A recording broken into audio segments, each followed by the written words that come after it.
Hey boys, regular LH pouring in. Started the Malagor campaign yesterday. His faction is called the Harbinger of Disaster. We played for 23 turns, and we're gonna play second part today. Been using some mods, and this is the second campaign that we are using victory objectives overhaul mod, I think it's called. And we're doing one of those objectives instead of the standard basement objectives. This one requires us to go for Southlands and target ordered factions. Yoo-hoo!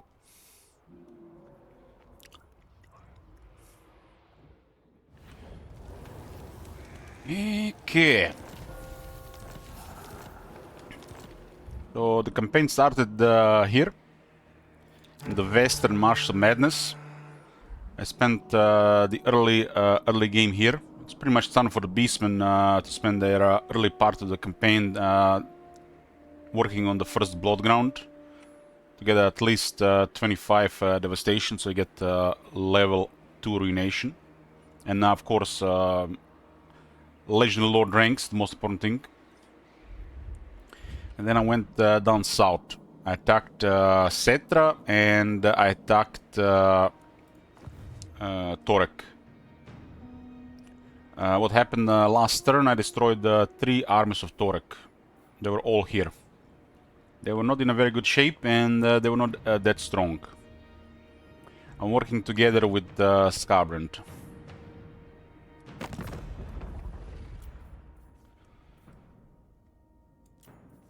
This is a pretty chill campaign, basically on a warpath without anybody really having any chance to do anything about me. So the only thing that can go bad this campaign if a player screws up, but that's usually how it is with most campaigns, and especially with Beastmen. So player error is the only way the campaign goes sideways. These factions are so powerful, they don't really have much going against them.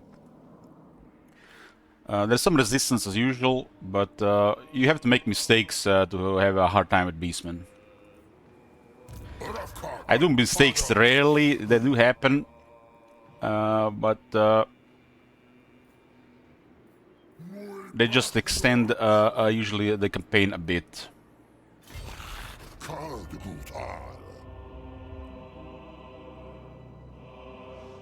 I don't even have to do the western side of things here. Currently Torek military is wrecked. Malagor has a special thing going on.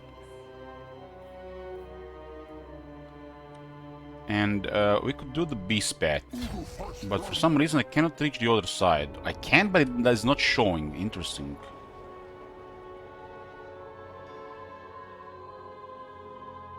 Malagor has a special thing going on. He has deep beast paths, so has a better version of the beast paths.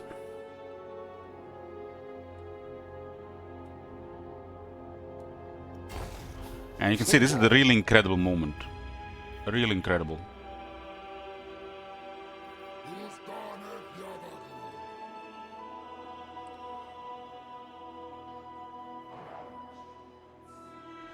And something is buffing our replenishment again. Ah, yes, yes. No. This works all the time.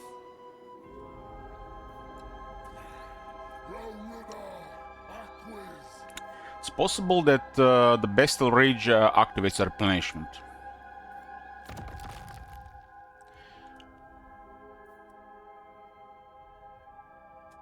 I did acquire a Torek's defeat trade, which is very strong for Beastmen.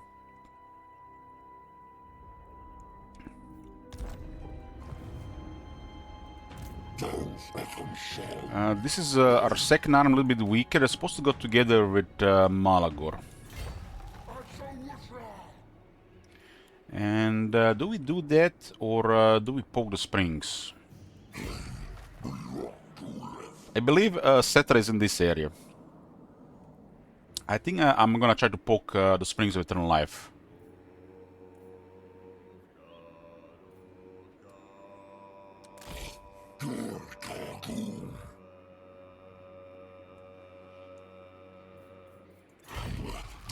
Ideally, we want to keep this together so nobody can do anything.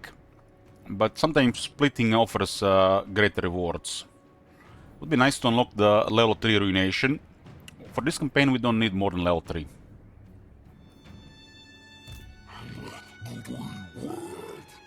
So I do want to get the tier 3 here and then tier 3 here. This is probably the most important building to prioritize, this one here.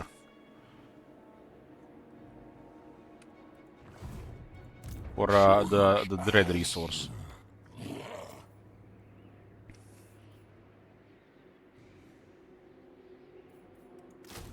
Get more cannon fodder. I don't believe the Corn can reach this, but we'll see. This is the main army. Malagor is now rank 17. We are at 120 voodoo, going up to 125. The best thing to get on Malagor would be the Other Trickster Shard, which is gained by fusing 2 enchanted items. Both of these enchanted items are good, though. This is pretty much just used to get the hero capacity, some growth, and the cheaper construction. You don't want to use this item on Malagor all the time. So as a situational use, it's actually useful, but it's not an item you want to have equipped when you no longer need these effects. So these effects can be just unlocked by equipping this item, and you can just remove this item to stop using it. There are way better enchanted items. But this item does give a little bit advantage over time, because Malagor can build his Horde much faster.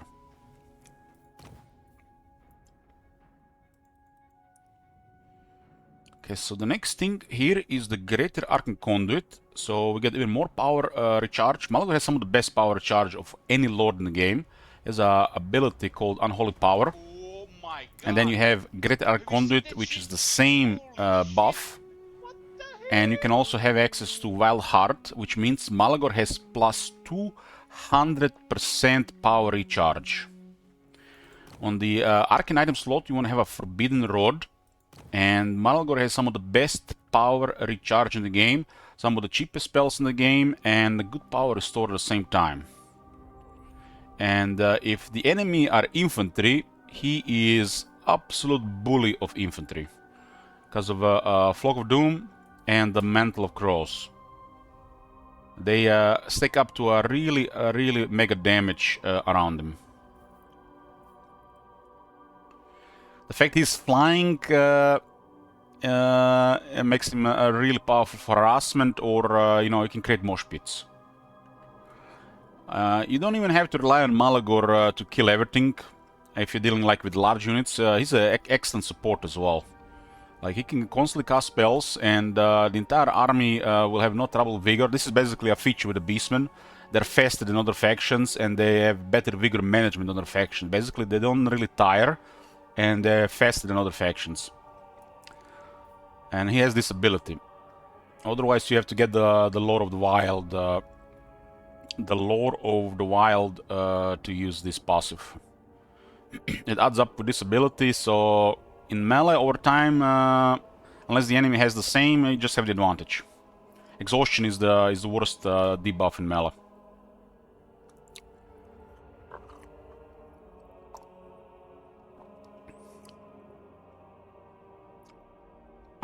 You could definitely get this. I just started unlocking his spells. This is definitely a filler point. Definitely a filler point, because it's gonna be really cheap. Really cheap. For Malagor, really cheap. But I don't really feel like the need for it. Maybe this is the first one to unlock once you get the power recharge going. This is probably the best one to unlock here if your power is high. To open with. You're gonna put this point here no matter what. This is a no-brain. And I definitely want 2 points here. And these two are kind of weak. But I think I'm gonna go Doom and Darkness for the lols. I don't need Penumbral Pendulum on Malagor. This is a if you have a lot of wins, you just want to cast everything at the same time without waiting for cooldowns. It's good to build up additional damage. I mean, we could actually do that instead of going for the lols. It does have a Mega Leadership buff, and this actually does something. But do we care to route them?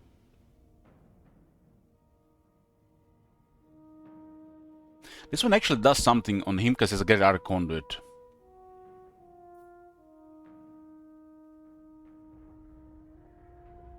I mean, this has a very good use. This is just synergy with his penalties. Otherwise, it's a really poor spell.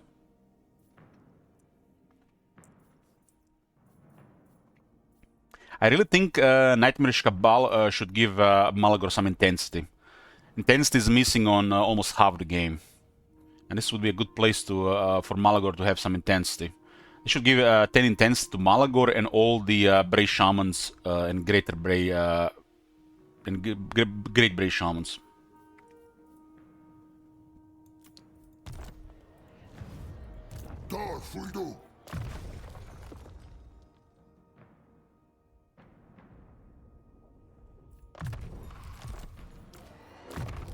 Yoo-hoo!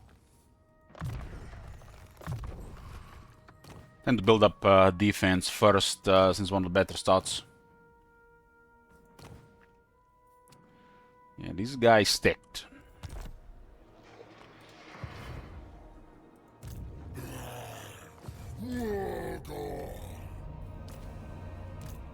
What is this guy? This guy's tough, huh? Wargor is a no-brainer in the army. It's a strong fighter and it provides replenishment. And if you're using the standard variety Beastman units, it will make some of the units extra, like the Warhounds, Harpies, and the Razagors.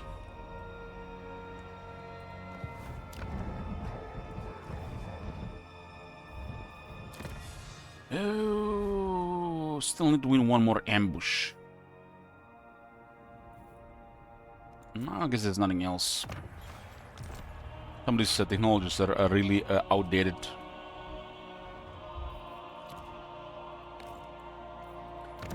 We don't want to upgrade these things unless I have a lot of resources, and I don't have a lot of resources. I can't even afford tier 4, let alone rewards of dread. So these one things are not really worth building. This is upgrading the Hearthstone enhancement buildings, which are basically these 4 buildings. It's a luxury. You just want to get tier 1 and ignore the rest.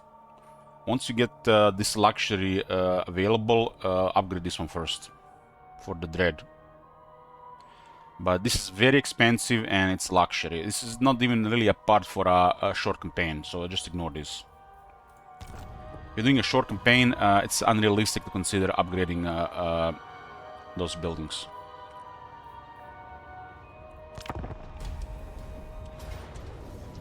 So Corn has had enough movement. Okay.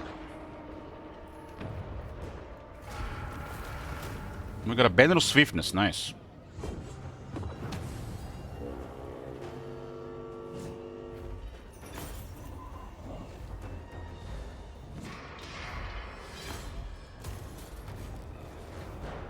This counts as a battle. Oh, it doesn't count. Reinforcement doesn't count as a battle. We lost some devastation there. It's not really that big deal. Scarbon is going crazy. We are actually helping him just in the right way. Every time he created a war, we joined just in time to cripple his enemy. So you don't get devastation for reinforcing a fight.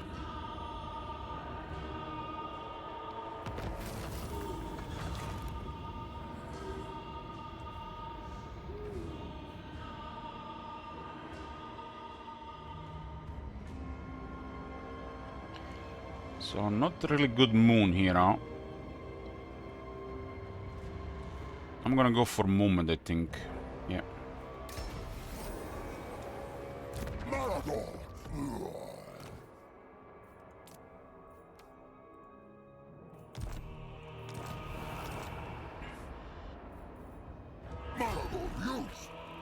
So it looks like replenishment is working from the bestial rage. I'm not sure where else it's coming from.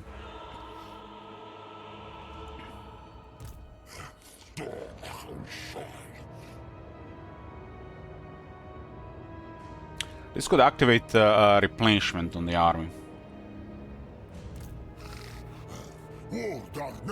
But it seems to be enhanced as well.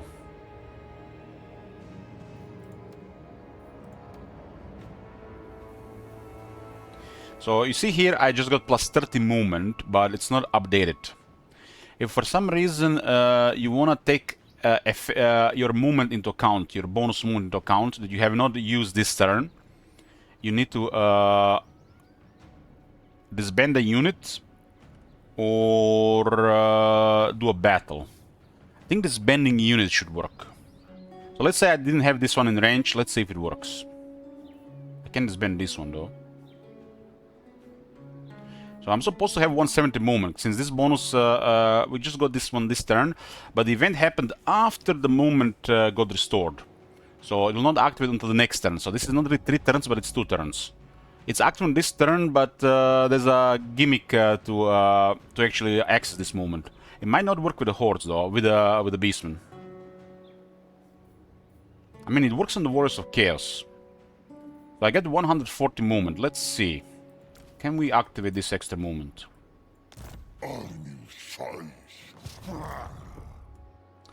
Well, not this one, huh? Did I unlock a chariot here? I did not. So disbanding a unit did not work. I can instantly recruit. I mean, I guess we can just do it for science. As you can see, this guy has lower movement.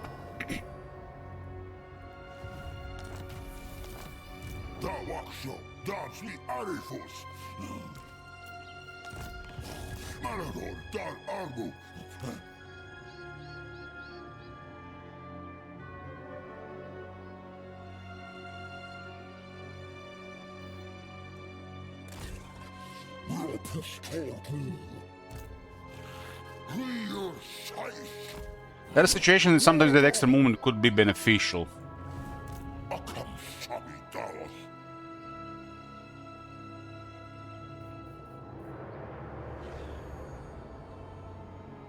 Interesting, interesting. So the replenishment that works here is coming from the bestial rage. And replenishment buff from the hero is applying to it, which makes the bestial rage replenishment buff pretty good. Because this is not an area where replenishment is otherwise enabled, but Beastman has a special replenishment buff here, which enables replenishment anywhere. So bestial rage and the moon enable replenishment for Beastmen everywhere, and it's further buffed by the War Gore's buff to replenishment. Possibly other replenishment as well. So basically this enables replenishment same as owning a territory, like we are in an allied territory. Which is, it makes this actually very good to keep high then.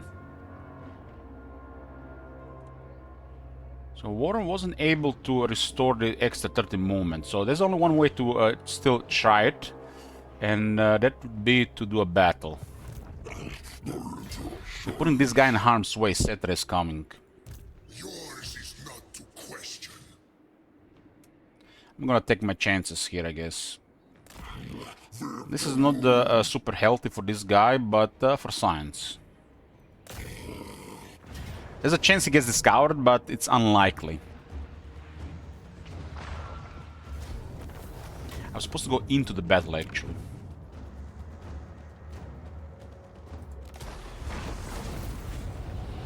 So, again, check this the next time as well. The auto is all not work. I think we ought to be fine here.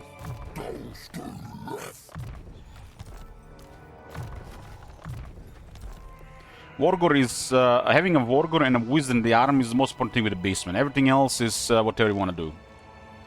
So you want to have a Wizard in the army and a Wargore. Everything else, whatever. darkness. An actual battle was required for that. Look, Sherlock.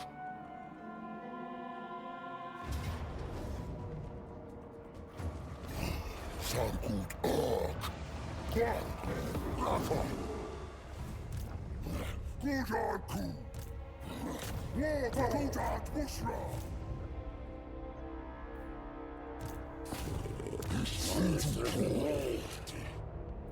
This is good for this guy because he's about to unlock the chariot so he doesn't sabotage my movement next turn.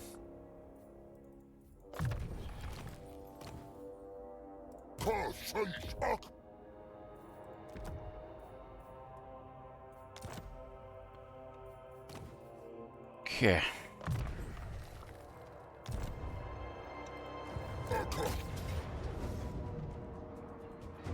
We'll actually do this one and see if the movement refreshes.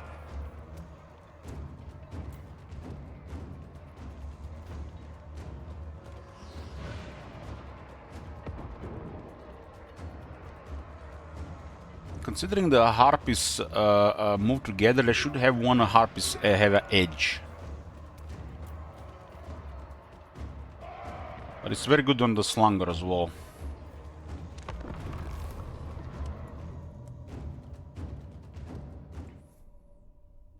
Harpies don't do anything special in this army, unlike in Kazakh army. Harpies are really strong Kazakh army. Probably one of the stronger units in his army. Malgor just has access to more harpies via skill, and 20x additional missile resistance as well.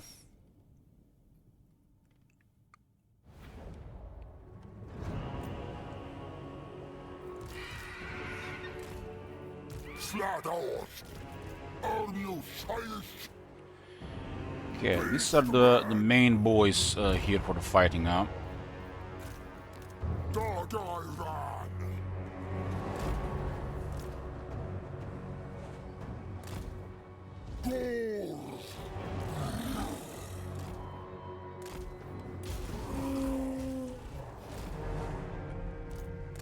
Harp is strong enough to go for one call at a time.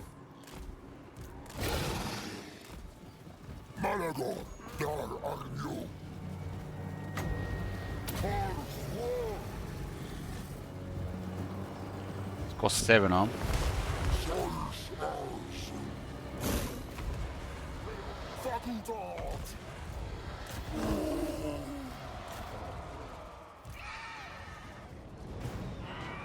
Let's go deal with artillery first.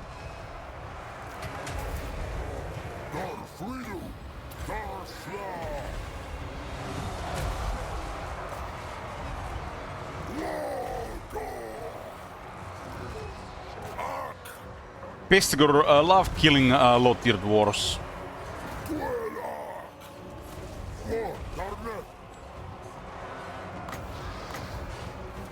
34 seconds, a big debuff.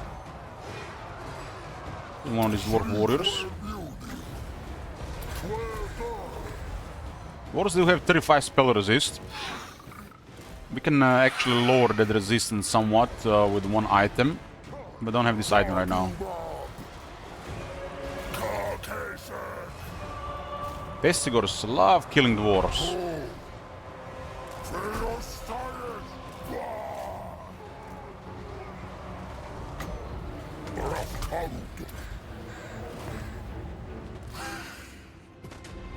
Two dwarf warriors here, they can't deal with 3 harpies. Well, we don't have to go for an engagement. We have them outmaneuvered. That's the best way to beat dwarves, it's just outmaneuver them. Make sure their position is worthless. They're too slow really to fight, and they're too slow to change the flow of the fight.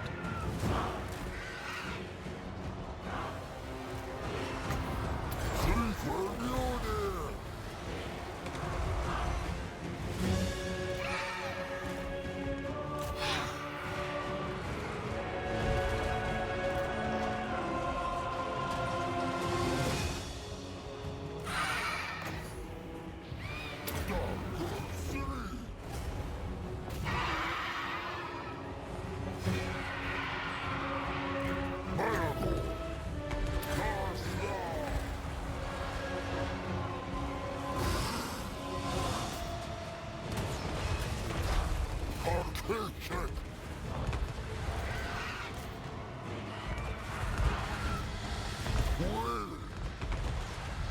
Aquam.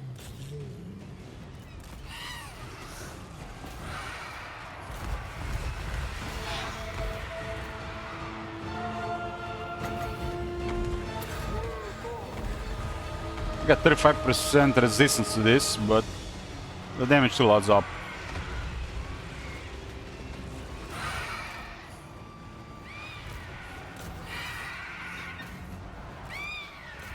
So you give an order to a unit, a move order, attack order. They are going to respect this order for a short duration. If one of the entities is actually elsewhere, while they're trying to execute that order will get reversed and a rubber band happens.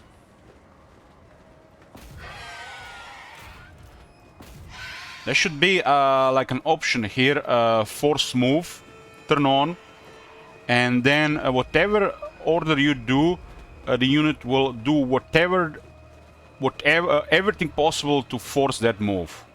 As in, they're engaged with another unit, I force attack this unit, they will do whatever it's possible to continue trying to attack this unit without dropping an order.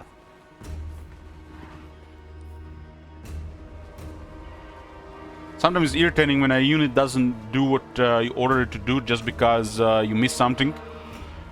But the game wants you to be proactive with your commands and with your battlefield awareness, what is going on. Not just give one attack order and leave it for 2 minutes, right?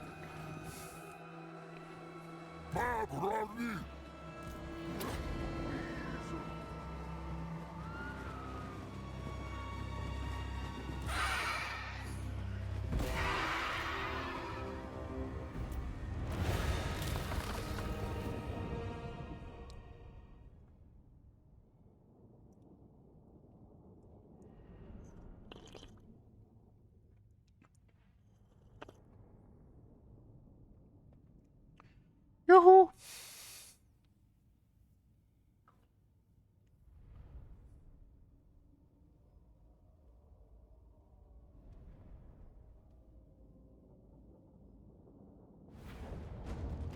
Let's see if the movement is restored here. 7,000 is actually nice here. The right side gives you a little bit bestial rage, but a little bit movement left, but you also get most money. You get the more benefits here, but a little bit more movement plus replenishment. I don't actually need this replenishment because the bestial rage does the same thing and this money is better right now.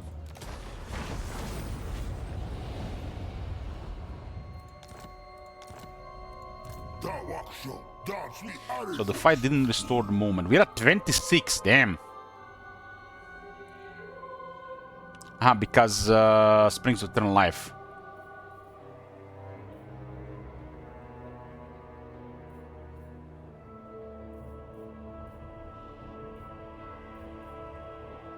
So I need what? So I get only 10 extra. Damn, I'm so close. I'm missing what? I'm missing 3.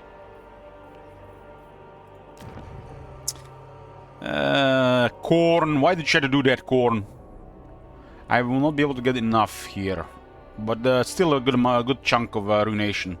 Ideally, the opening of the campaign should be first ritual, you get level 2. Second ritual, you get level 3.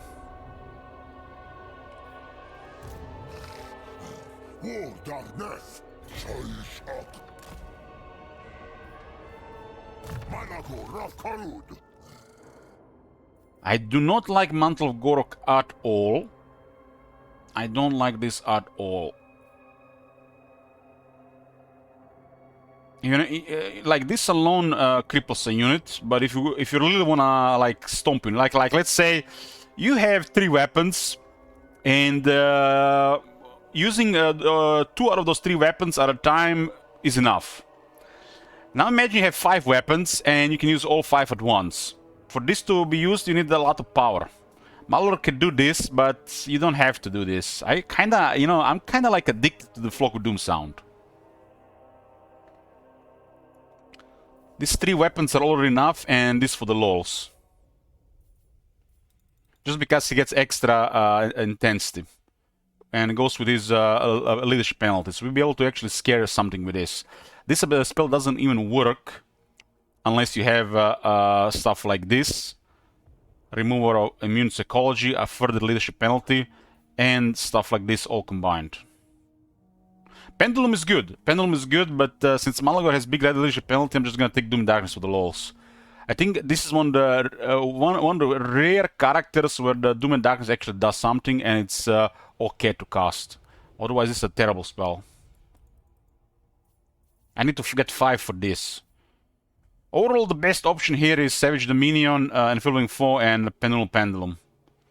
Because you can fire this at once. You know, at the same time, so you don't have to wait for cooldowns. So if you want Malagor to do more damage, you get Pendulum.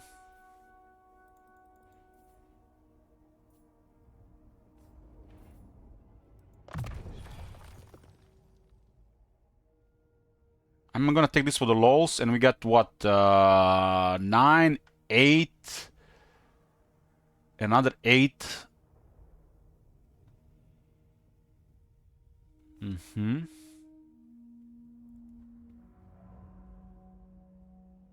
Plus the flanking, plus the damage. 24, 33. Not taking into account, Malagor can drop leadership by 50. So he casts Doom and Darkness in an area, that area will lose 50 leadership. Not taking into account flanking. And he will be flanking because he comes from the air. And this will be further buffed by the intensity. So Malagor can apply additional minus over 50 leadership without anything else. Taking into account Conduit and the Forbidden Road, he can apply about minus 53 leadership without anything else. And this is why I said Doom and Darkness does something. Otherwise, it doesn't do anything.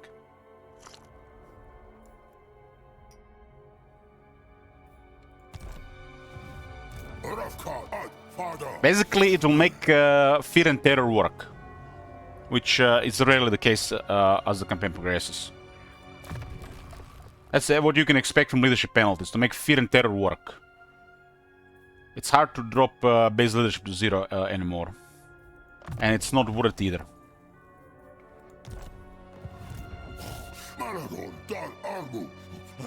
Okay. We can get Malagor's Horde tier 4. Malagor has a cheaper Horde and his Horde grows faster.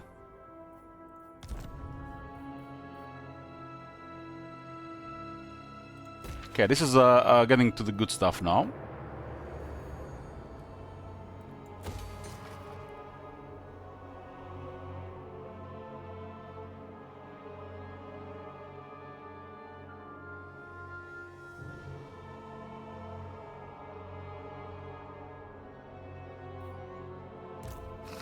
If a unit says poor leadership, it means their leadership is around 40 or lower. So in this case, this is incorrect. So this is basically just a property or information about the unit. This is not correct. They have 54 leadership. And this is a unit that doesn't even need leadership buffs to do okay. Like in the case of an example of a poor leadership unit, this would be a poor leadership unit. As 45. Or even this, 36. But the truly terrible leadership units are stuff like Skaven Slaves. And then the base Undead.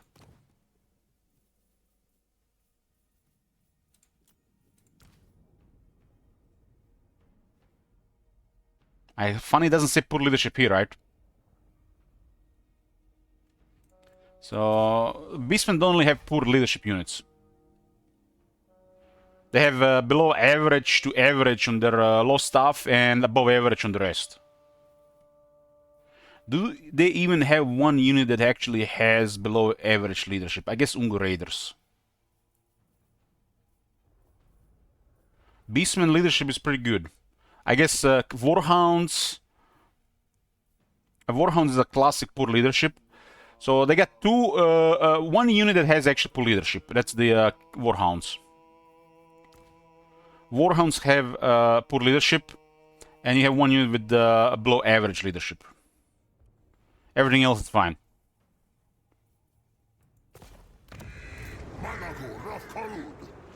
The reason why you want to have a little bit more leadership on the Beastmen, which most units have, like Gors, so they retain their Primal Fury ability longer, because they're gonna lose it if the leadership drops below 50% base.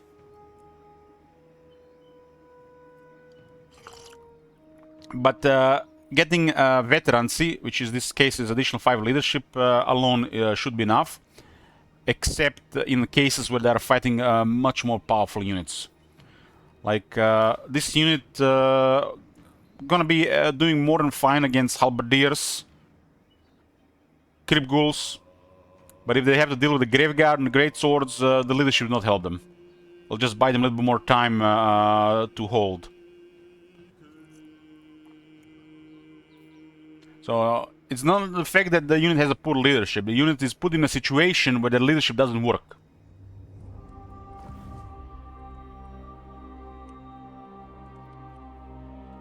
Gors are just a fast, hard-hitting unit. It's kind of like a light armor shock infantry. I would put Gors on a above average unit. Like if halberdiers are average and greatswords are good, I would put them in between those two. Big ends are on the tier of greatswords.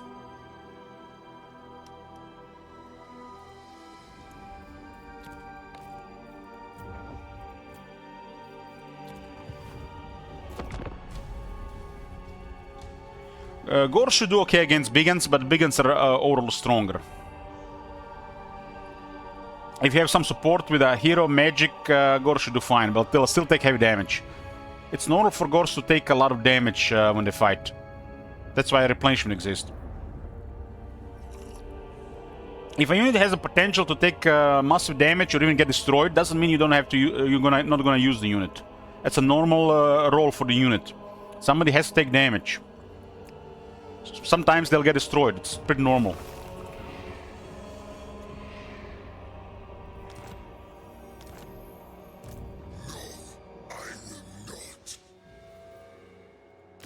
Ooh, they're inside the inside here, but we lost the buff. This is +2 on. I do have to ambush them. Malagor is not as good at ambushing like Kazakh though. But we do have a chance to ambush here. 55% chance, unless they got defense. Movement went up to 170.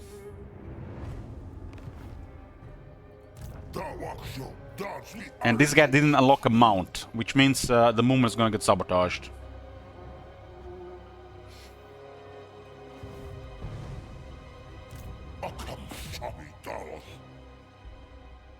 Oh, ambush here is amazing. You wanna get 2 bells here. Ideally, when there is a field battle, if they're in your pet, you always want 2 bells.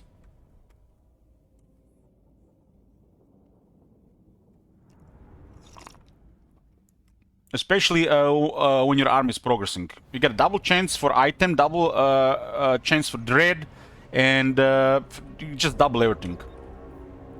Especially it's a large army. If it's a follow-up battle, auto resolve is always preferred to maximize dread.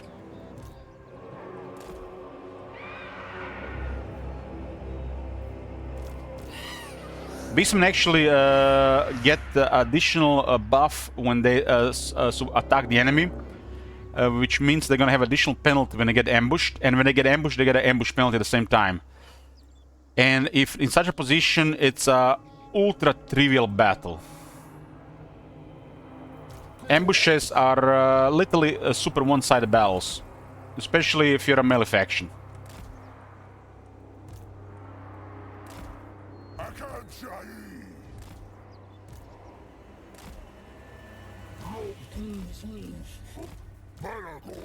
Chaos Girth. I want the chariots to get the iron drakes busy immediately.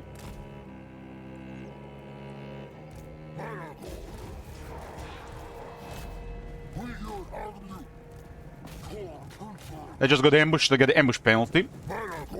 And with a right building, you actually can also give them the penalty, further penalties.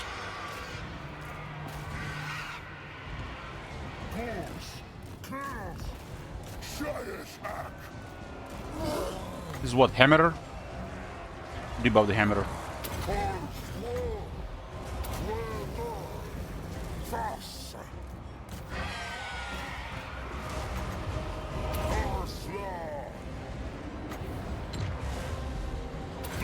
Looks like how they get instantly terrified.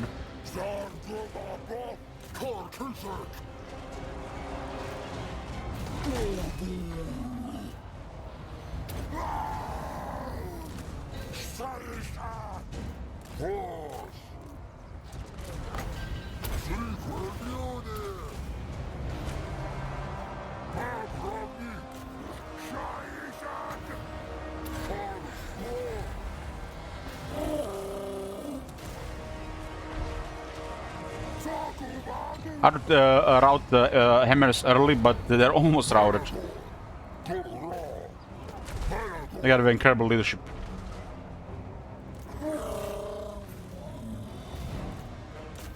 The unit of Slayers still to clear.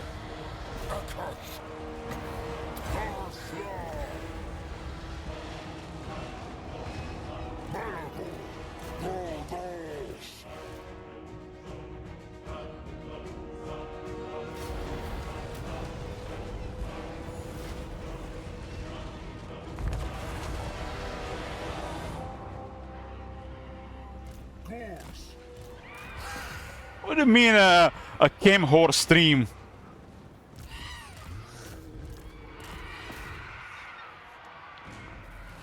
The only reason the cam is on so you guys can judge when you guys say something perverted when I smirk on it.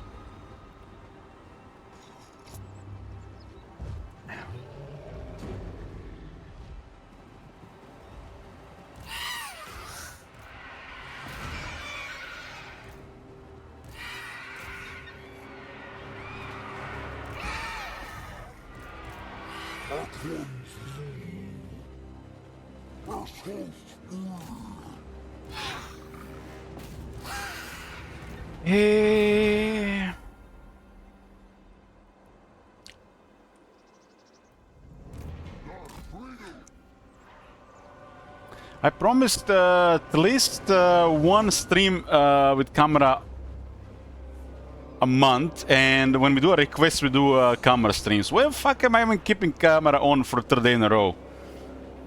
You just turn it off.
Damn, we almost killed them all here.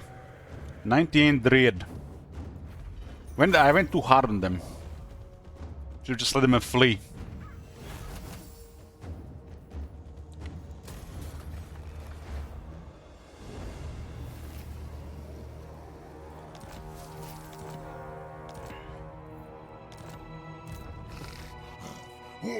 So movement bug is still in the game, but it only removed it no matter how far, which is interesting. So it does look like it's unique. The movement bonuses don't work the same for every faction. This works differently with Warriors of Chaos. I guess because the Warriors of Chaos is no longer a Horde, so it works with different than Hordes.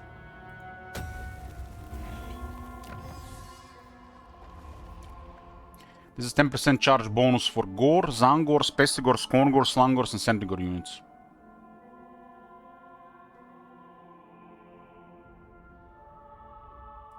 No, the percentage, there is no percentage in this game, Top Manager. It's just how the movement is applied to the Horde is different how the movement is applied to an army.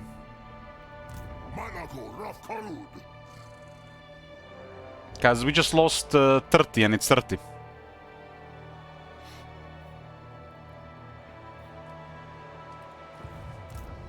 There's no percentages in this game.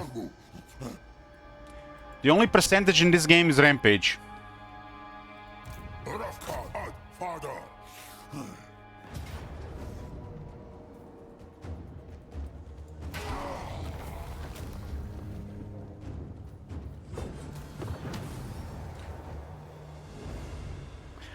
Going about the movement, though, gaming. Talking about the movement. Movement range. Get the Headsman and I'll get another 3 leadership penalty, which is actually a pretty good trade for Malagor. So Malagor will be able to reduce the enemy leadership by about to 55. If you include Doom and Darkness.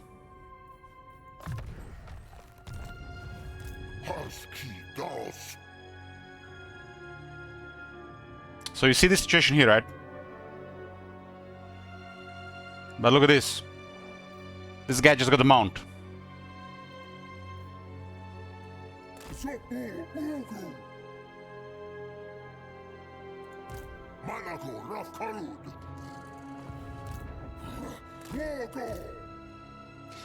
Just out of range.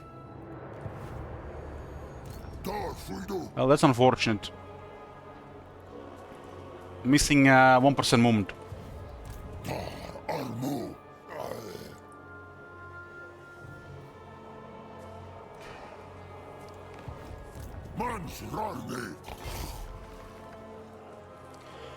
Gonna lose entire turn because of 1% movement. So if I had the Children of Chaos, that would not have happened. But do I really need an entire turn? I don't think so. If the game were harder, yes.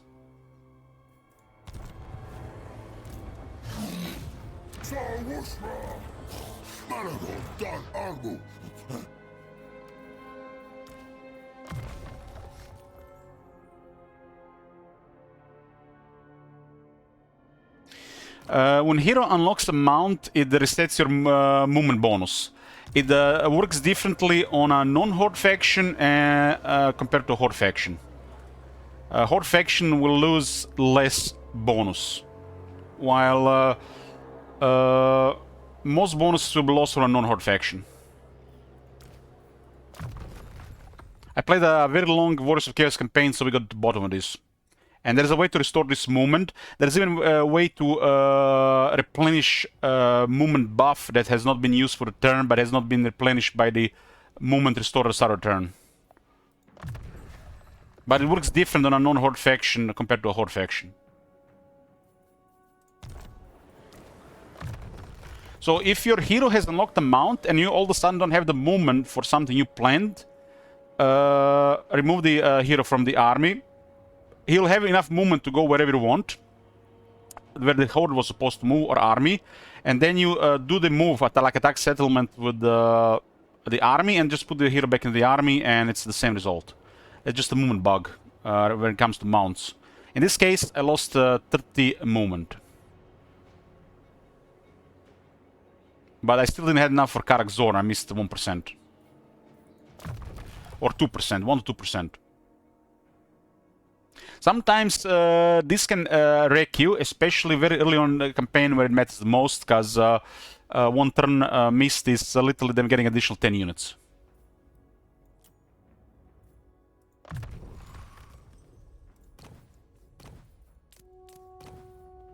But at this point, the campaign doesn't matter that much anymore.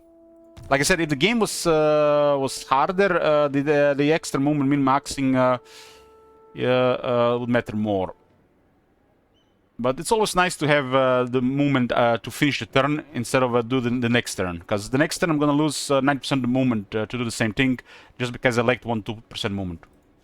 1 to 2 movement. I'm still saying percentages, but no such thing as percentages, guys.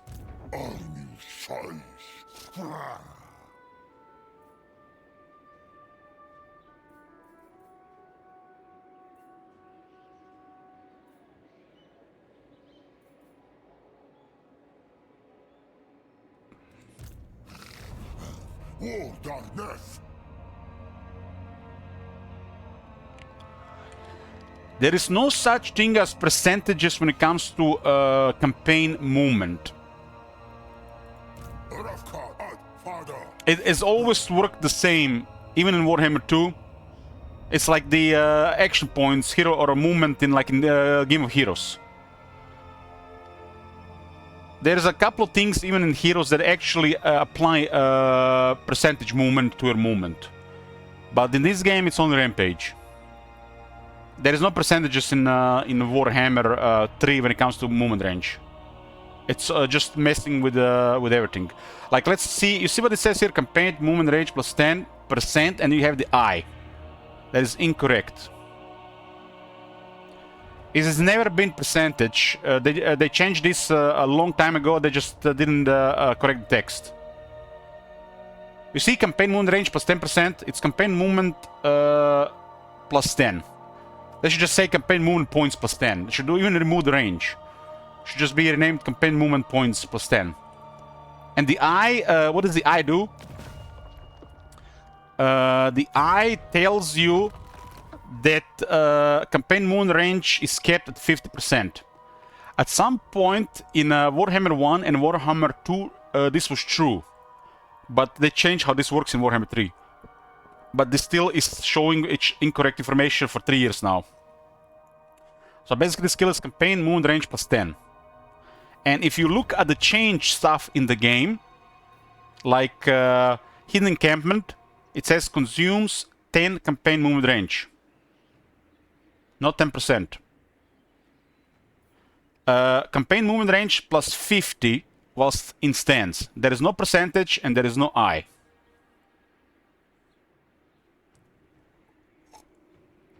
So they started updating this with new stuff, but they still kept a lot of the old stuff in. So it's confusing.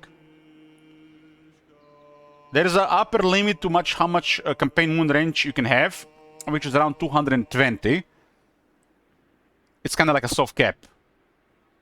But according to game information, 150 is limit. But they increased the movement from 100 to 110 in Warhammer 3. That's another thing. It's 100 is no longer base movement, 110 is the base movement. So that's another thing. And this can be doubled and more.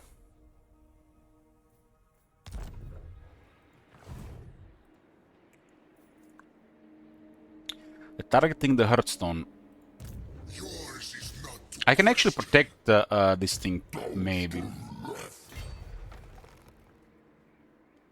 No, that's Cetra.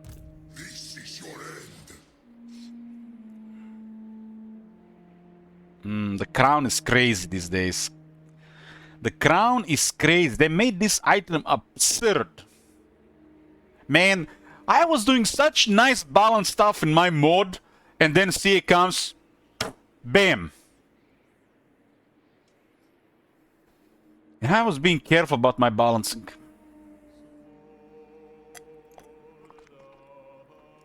There's no way to beat Cetra with this crap.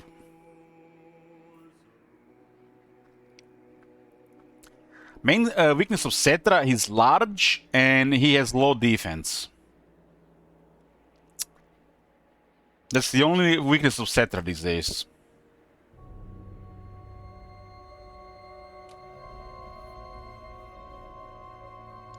Yeah, Cetra is ridiculous even in vanilla now.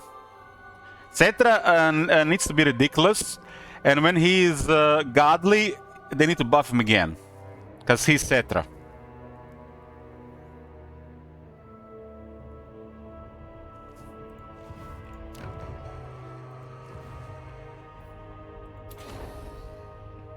Cetra is coming, so we are packing our shit here. I'm getting closer to level 3 anyways.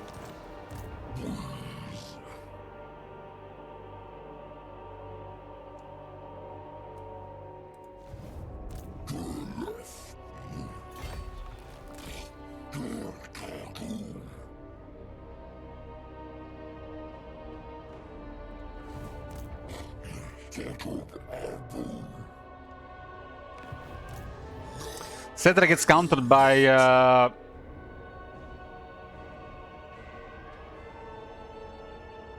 man, he gets countered by shit these days. He has to be like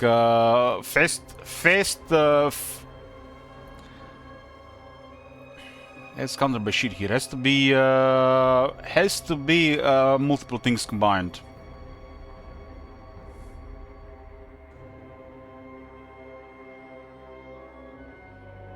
Good, he doesn't have armor.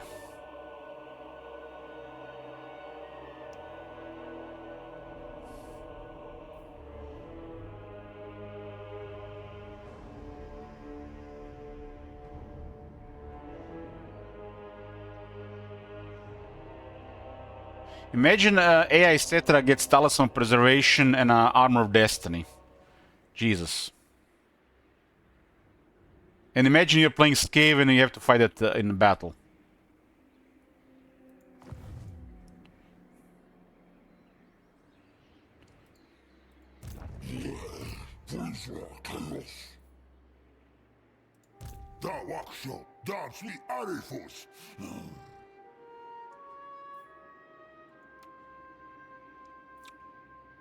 I got a tier 4 here. Tier 4 grants me access to Gore Bulls.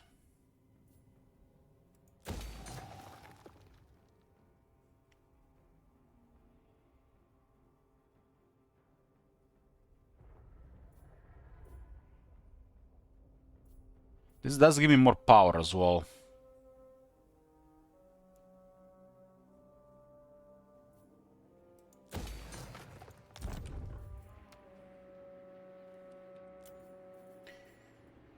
Okay. Ungors are history. This guy needs name, so I can't disband him. 4 harp is a good number. 3 to 4 work ideally together.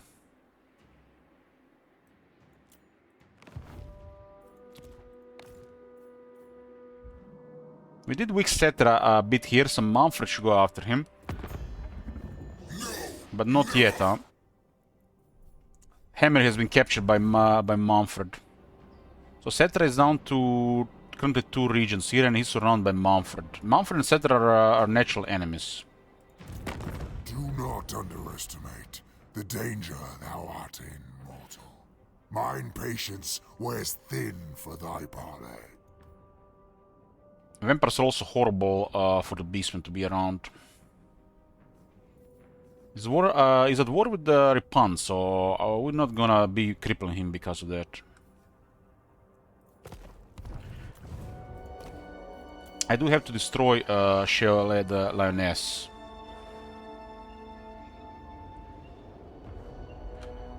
However you say that. I'm gonna prioritizing Torek right now. I destroy his military, so is pretty much done if I keep pushing him.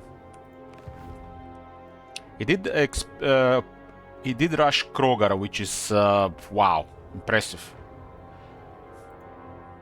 Clearing Krogar by turn 20, just like that.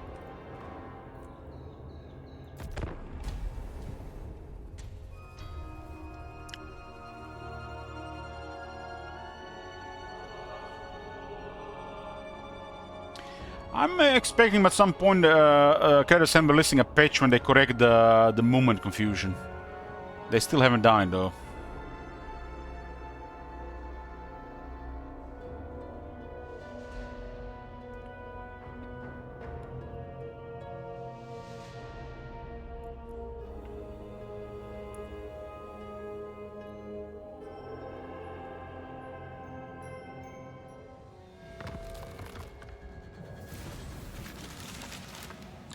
I reported something like this back in Warhammer 2, Sir Muggle. Warhammer 2.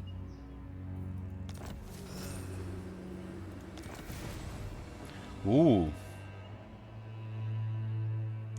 That's the best in slot for Malagor, the great bully of the dwarves.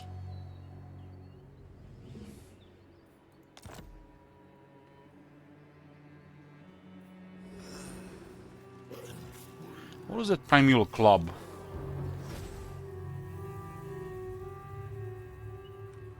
I do need a tier 5, huh? I mean, I can just save 3750 and get tier 5 no matter what, and I just unlock those.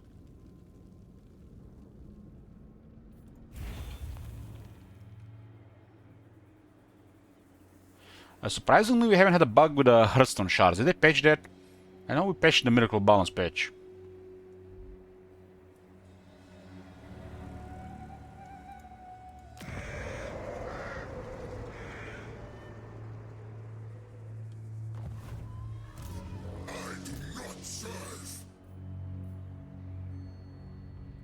I guess this guy getting experience here is okay.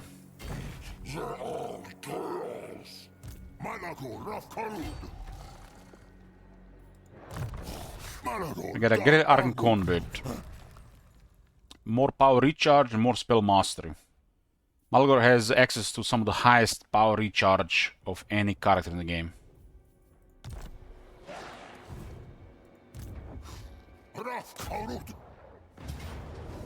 That's a terrible goddess from Karakzorn.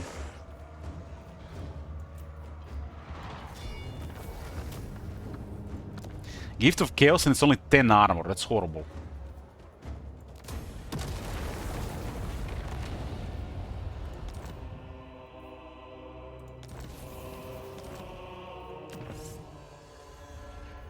Dominate the world, another 10 voodoo.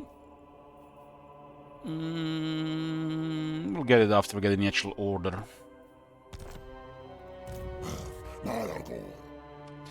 Smiter's 2 turns. 2 turns.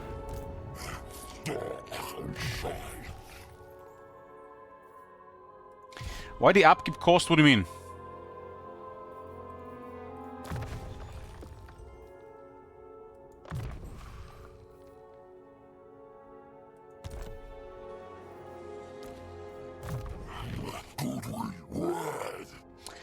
It's a bizarre interaction with raiding. It's not supposed to work because we have no income.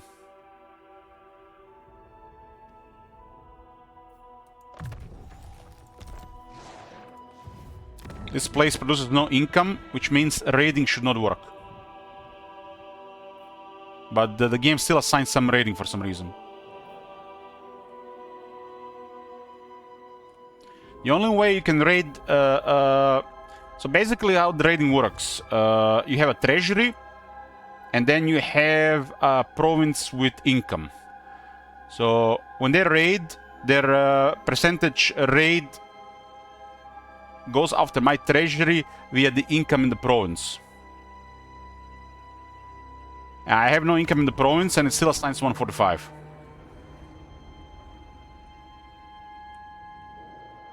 I do not even have treasury, so it's a weird interaction because we have no money. We use favor, right? So it's kind of like money, right? I guess it could be under gold. So it's a weird interaction because we have no income. What happens to 0 favor? If we have negative, we take attrition. Because we apparently it should be attrition. Our resilience does not say bankruptcy.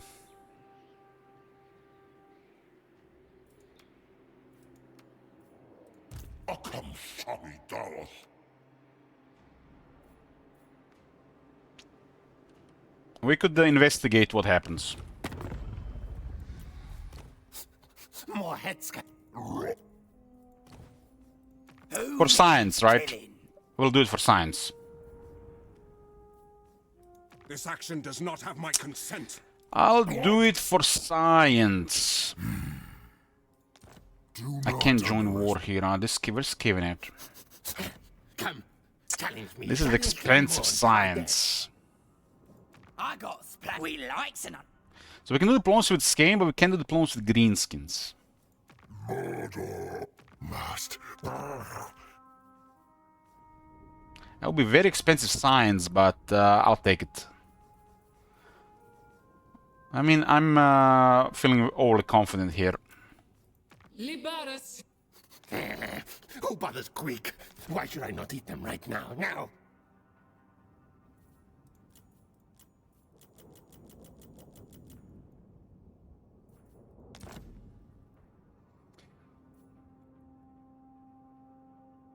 So I'm going to join war against Khalida and pay him all my treasury. Right, yes. And what happens now? Nothing happens. Because we no longer have a treasury. So this just confirms how raiding works. Because they're raiding a region wealth to access our treasury. But we have no treasury, so they get nothing.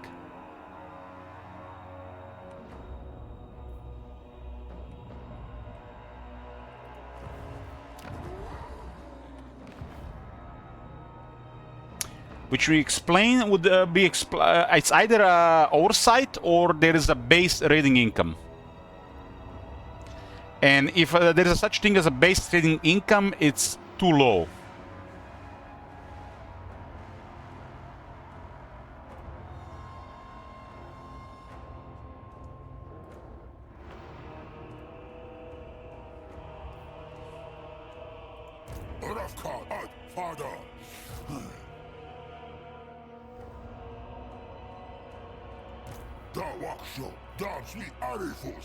Should get a spy at this point.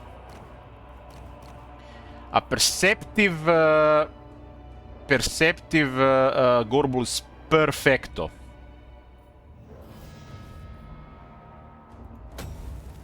Malagor has a cheaper way to unlock hero capacity.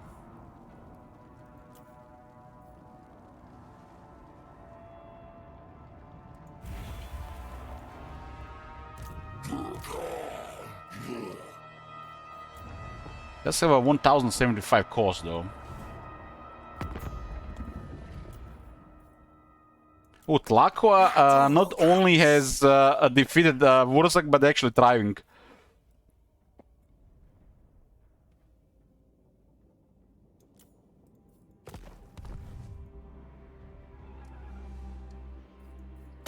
I'm saving Dread for this.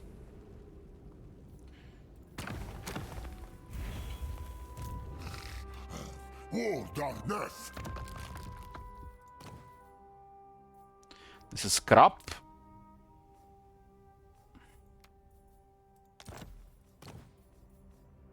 This is scrap. This is good because you can get a forbidden rod. I need a 500 though. Actually another 300. 325. An offering of skulls is required.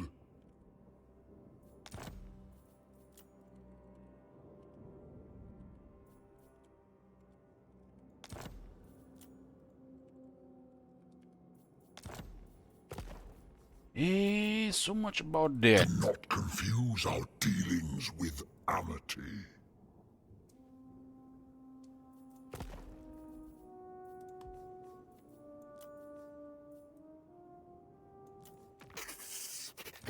We talk instead of fight kill, yes?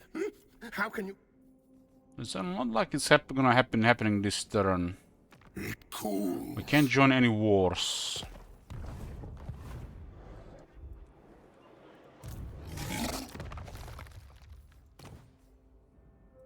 Malago Rafkarud.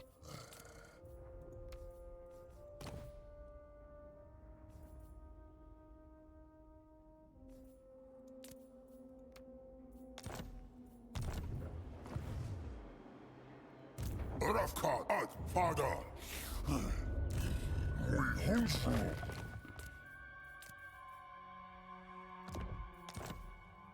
8 line of sight, 25 line of sight.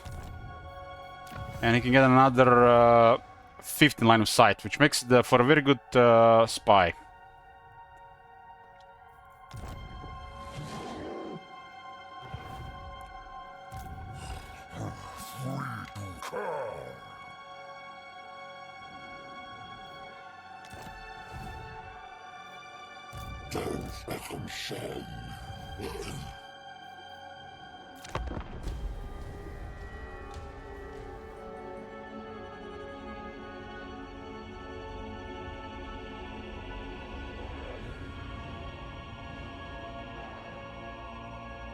Just need another ritual and I get level 3 ruination.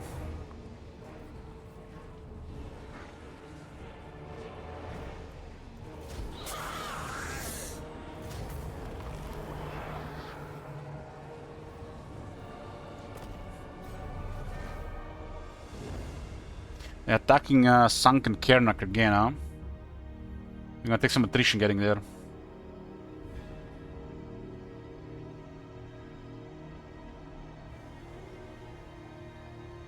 Let's see if I get a Hearthstone there, because I'm lost a ritual area. Oh, they fixed the Hearthstone bug. Oh, they didn't. I actually got it. They didn't fix it. They fixed shit.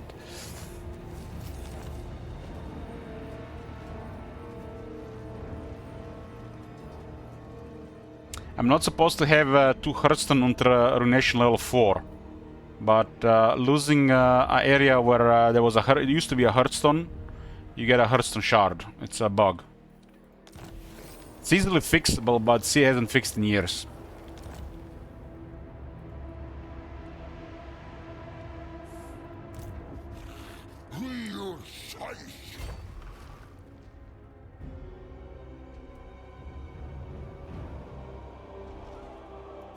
I'm going hard on Torek.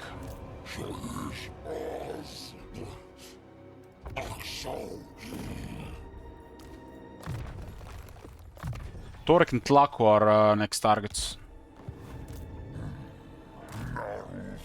This guy has good line of sight, and I get another buff. Yoo-hoo! This is forbidden. Starbrand hopes you bring an opportunity for murder. Coming for the Sunken Kernak. The garrison has some experience nowadays. I need 1500 for this. I could have upgraded this turn actually.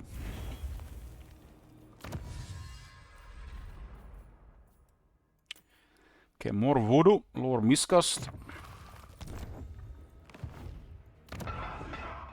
I'm gonna prioritize Torek, and when Torek is dead, go for Tlako next. I've been in Torek in the field, so it's mostly targeting settlements at this point. This grants Frenzy and Fear to Harpies, Razorgors, and Warhound. This is a very strong skill. Very strong skill.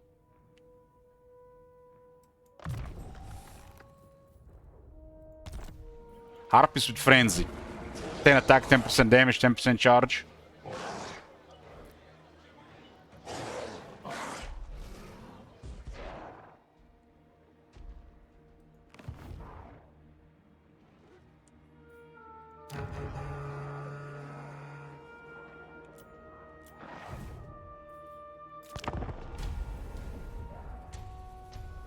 Scarburn is also going hard on Torek. Torek might have some military in the jungles, but at this point he can't recover anymore. Not really.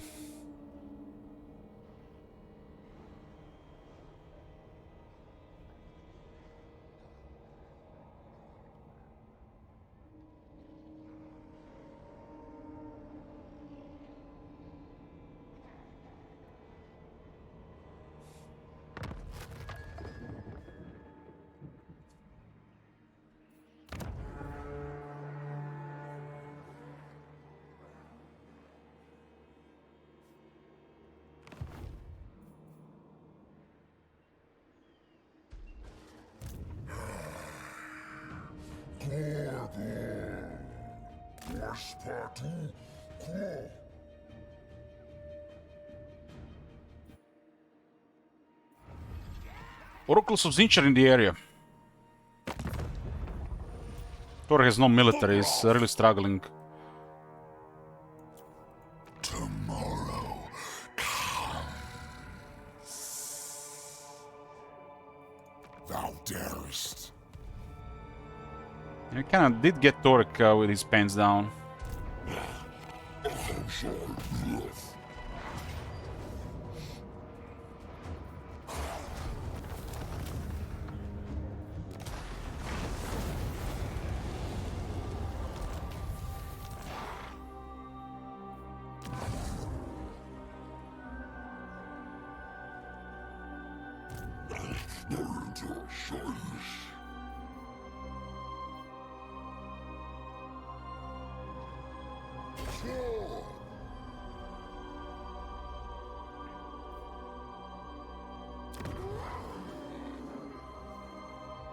I think Setra is moving towards Karak Zorn. This grants me one more army in cheaper construction. The level 4 doesn't do anything really.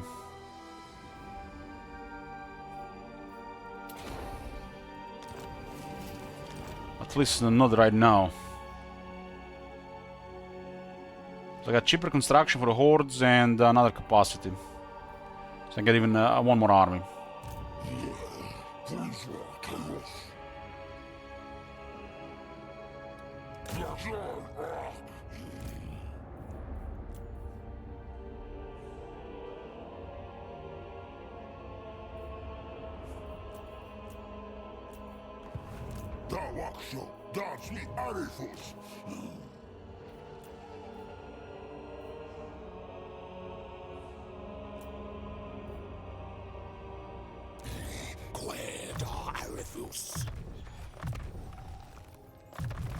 Perfecto! Disciplined Brave Shaman of the Wilds.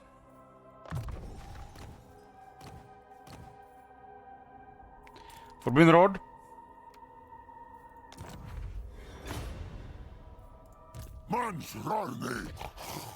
Just need a tier 5 now, and I got other Trickster Shard. And Malagor is already halfway there.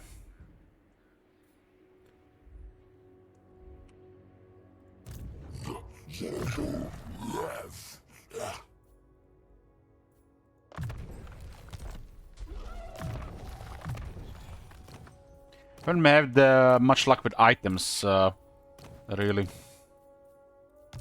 The item nerf, the item drop nerf definitely noticeable on the Beastman. But there's ways to get more items. Just it's not critical.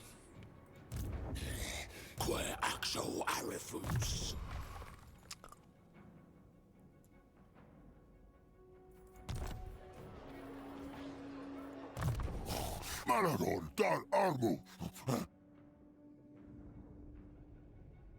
24 seconds, big speed buff.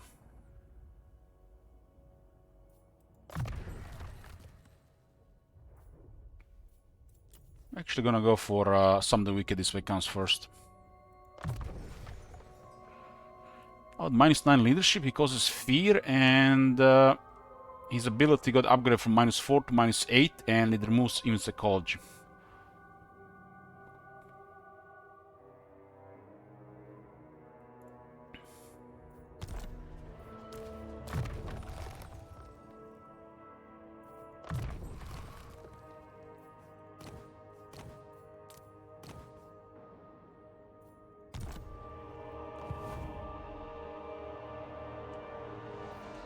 You look at it, the Warriors of Chaos special Beastmen barely have any ancillaries.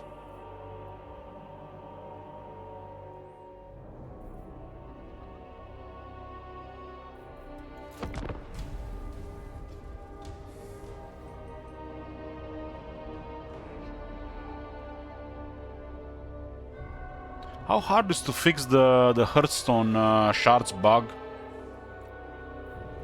It just feels so lazy from them.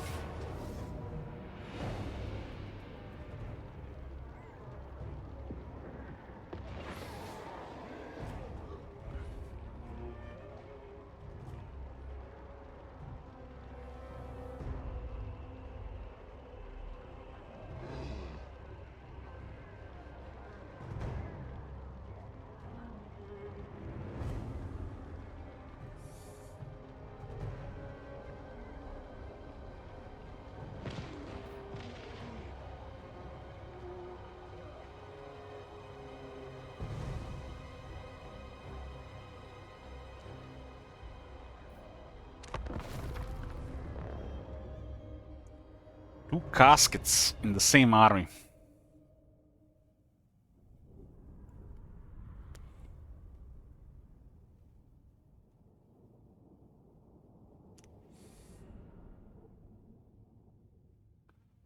Round 2 on in this place. Round 2. Both chariots are on the left.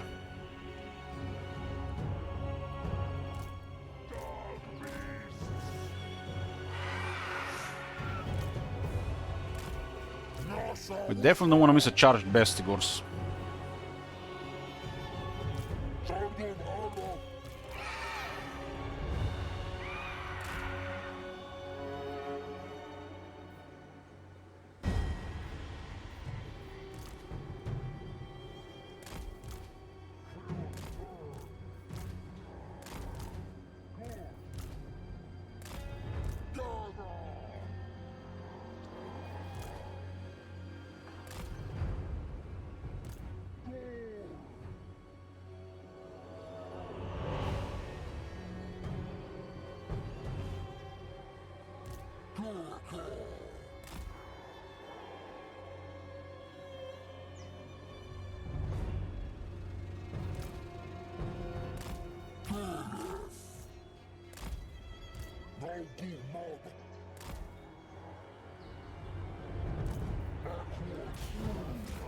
I'm gonna go rush the right side. Our army is way faster. Two caskets on the right arm.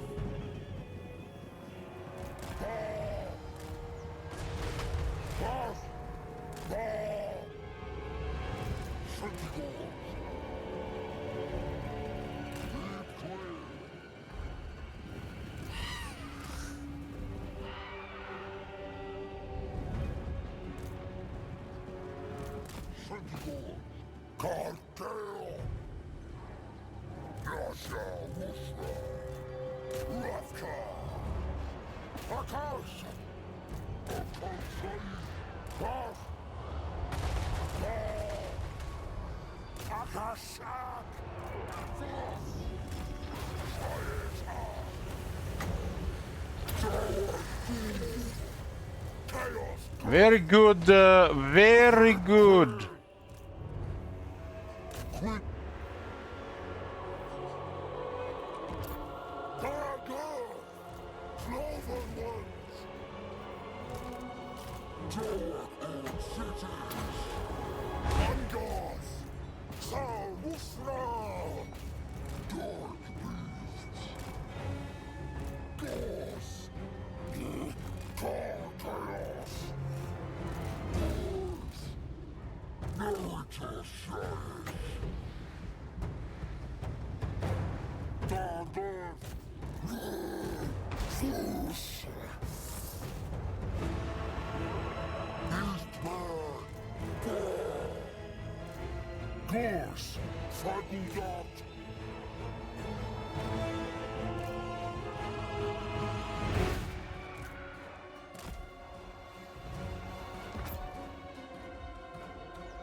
God damn, it's supposed to be on Tomb Guards.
44 charge on Bestigors is a really big thing.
Don't have the Vile Tad effectiveness this time like the last time. The left side is not gonna hold.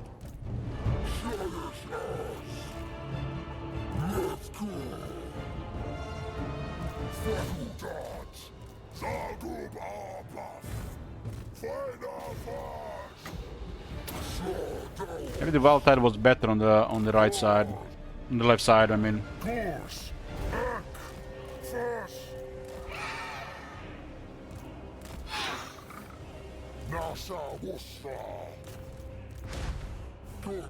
That guy's gonna be a while to get there.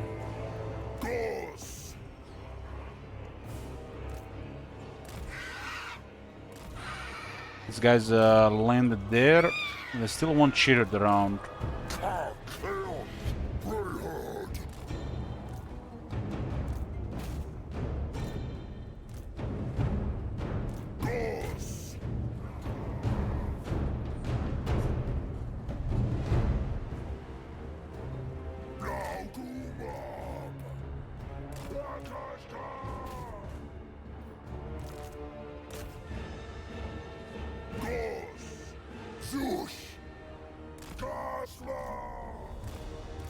Violetide was way more effective. I mean, I need to leave Violetide here, so I have to hold him there.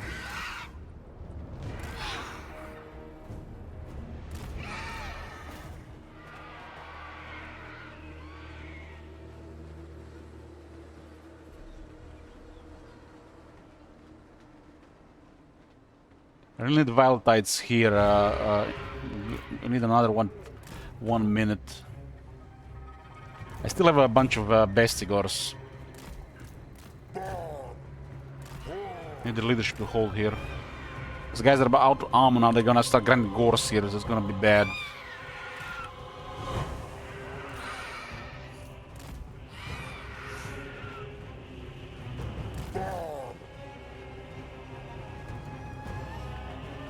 I need the blue circle here.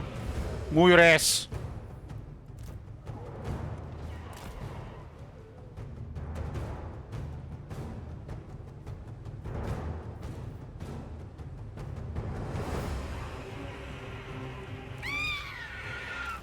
If they send the Tomb King here, it's gonna add ugly, so I gotta slow down the Tomb King as well. There's a aura for attack and leadership. Attack, leadership, and a defense.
Well, the vision building gives you a Bray Shaman always. That's why I build it. I mean, you build it for the vision, but you get the Bray Shaman as an extra thing.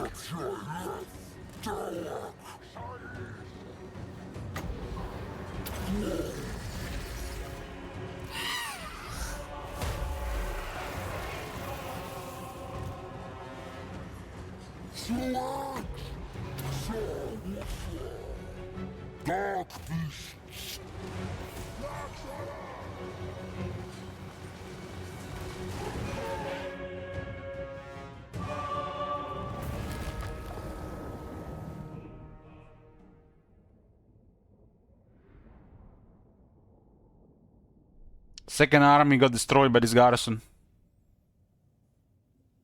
This one was a little bit better. I did engage this one better than the last one.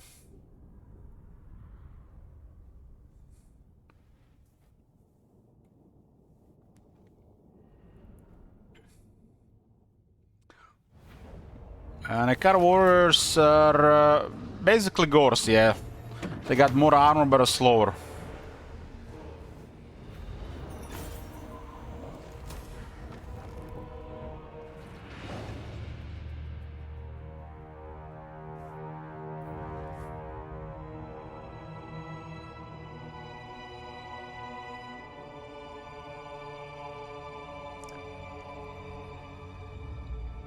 A 1-to-1 fight, I think the Akar warriors win.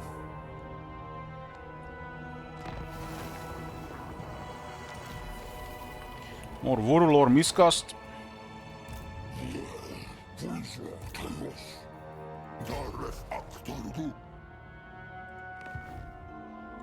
we see 4 settlements of Torek here.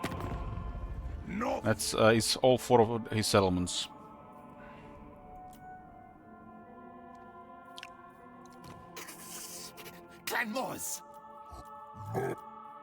Nine.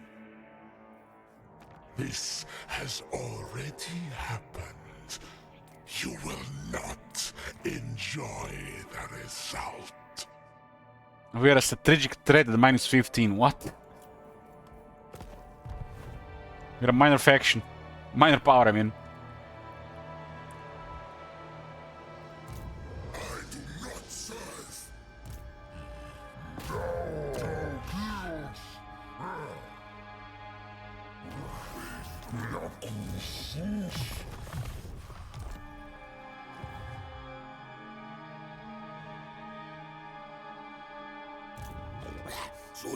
Chaos.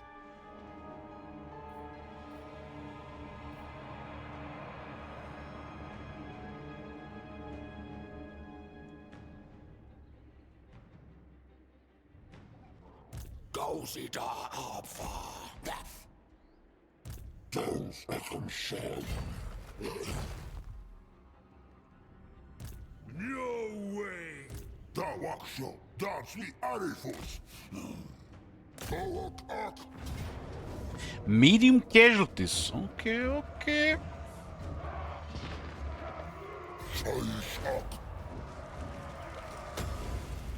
Tier 4 Hearthstones. On tier 5 we get a other Trickster Shard.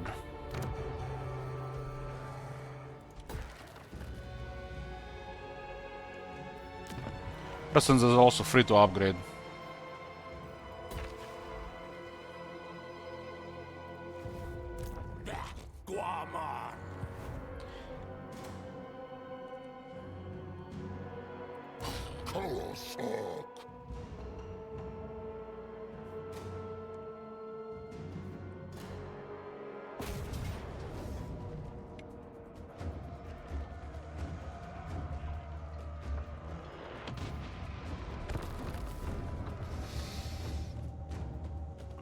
Yeah, beastmen are really hard to deal with. So, as a player, you have to make mistakes to sabotage yourself.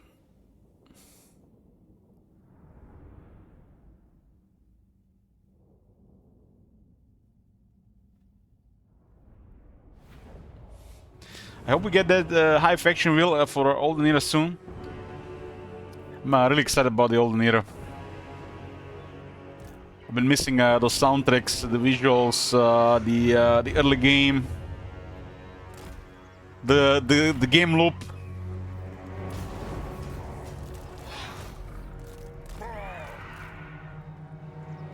They worked the Necro. Yeah, I went over it yesterday.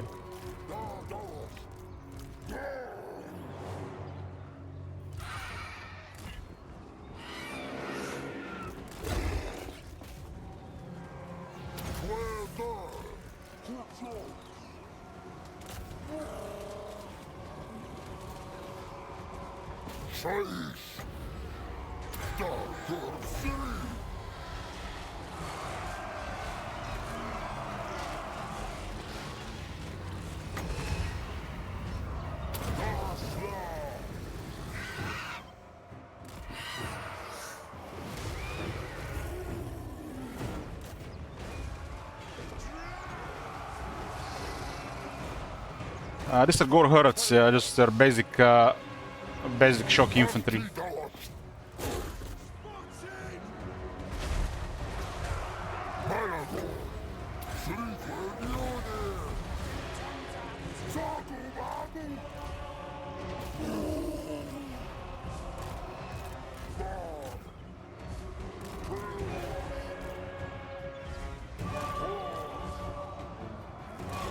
This soundtrack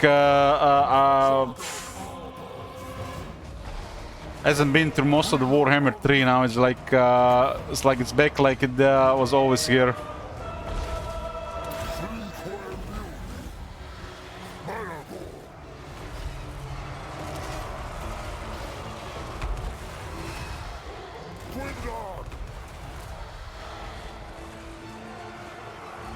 This is Slangors. It's a really fast gore. Really fast gore herd. One of the fastest infantry in the game. They also get faster and have higher charge and attack as they take damage. It's a nice unit. All the corrupted gores are good. Zangors got nerfed a bit, but it's still solid if you need magical attacks.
Dark Earth! Dark beasts! First born! First earth!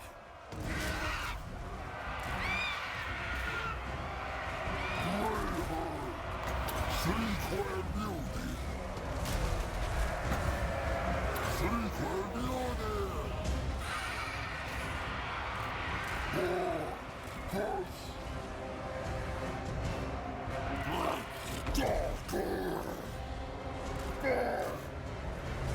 Nasa Wusta! Chaos Curse!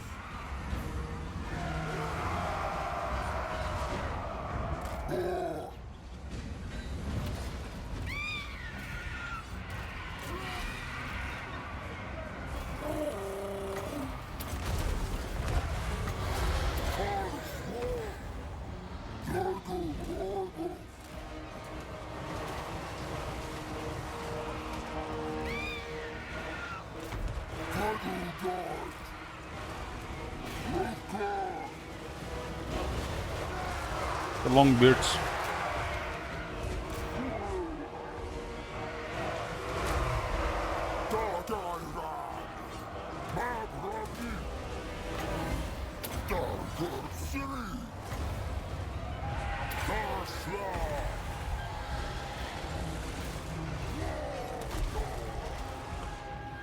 Giant did okay with that, the Demon Slayer.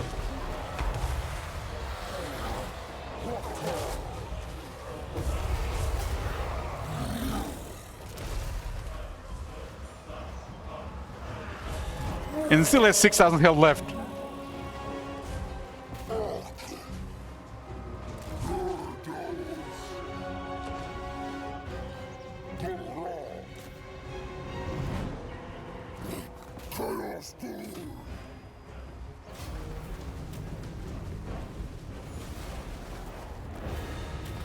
Torek military is beaten, we're just going after these settlements.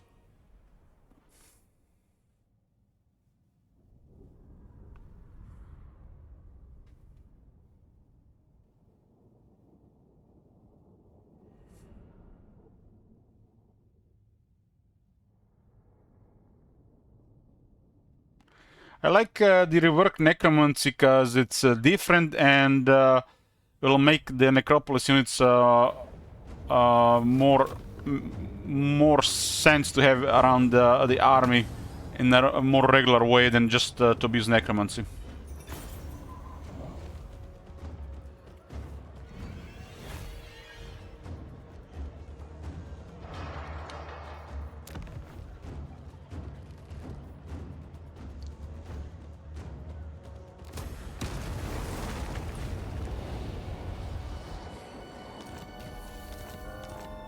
Armor of Fortune.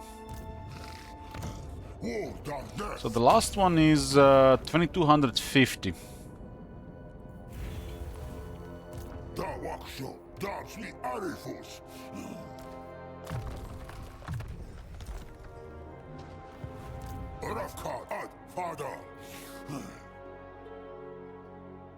This arm is good for now.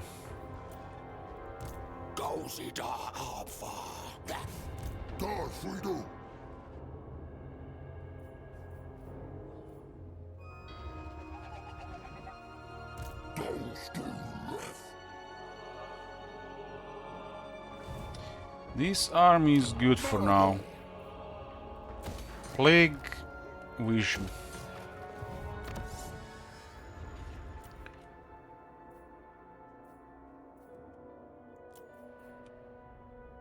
Fear when ambushing, attack and defense are Centigores. Higher ambush success chance, plus 10%. Next moon is in 3 turns.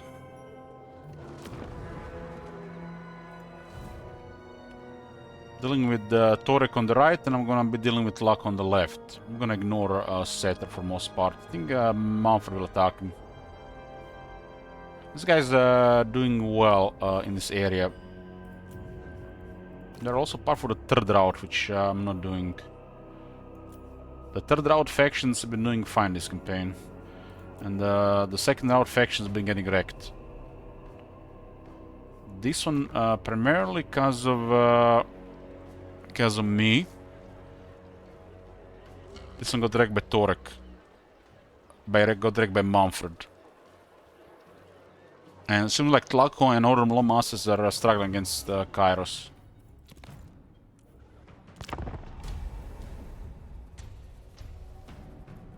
Scabbard is pretty much doing the same thing I'm doing, so he's been doing great.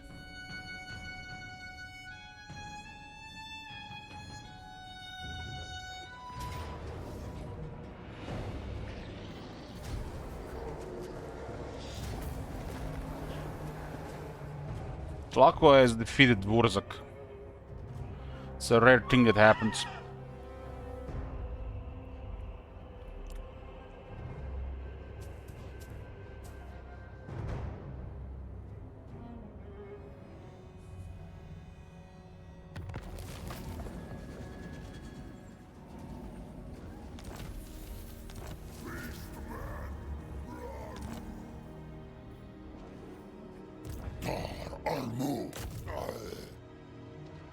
Torix defeated him, just taking his settlements.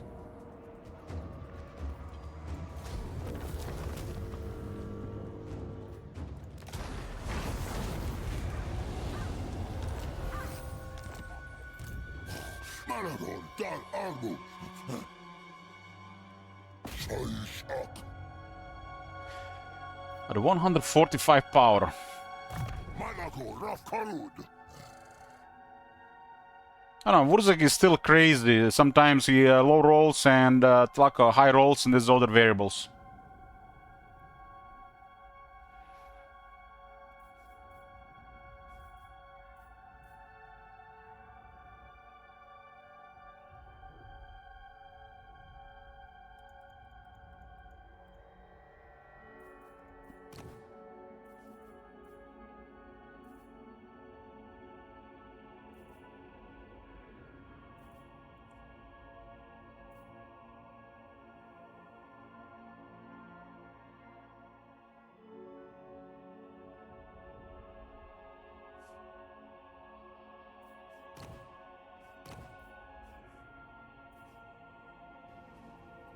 Oh my god! Have you seen that shit? Holy shit! What the hell? Da Waksho, Da Sweet Arifus. Smoke and mirrors. I don't think I need well heart, unless I'm gonna be casting non-stop.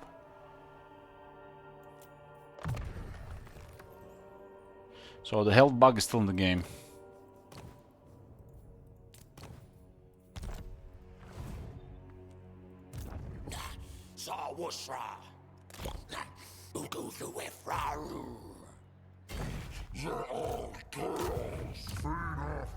I'm gonna surprise attack Tlako here.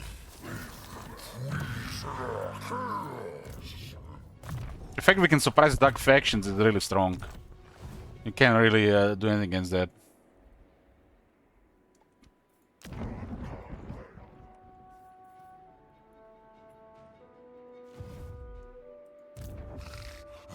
War dot Nef.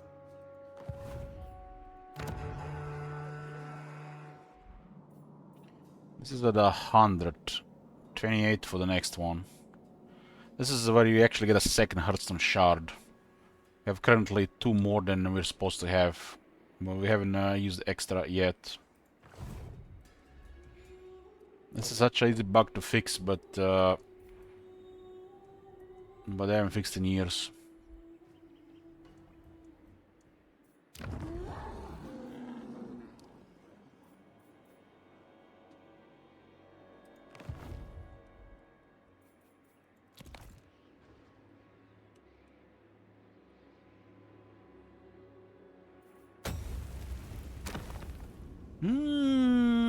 I could get some of these and get another army as well.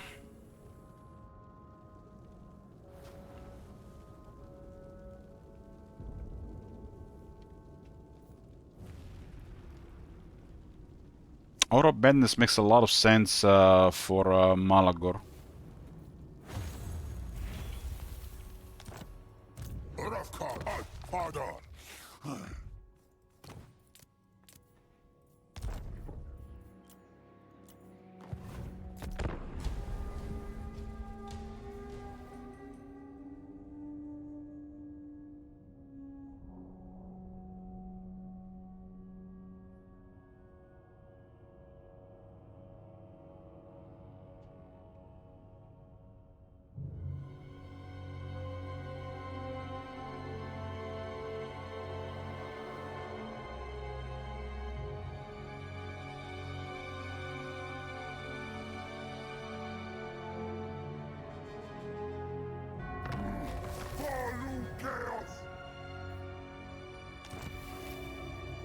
Got a unusual location, the capital. We can call the capital. Carnival of Nurgle. Isn't this the one where you get a trait when it turns your guy with those Great Unclean One features? Isn't that like crazy to get on Malagor, for example?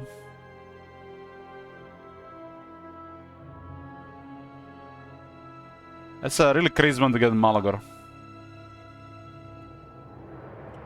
You get another damage aura around him. So Malagor can with that have 3 damage auras around him. With Nemesis Crown 4. So Malagor can have 4 damage auras around him without Flock of Doom.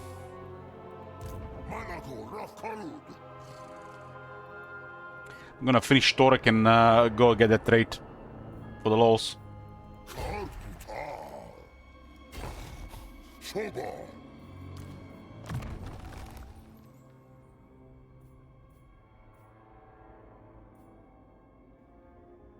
Like, what the hell is this kill?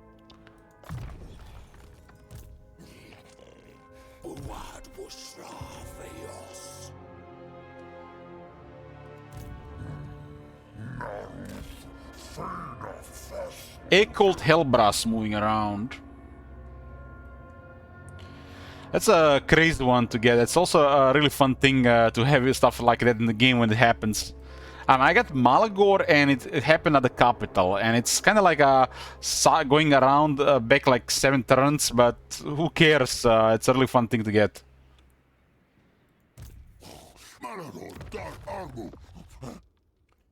So we'll have Flock of Doom for big AoE damage. You got Mantle of Crows for big AoE damage. Got the Aura of Madness for AoE damage. You can also get Nemesis Crown for the ultimate AoE damage. And Pestilent Decay from Nurgle on top. Which is just like... everything just gonna die so fast around him. It's like... it's gonna be stronger than Flock of Doom working non-stop. And then you have Flock of Doom option on top. And while this all damage is happening with the Pestilent Decay already, it makes the Aura of Madness work better, because they're gonna be losing leadership even faster on Malagor.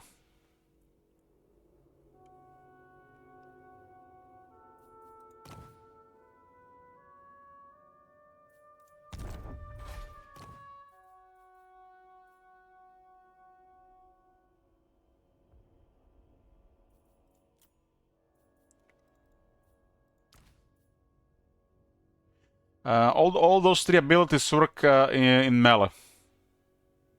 So as long as it's in melee. This one is basically Mortis Engine. This all stacks, by the way, because one is Pestilent Decay, one is Aura of Madness, and a third one is called Unending Flock of Doom. So they all 3 will stack. You'll basically have a Nemesis Crown on Malagor. Without having Nemesis Crown on Malagor. And you get Nemesis Crown, you'll double this damage. And you can cast Flock of Doom to triplet. Actually more than triplet. This will be strong enough to kill monsters infantry. Even if they have regeneration.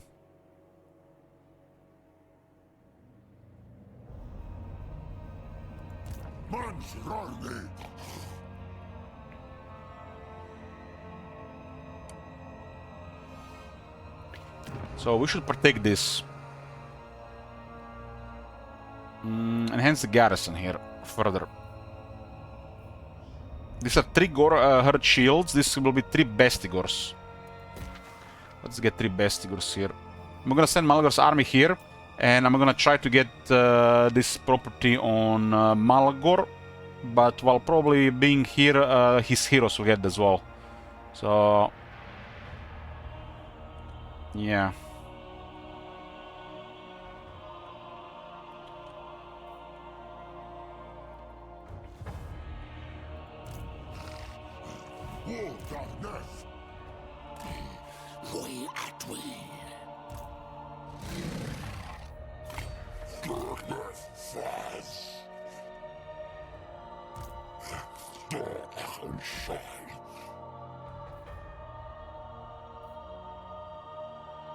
I got this one for a siege talker.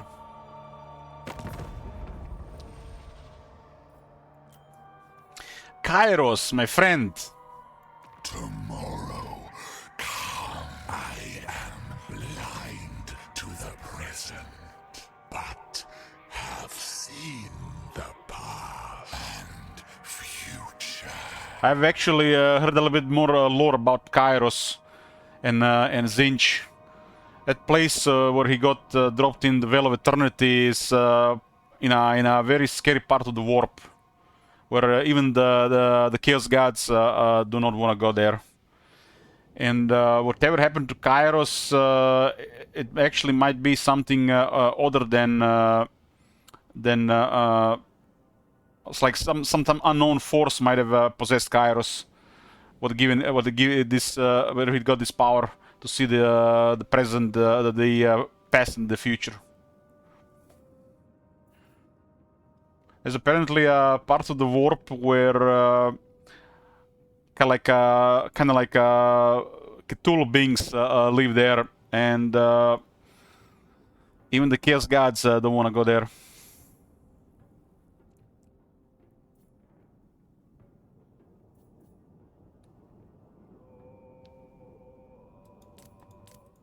I like to think that Kairos got lucky by getting this ability.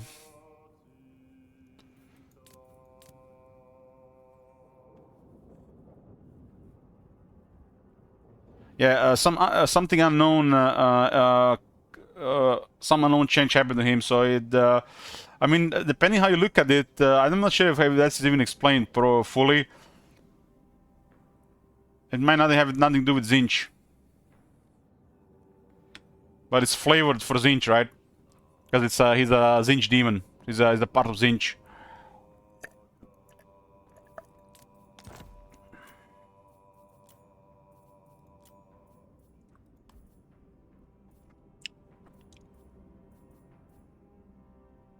It is done.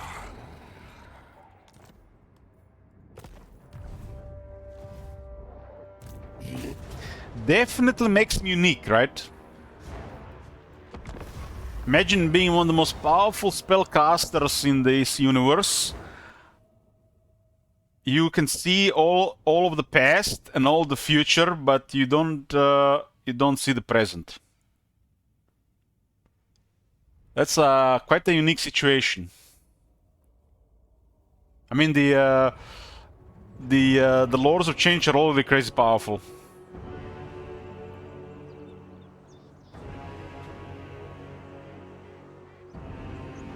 The way I see it, it's bizarre.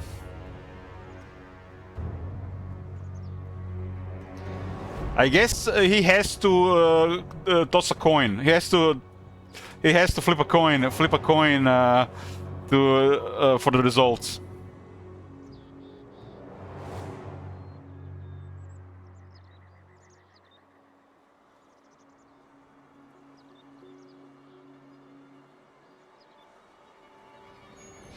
The way I see this is like he's present in the past and present in the future, but he doesn't know what's going on right now. So it's a kind of like a bizarre state of being.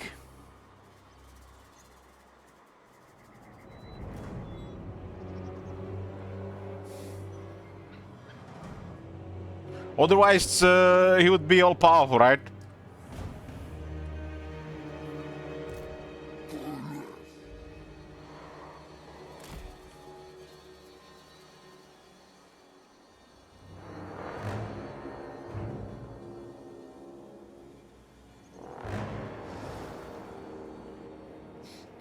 I mean, for the demons to even work, there has to be a presence of strong winds of magic and corruption, right? Otherwise, they cannot even materialize.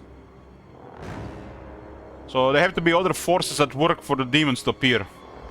And when they appear, then it's real bad stuff going on.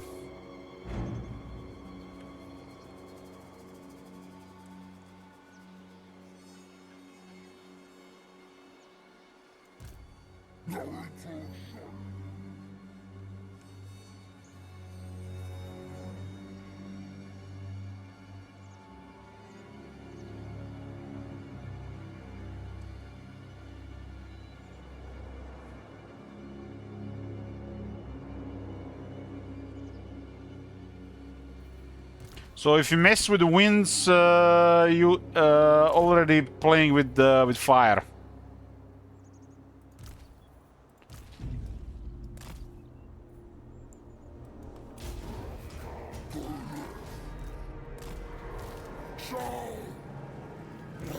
Chaos Door! Dark Sword! Dark Sword!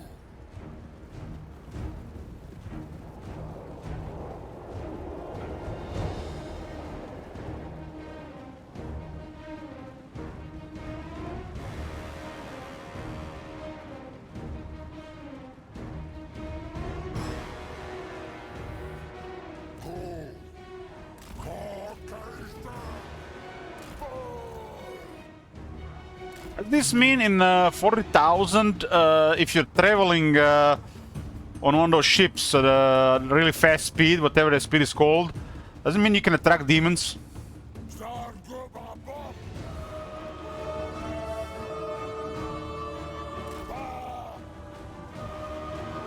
There has to be some kind of defense against that.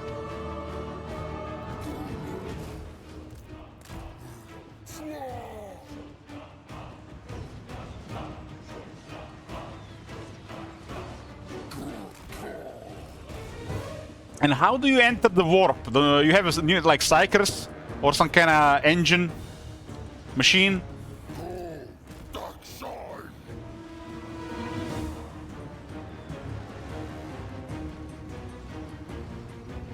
The ship opens a portal into warp. Warp engine. So it's a technology.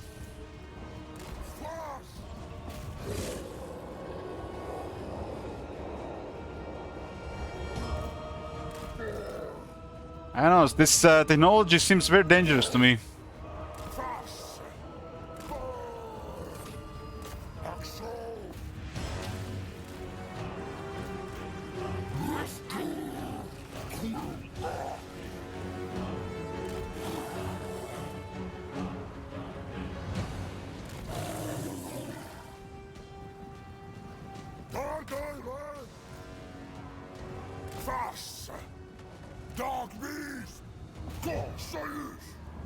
And the demons from the warp are just some of the stuff that lives there. There's other stuff living in the warp, not just the demons. Demons might not even be the worst thing. There are things in the warp that are more dangerous than demons, but they don't really have the same desires as demons or goals. They don't really care about the material stuff.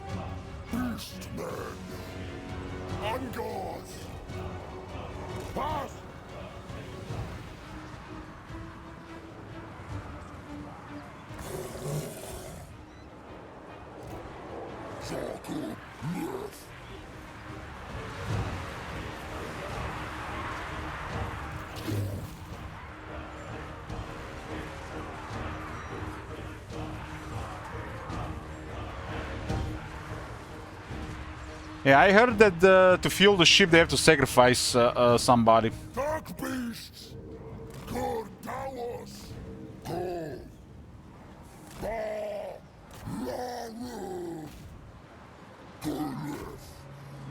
I mean, humanity is just more manpower, right? You got into that point where it's just manpower. I guess the individual doesn't matter. Especially nobody's. It's just a resource.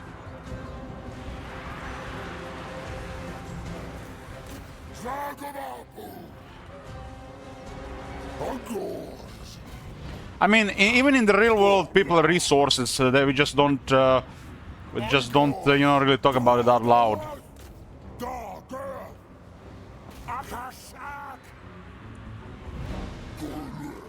I mean, what's 10,000 people, even 10,000 psychers a day, if you have trillions of population? And without the Emperor, they would lose to Chaos.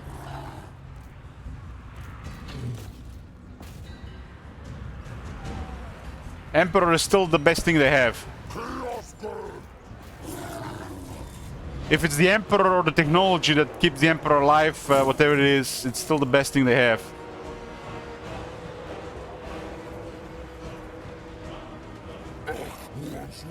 The way I see the Emperor is basically like a Chaos God entity just outside the warp.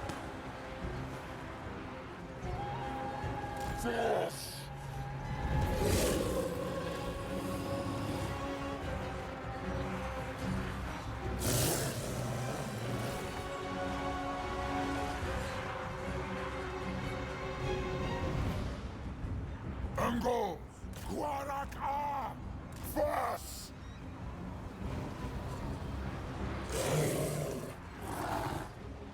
Grey Herd!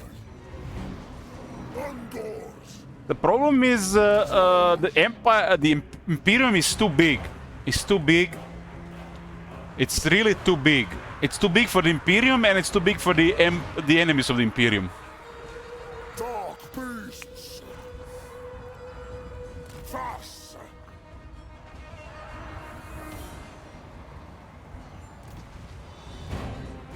Food crew!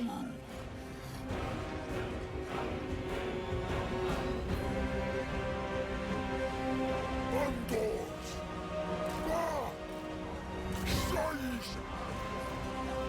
The chariot is doing work here. The arm is too soft.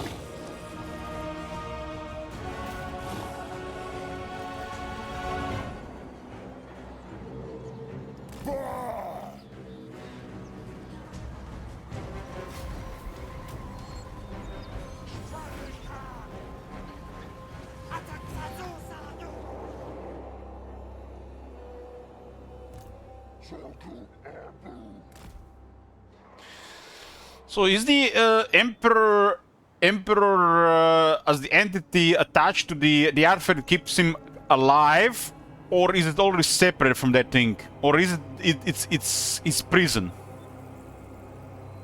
What is it anymore?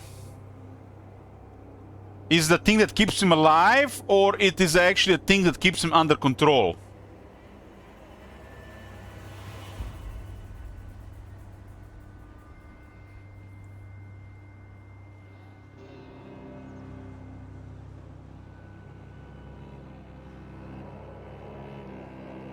Because the way this sounds to me, like he doesn't need his body. But if he loses his body, won't he lose the his place in the physical world?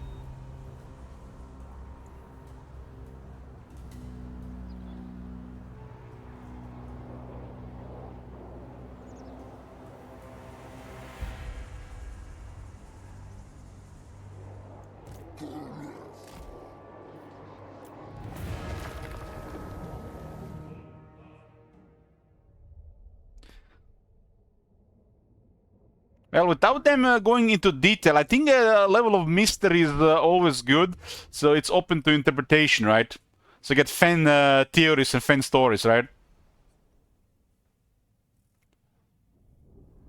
Revealing everything is never good, unless it's like a part of some epic action live movies.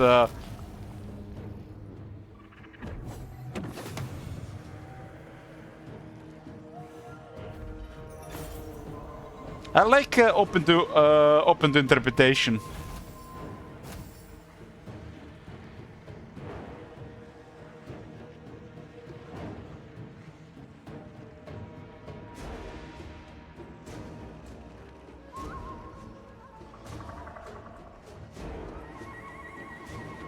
It's like the same thing like what happened with Sigmar.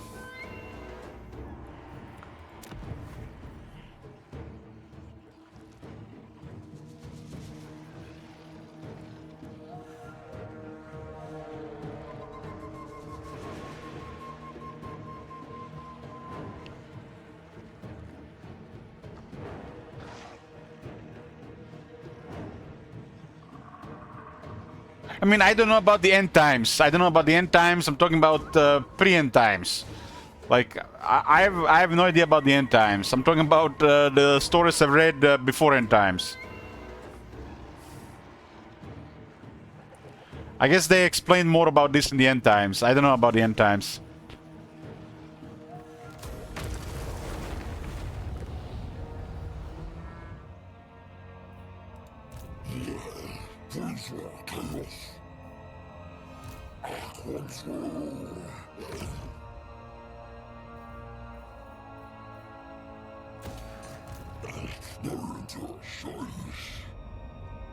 I'm gonna have to keep this guy outside unless they, if they, in case they close.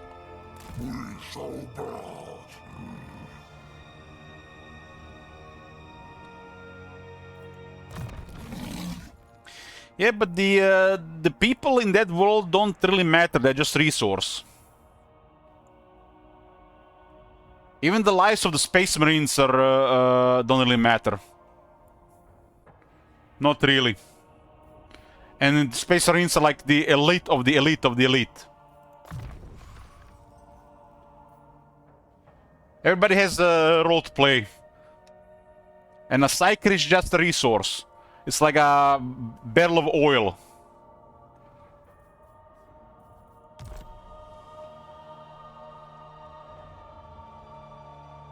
I'm sure they got people hunting Psykers non-stop. Psykers have to be controlled after all, because of chaos. I'm gonna get me a coffee, boys, in a bit. Yeah, big boys. So, they did announce the DLC called The Lords of the End Times. Some people are confusing this to like the End Times or the final thing for this game. I already seen on the Steam discussions. But I'm pretty sure an update after that at some point will be about a similar thing but the chaos. Because what if they are waiting for the chaos invasion mode for the very end of the game? We have a dwarf crisis, we have a green skin crisis, we got a scaling crisis, but we don't have a chaos crisis.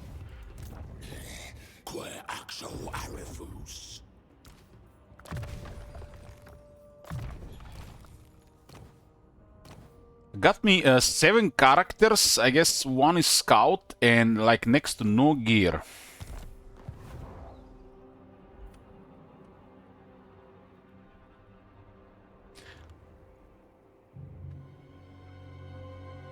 I'm going to destroy Torek, and I'm gonna send Malagor back to Sunken Kernark, because we got the Carnival of Nurgle. So the army will take a break for a couple of turns, enjoy the carnival, and try to get some of these Nurgle traits on the army, but hopefully on Malagor. Since Malagor already has such powerful effects with the same thing for damage, why not enhance it further? It's a fun thing to do. Basically, all these effects will be kind of like Nemesis Crown without having Nemesis Crown, and if you got a Nemesis Crown on top, would be double.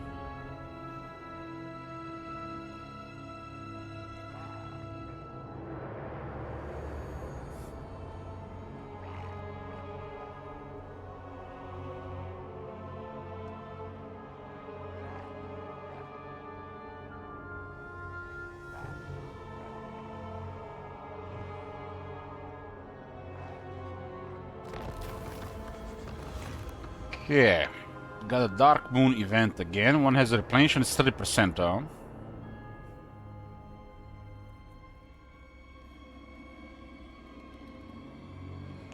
Big turn here, big turn. This is the time when you want to do rituals.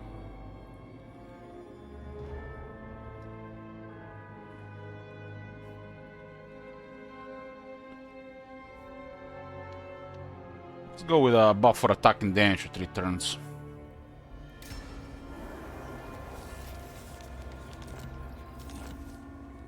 Plus 15 attack to all armies, and infantry gets additional 30% more damage.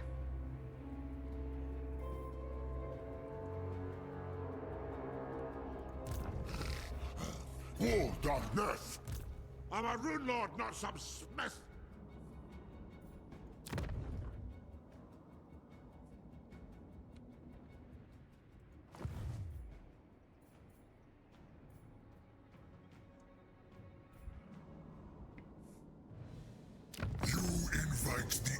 Cetra is now at war with Clan Scryer.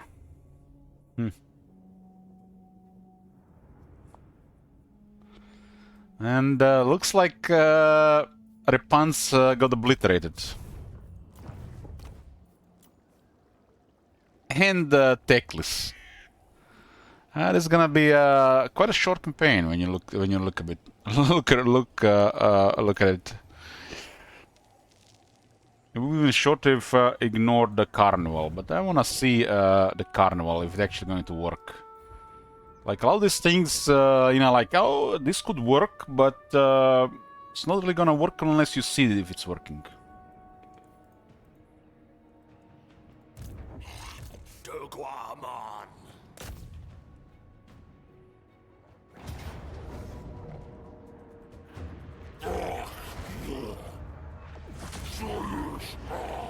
Okay, I got a wizard here.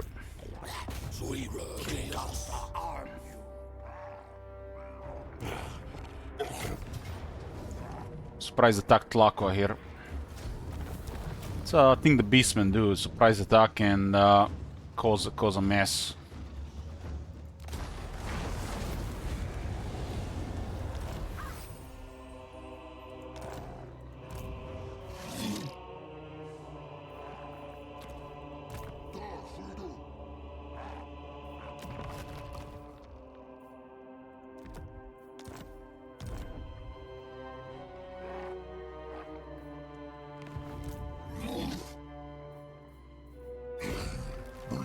I got a tier 3 here. This is at 72, 16. 16. I can perform both. I can get level 4 ruination.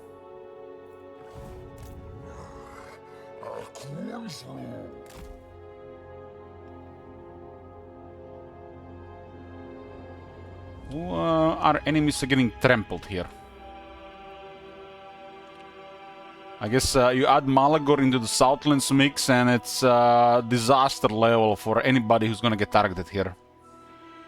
The power projections of the right factions goes up and the wrong factions go down.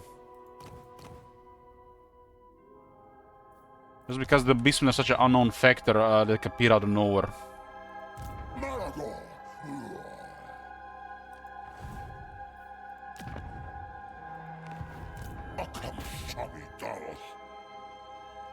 Let them recruit Temple Skulls, I don't care. This grants Malagor Terror, 10 Fizz Resist and Aura of Madness ability.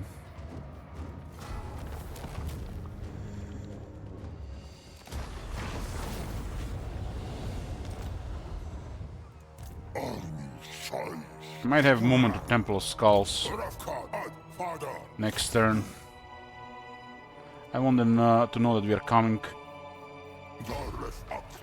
Power is up to 170. Considering Malagor, that's crazy.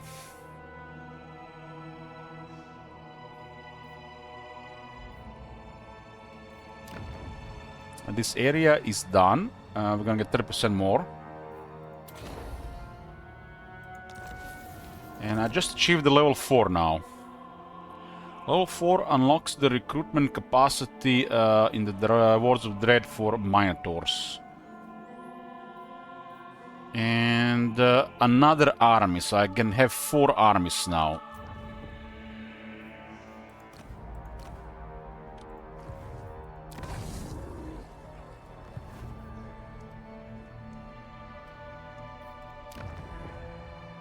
This area regarding ritual is also done, so might as well get 30% more.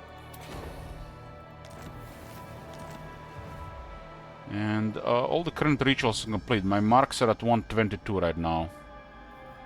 The next bonus is another Hearthstone Shard and another 5% reduction to Horde building construction. Malagor is a 25% discount, with this one currently at 35% discount. This also unlocks the high tier units in the Rewards of Dread. The Dread is currently being saved for a tier 5 Hearthstone unlock. Hey there, bro.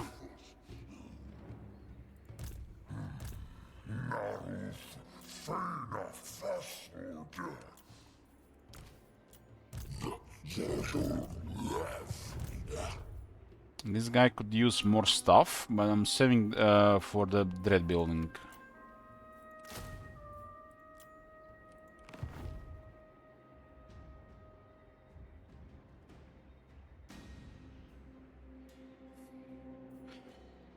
Yeah. The opposition is like non-existent, but we still have some enemies in the way here. And I'm gonna be side-tracking to get the Nurgle trait to see if we can even get it.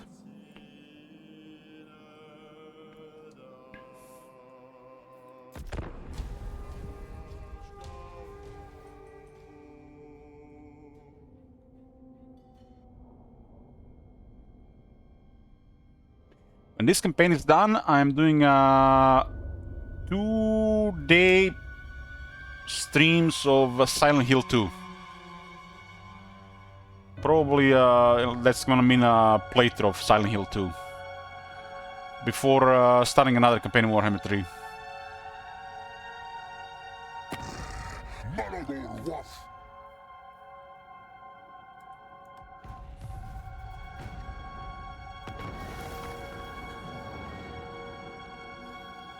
On a PS1, no, it's on. It's a remake. It's a remake.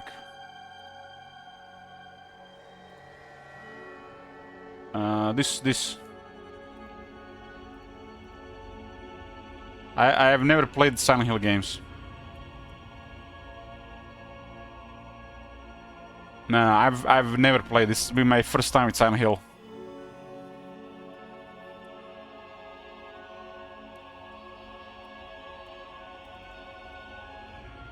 It's been requested by Dick Bro.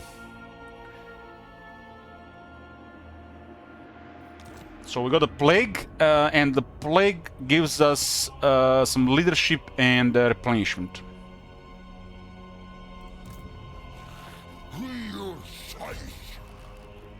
That's a lot of power for Malagor. It's pretty crazy, actually.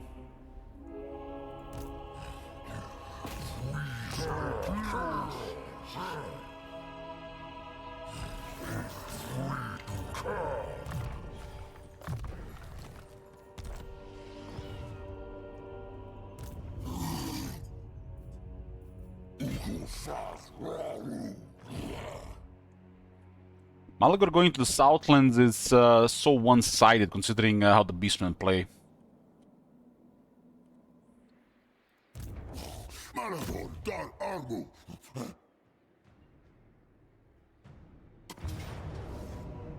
We got a Torek here.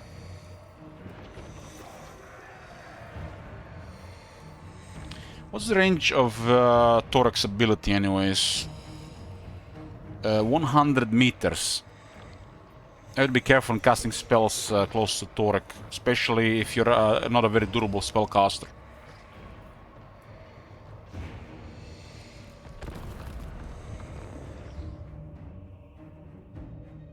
Was it an update to Zephyr? Man, Zephyr is getting so many updates over time.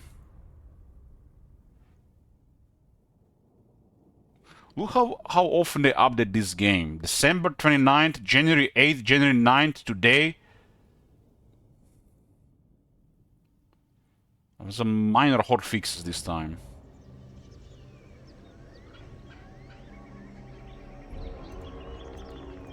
I haven't played the game ever since it got released.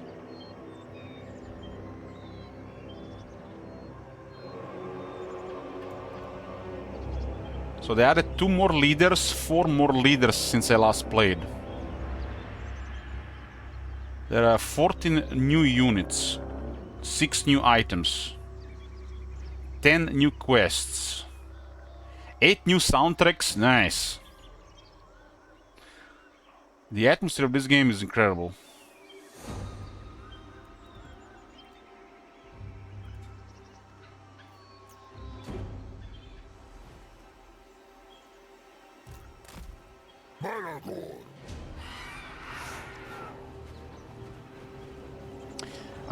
Yeah, it's a really well-polished Gladius.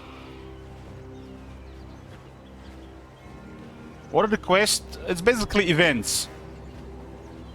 They tell the more of the story, what is happening and what might be happening. Kind of like builds up how the some of your games might go and helps with the immersion in the atmosphere.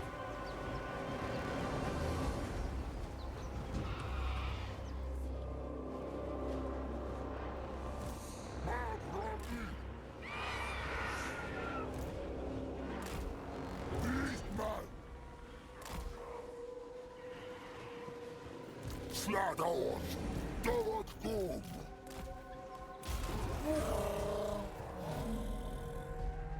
Scheiß.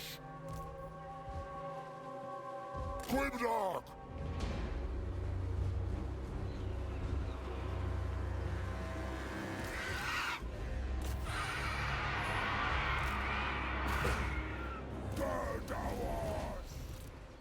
Beastmen. Was?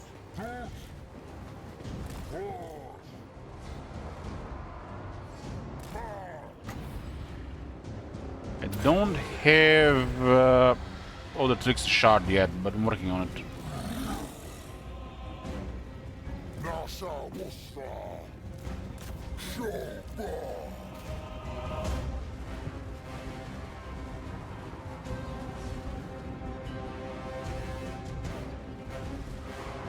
They're basically they're war games. War games done really well. And I really love the way they went with Zephon. It's a really nice atmosphere. It's really enjoyable to go through the world.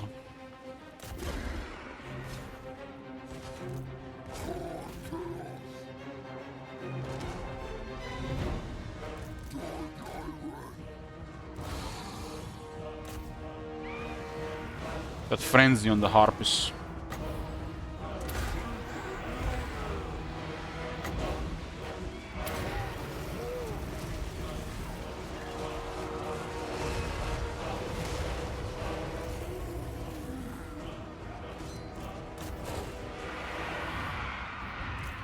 You don't have to send all 4 at once. The 4th one can charge after the 3 ones have done charging. It's not enough room for all 4 to fight on a single unit. I mean, look at what happened to the units. So much for the dwarf armor, huh?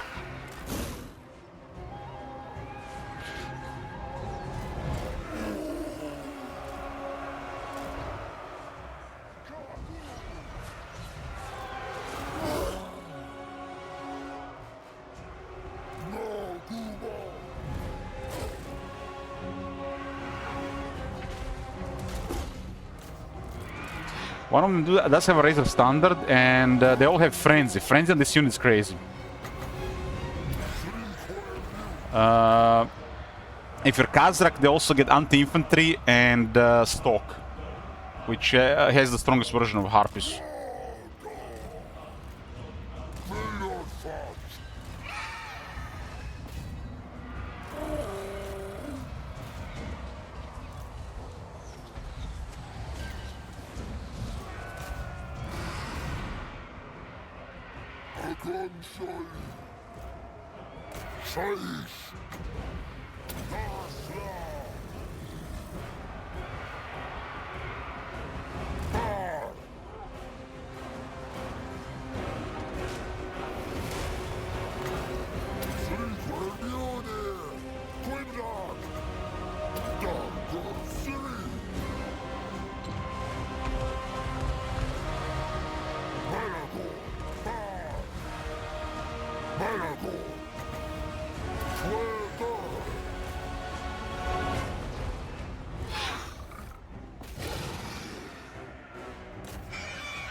Orc is no joke.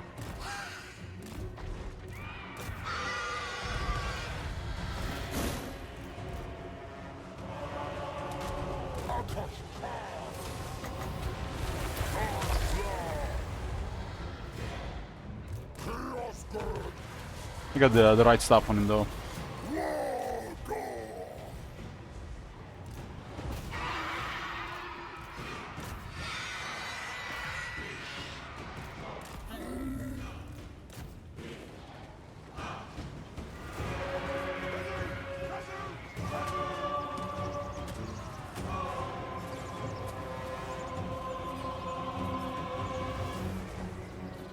Harpies have double base armor in Malagor's army. Also 20 additional missile resistance.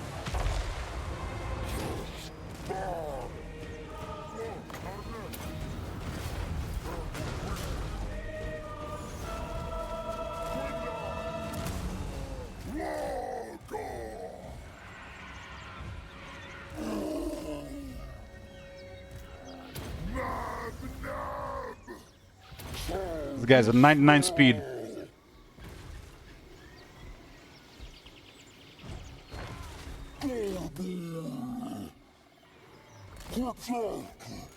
That's a Tlneši Gorbul. Monka.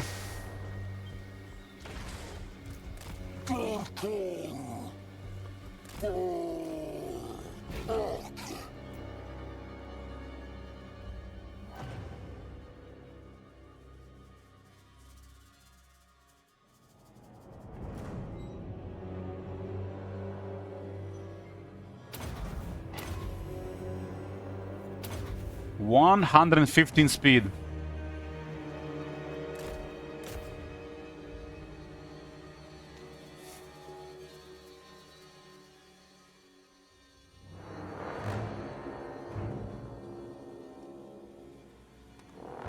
Still have trouble with chasing infantry.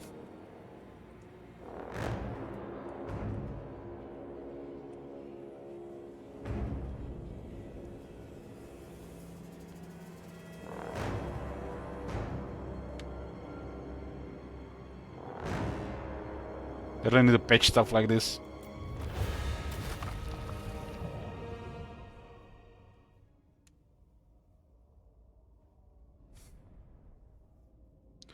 This is the end of Ironbrow's expedition and end of Torek Ironbrow's faction.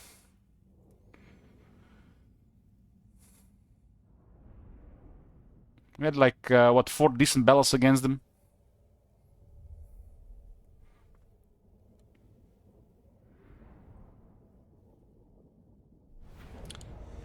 And we got a banner of swiftness, beautiful. This guy can be even faster now.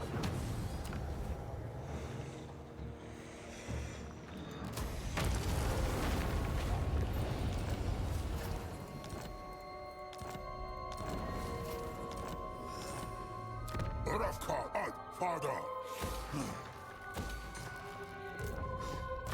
138 speed on Malagor. I think I like... I mean, Malagor will use Hour of Madness. I guess for the lol we'll put him on the fleet-footed Gorbuls. Aldi has a Wayfarer though. It's better than this guy. Nah, this guy's already too fast.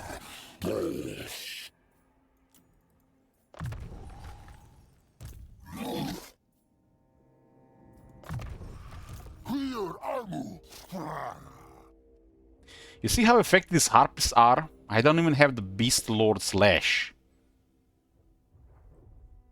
And there's creatures of the herd as well. So they can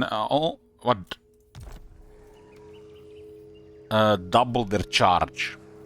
Double. On a unit like that, the charge actually is very good.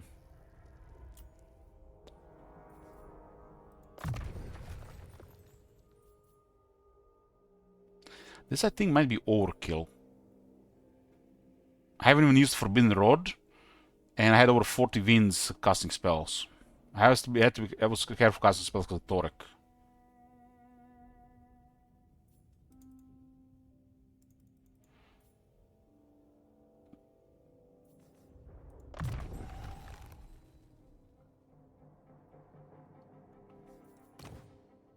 Not talisman yet. Need the other trickster shard and talisman preservation.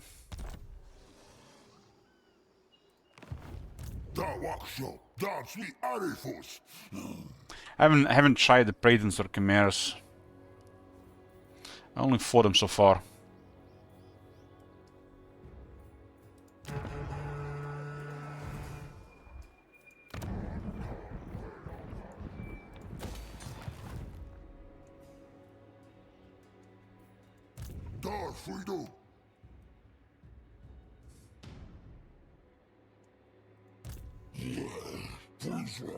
Clockwise under pressure here as well.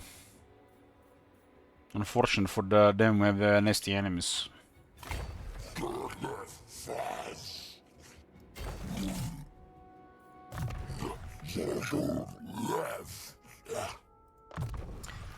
"30 charge and 15 speed.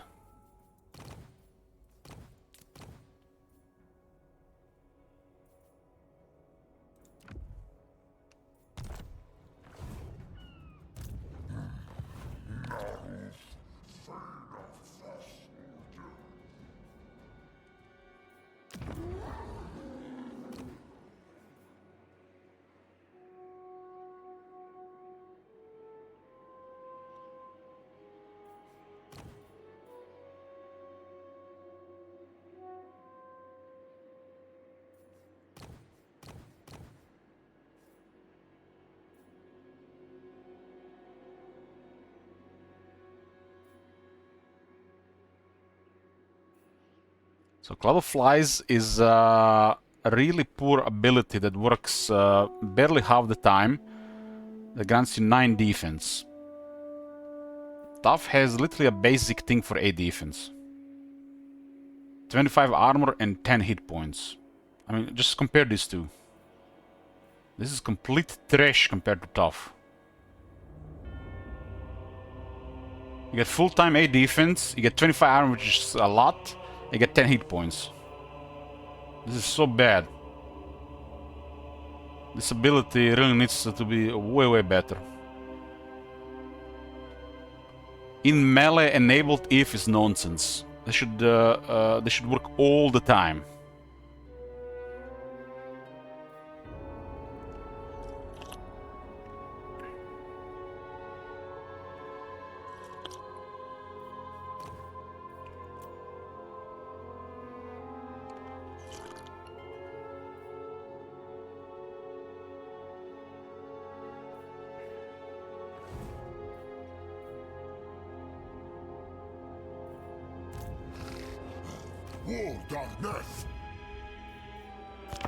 I'm gonna send Malagor back where we started, because we got a Carnival of Nurgle, which is a fun thing.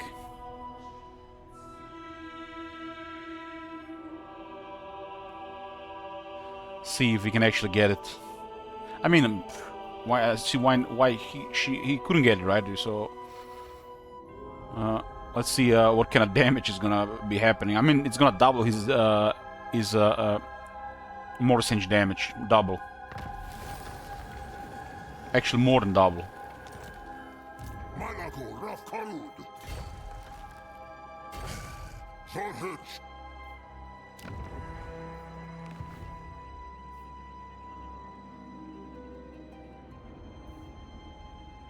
Cetra might be moving towards there.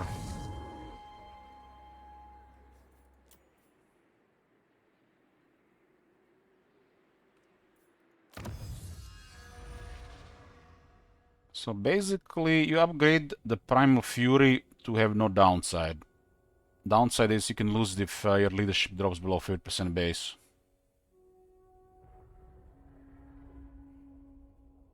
Speed charge, tracking, psychology.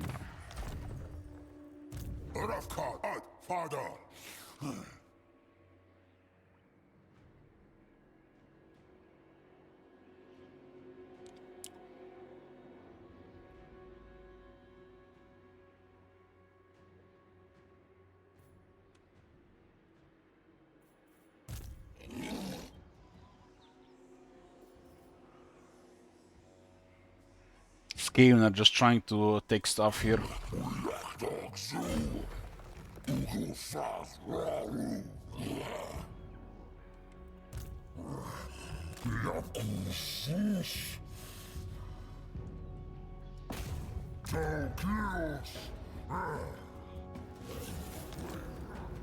I'll see.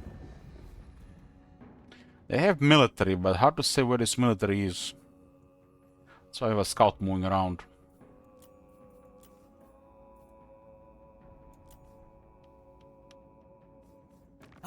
Trixie! It looks like Skarsing is losing to Scrag and Clan Angrund.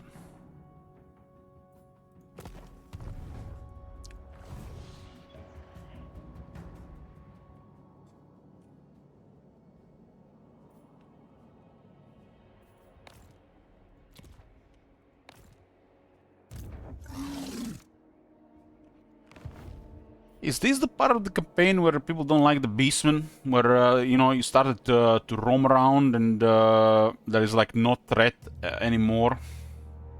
I think this this part of the campaign is really refreshing compared to a lot of campaigns. There's no threat anywhere whatsoever, there's some resistance, and you're basically just roaming around. I think this part of the Beastman campaign is that people just either lose interest because they don't know what to do, or because they feel like there's no challenge anymore.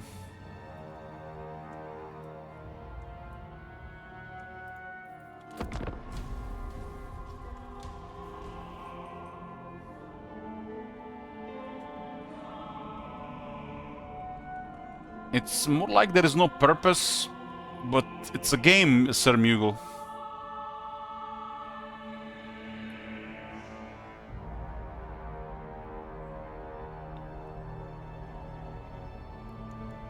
It's for the Beastman enjoyers, you wouldn't understand.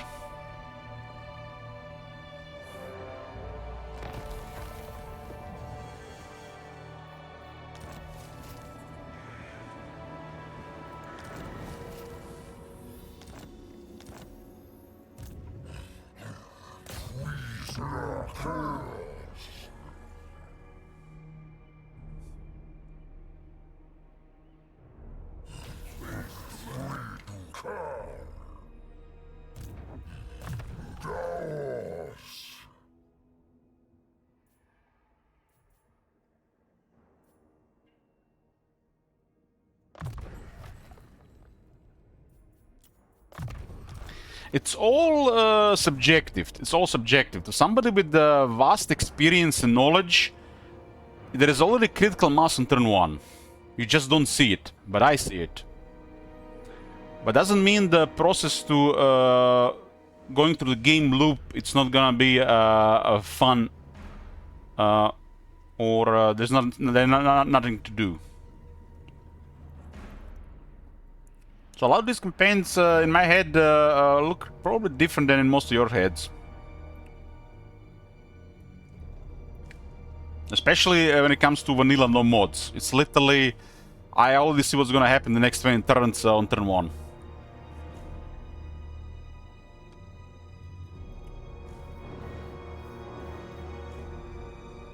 Want people to think like, you know, there's some kind of challenge, build-up and stuff. Like, there's not. There's just the game loop, which has gotten way worse for the early game enjoyers in Warhammer 3.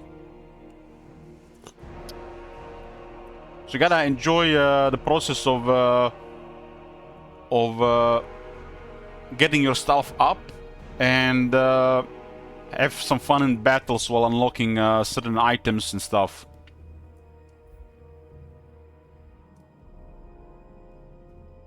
The AI never had any chance to defeat Beastmen. The only Beastmen that get defeated are the ones that make mistakes. That's how it always worked. The only way you lose with Beastmen if you mess it up. And you have to really mess it up. The AI is rarely trying to win. They're trying to create a resistance.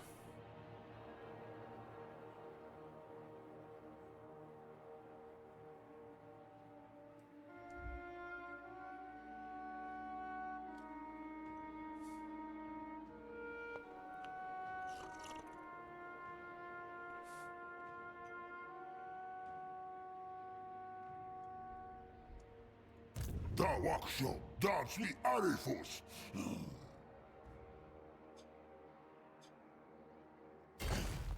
Lopus Kagu.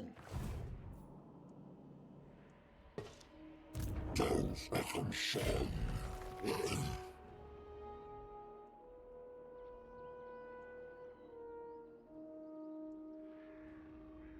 This is still way more enjoyable than playing dwarves. For me. Dwarves have kinda... I like the battlefield, but the campaign is like...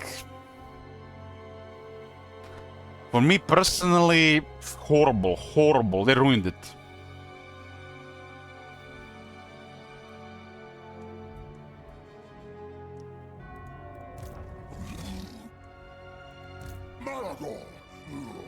Beastmen at least make varied armies, you know, just go for one thing. With wars, you don't even have to recruit more than two units.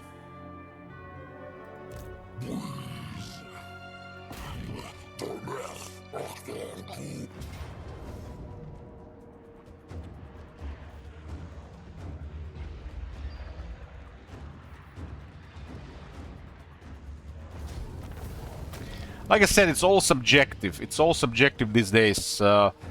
We are beyond, especially our community here. We are beyond the challenge phase of the game. So you have to find what you enjoy the most, or what passes for your enjoyment. You know, some people just have bad taste. You know, like Merconos. But some people never really play anything other than the Empire.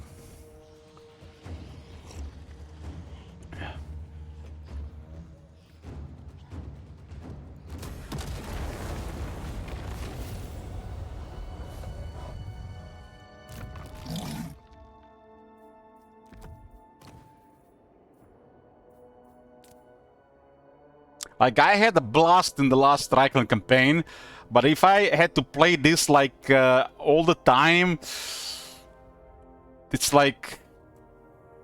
I don't know, there should be a cycle of at least 3 different factions. And don't say, you know, there is Golden Order, there is Reichland, and there is, you know, Hans Marshall. I don't mean that.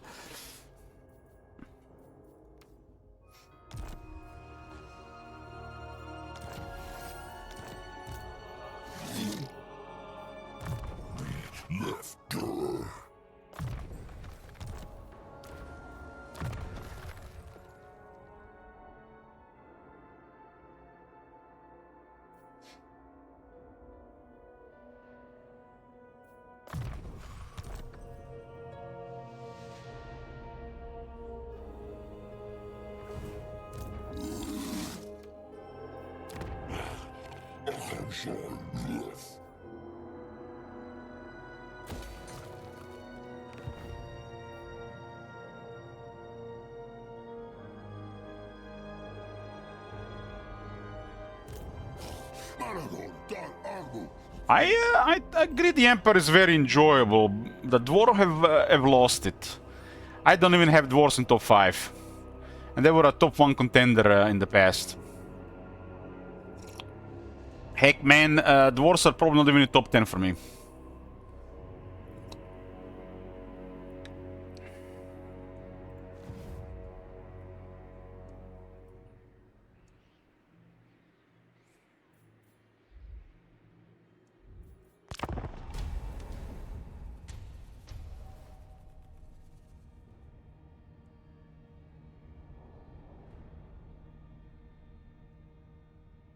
Chaos Dwarves?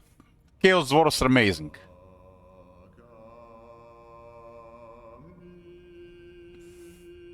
Man, put those couple of those lines of fire glaze, once they start firing, I can only see playing Tau, fire warriors shooting their guns.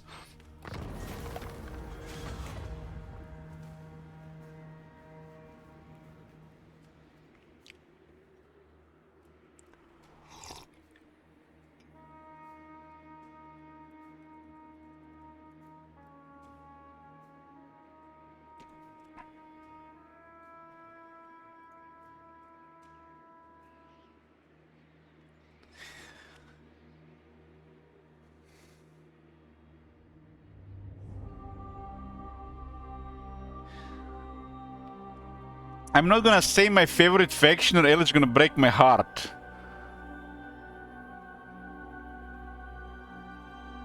Oh man, don't tell me it's Skaven.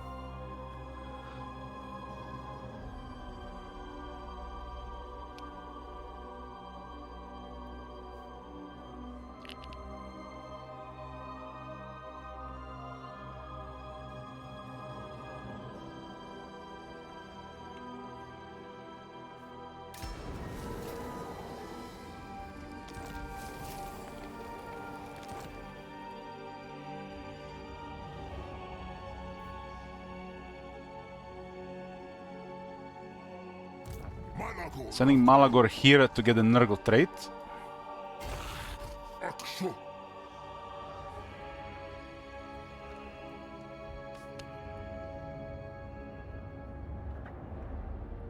Your favorite faction is Wood Elves. I love Wood Elves.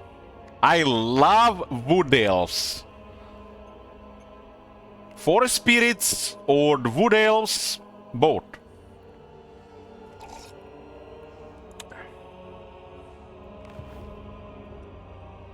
I love all the elves.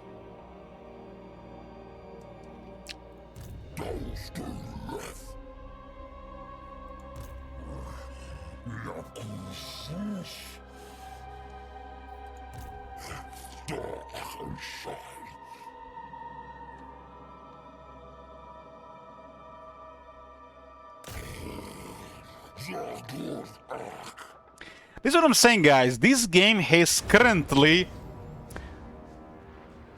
what, 103 factions. 103 factions. Just find what you enjoy.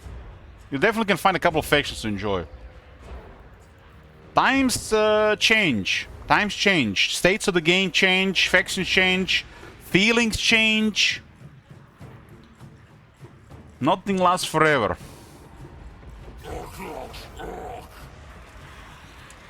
Saint Isaac says my favorite is Norska. I respect that, Saint Isaac.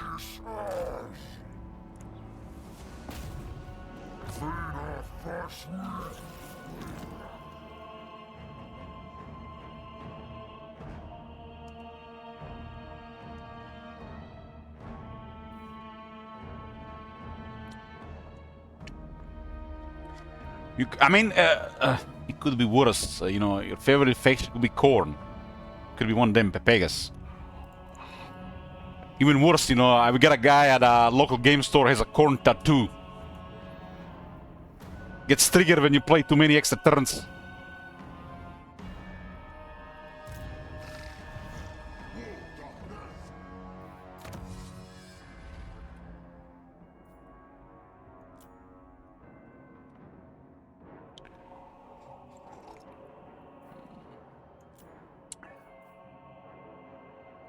Plus 10 armor for Gors and Bestigors. All Gors and Bestigors.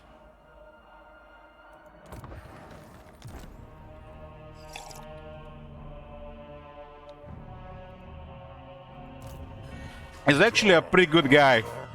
He's actually a pretty good guy.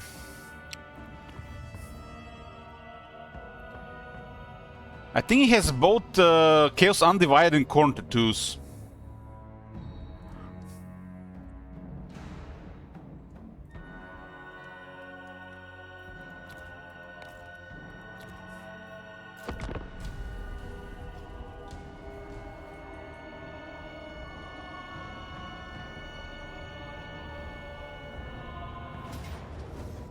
Nobody can have Satosa's favorite faction. Well, we live in a world where liberals exist. They try to make mental disease like a normal thing, so everything's possible.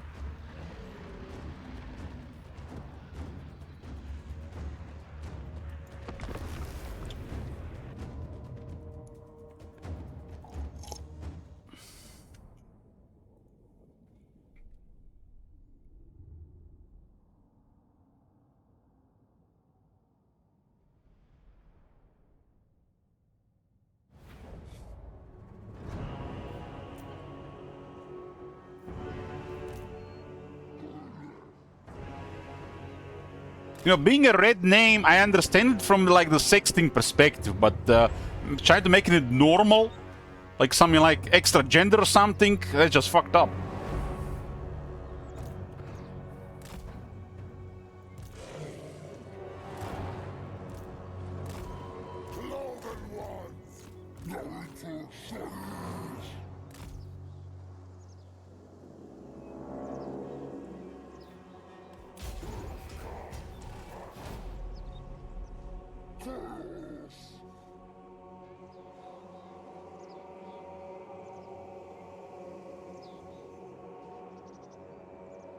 The chariots will deliver here. We got a heavy one here.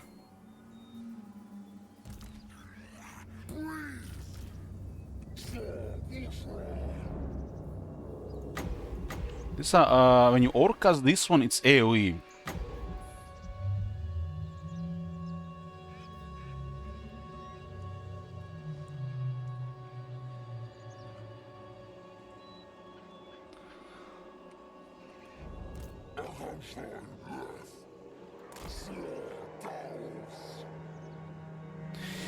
Have you guys heard about that one time? A lot of fat people have gathered in a room. It was kind of some kind of, I don't know, event or broadcast or podcast or something, and they talked about the house. They were comparing how somebody's body weight, so how overweight they were, how big they were, you know, size T-shirt they were wearing, to what level of privilege they can enjoy. So they were saying like the skinnier you are, the more privileged you are.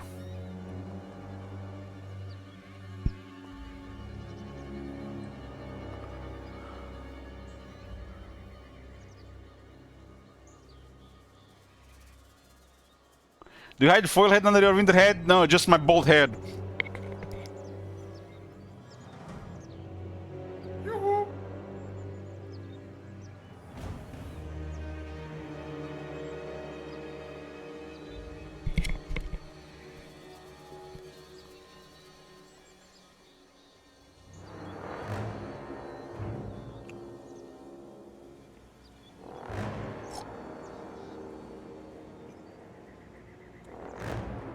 Ooh, there's a stegodon.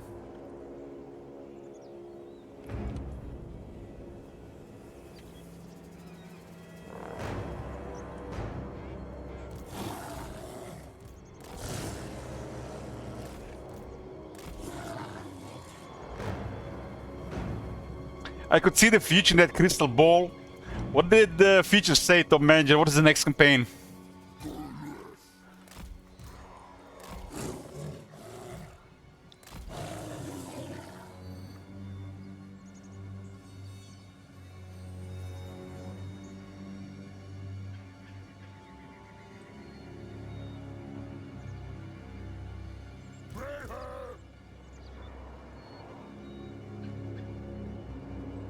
Force Taurus Warrior is actually gonna be pain in the ass here.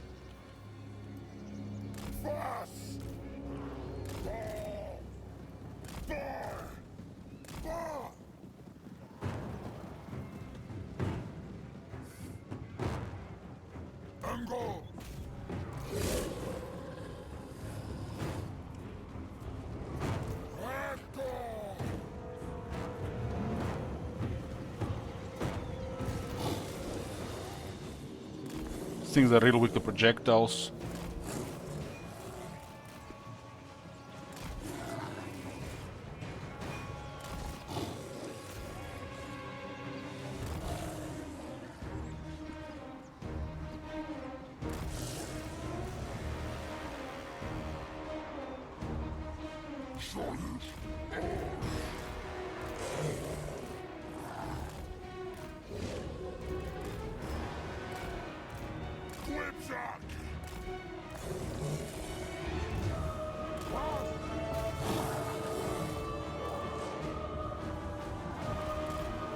I think if they sent a second in melee with the rest of them, this would have been really ugly. I do have a Razgor chariot. It can kill easily 3 units of Saurus.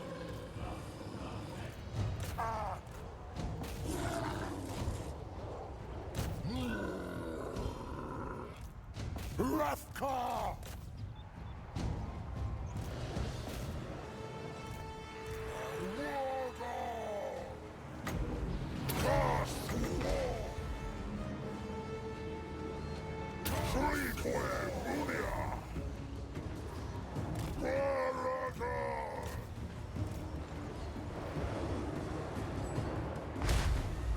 The Cairo still takes, yes, and is attacking Tlaqua.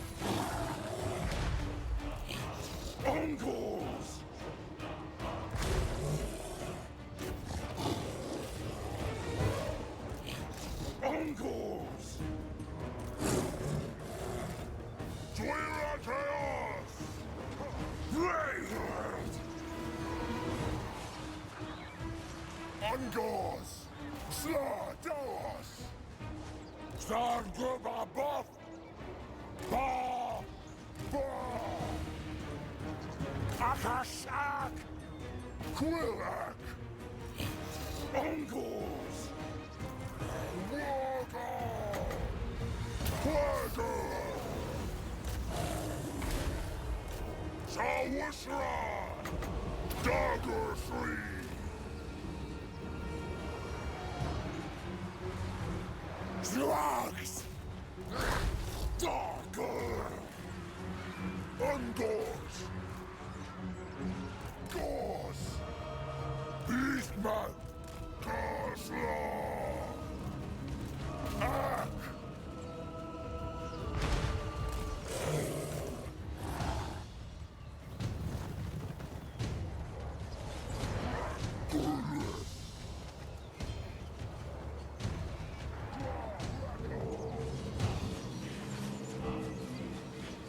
Looks like a tough King Chief.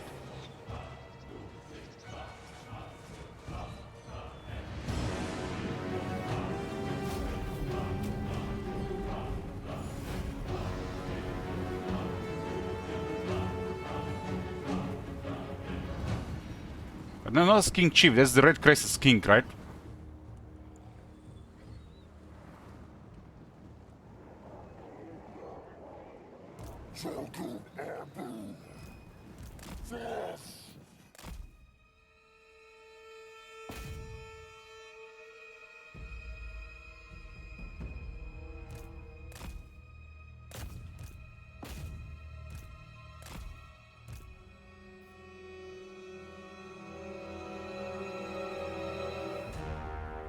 Getting attack trait on the Beast Lord is definitely the way to go.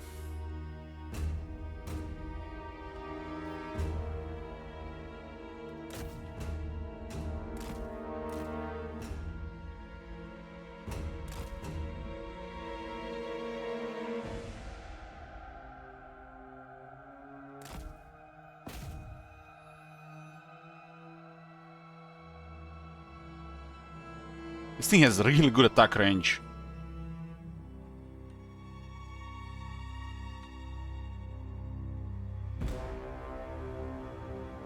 Last guy is always hardest to kill.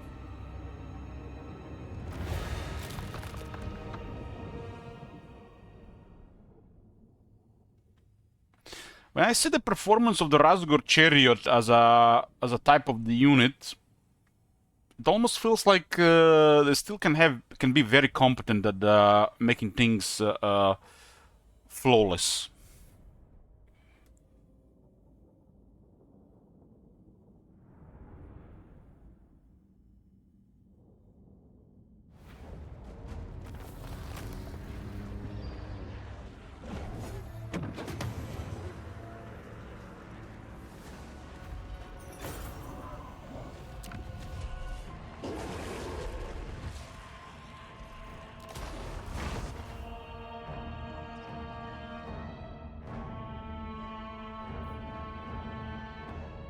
They were going around. And this is, again, we have literally joined war in progress and we shifted the balance of power. Nobody can defend against this. Just because as we are moving towards the target, they don't see us.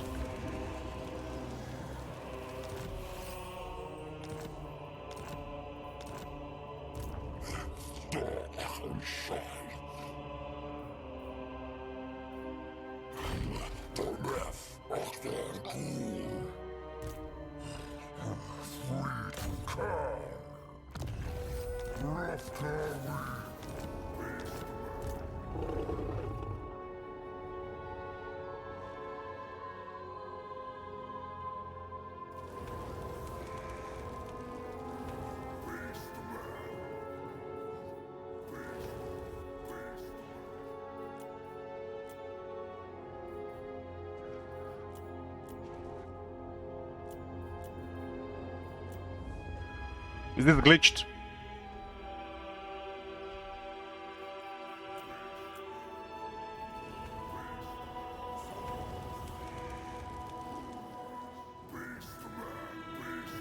Wasn't this guy in the battle the only survivor?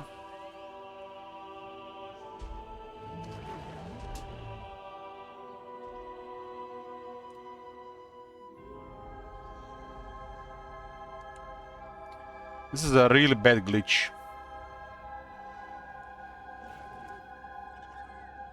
So we defeated the army in the city and somehow he got teleported out of the city.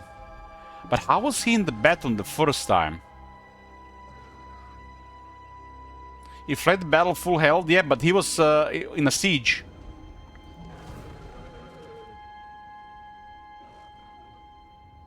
Something suspicious going on with this. Let's get to the bottom of it.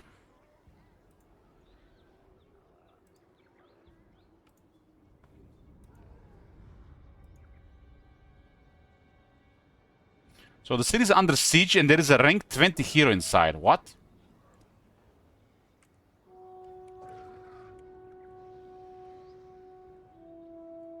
You see that?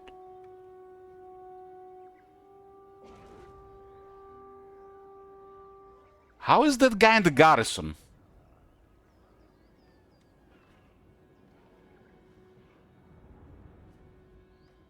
Why is he rank 20? That's some really bad bug. There's nobody there, and there is a guy in the garrison. It's a garrison hero.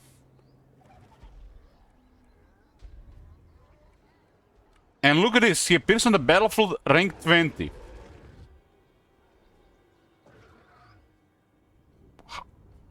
What?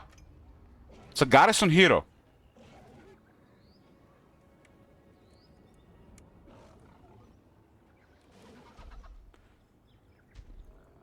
This is a surrounded city.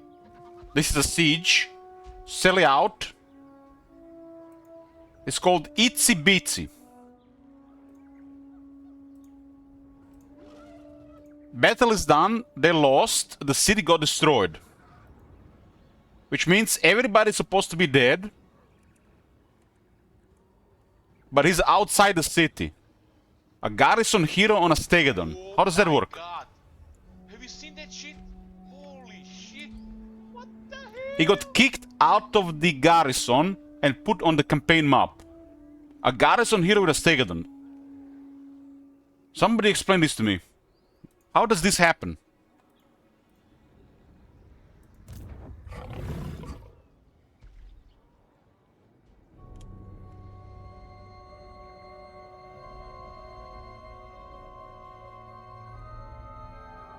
How was he in this garrison?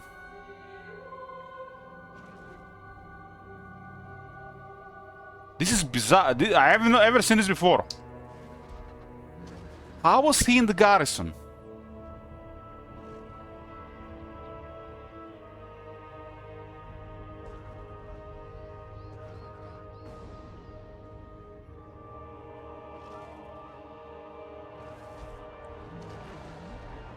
This is some kind of new feature.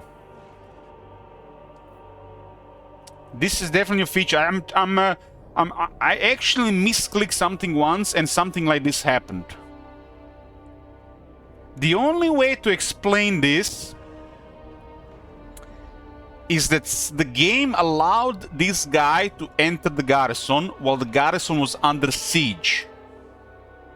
Which is some kind of weird feature bug. But the fact he survived is definitely a bug. Not a feature, it's definitely a bug.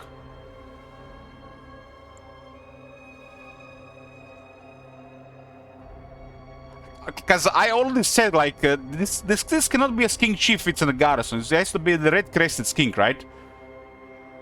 So this is really bizarre.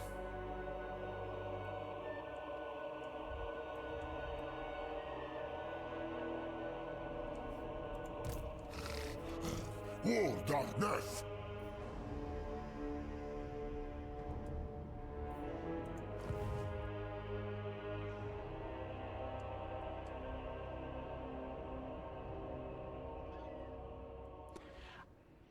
I'm not sure if I'm remembering this right, but one time I misclicked something, and this was not even intentional.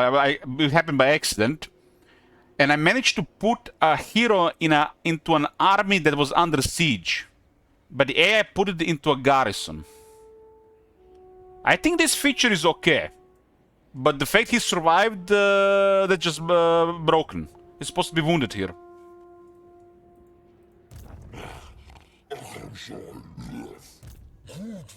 I think this has happened at the same time they allowed for the ports to disengage.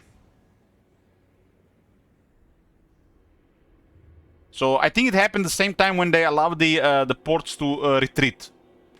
If you're under a siege, let's say you're in Suddenburg, there's an army in Suddenburg, and you're getting attacked, and you lose the battle, your army actually flees via the port. I think that's a good feature. This was just added to the game without any explanation. And you can retreat from the ports. It's a feature in the game. But I think at the same time they also added the ability to interact with the settlement under siege. But joining a garrison with a non-garrison hero, that's bizarre.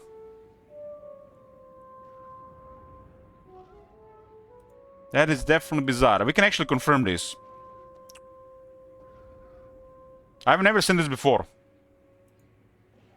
It definitely looks like a new feature in the game, probably not intentional.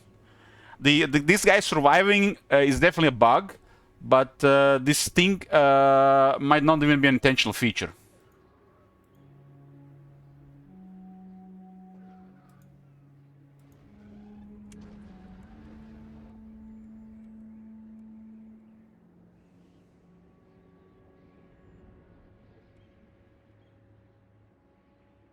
So this is the garrison of Tlaqua.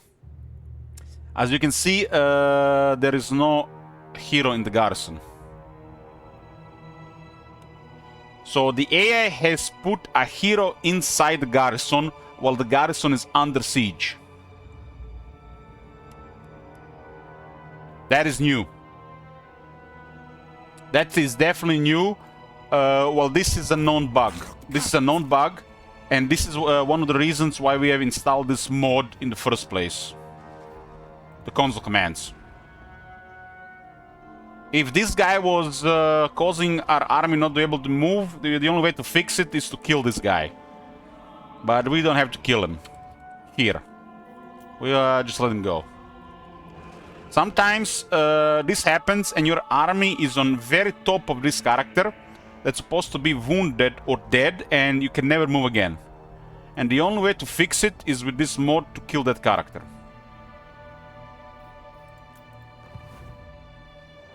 But this is fine. It's just bugged.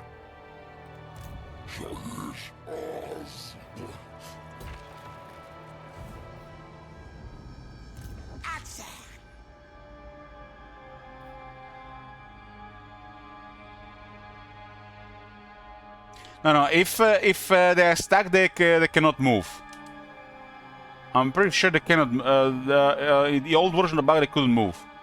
It happened to me once when I played Count Noctilus, which made me lose, not be able to retreat. And this is before I even knew how it worked, and it happened once with Thorgrim. But Thorgrim was stuck when supposed to move, but we used the mod to fix it. This guy is supposed to be wounded right now. He's not supposed to be on the campaign, but him entering the settlement, it's a new thing. Some looks like some kind of feature / bug. That's definitely something messed up in the spaghetti code, or should I say it in the bolognese? The under bolognese.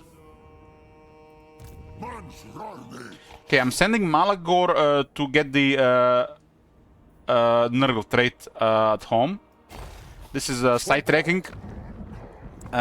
We got the Carnival of Nurgle, which grants you 2 traits that like give you features of Great Unclean One, and it's perfect for Malagor because that's how it works for extra damage.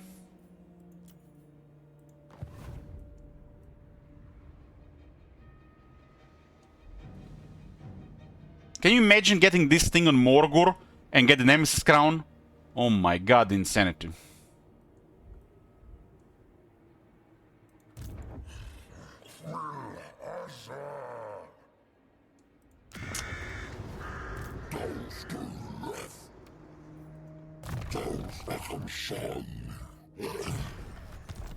They added some features to the game without explanation, which clearly seem like feature, like the port retreat, but it could not be, could also not be intentional. And when they do stuff like this, some other stuff changes that is not intentional. They're too slow at hot fixing anything.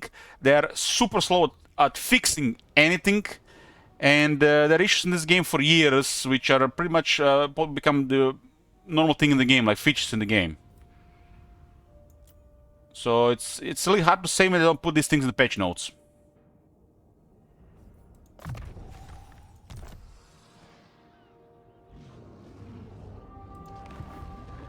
I think the port retreat makes a lot of sense, and it was a thing in the older Total Wars. It's where it's from. But this thing here is clearly a feature bug into a bug. So these are 2 separate things here. But it's interesting. Now that we know that it works like this, we can use it in our advantage as well. Just state of the game, right? I've accidentally clicked once on a settlement and that happened. I think I wanted to click on the attacking army, but I clicked on the besieged army.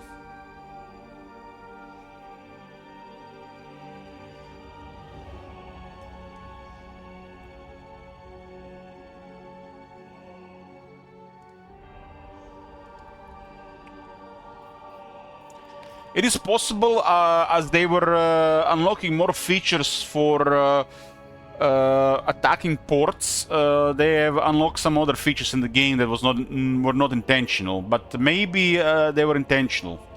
I think port retreat is a good feature.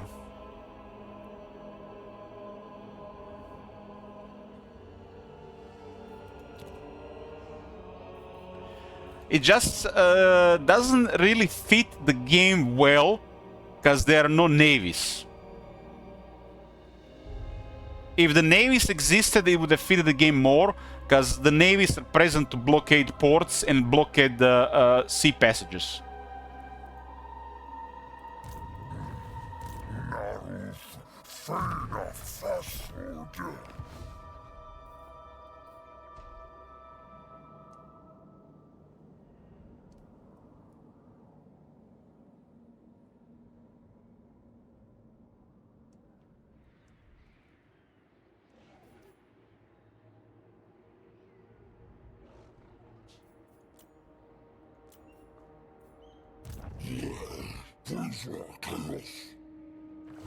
Can you block the city from the sea? Only with the Black Ark, or whoever can attack the port.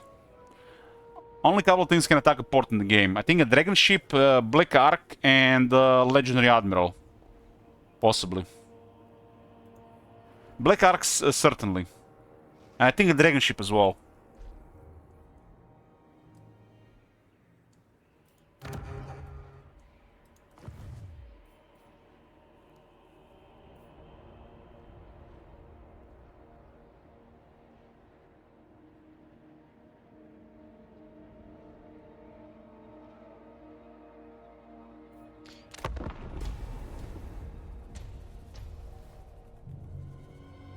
There's several factions now that can do a port attack.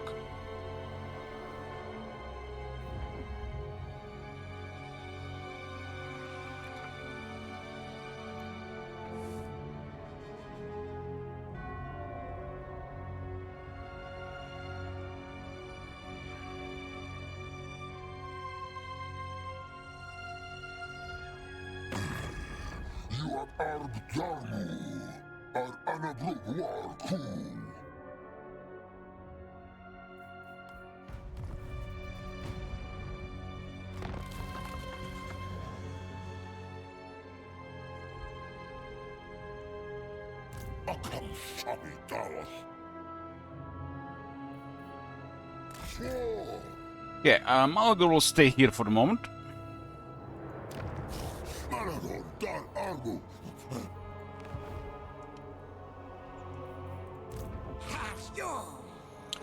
Not sure Tirto can handle this.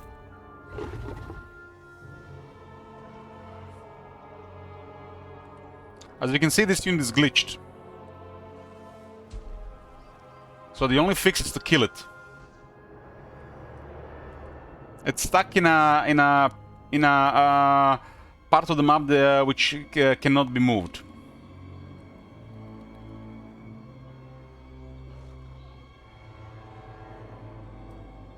It's clearly glitched, this unit.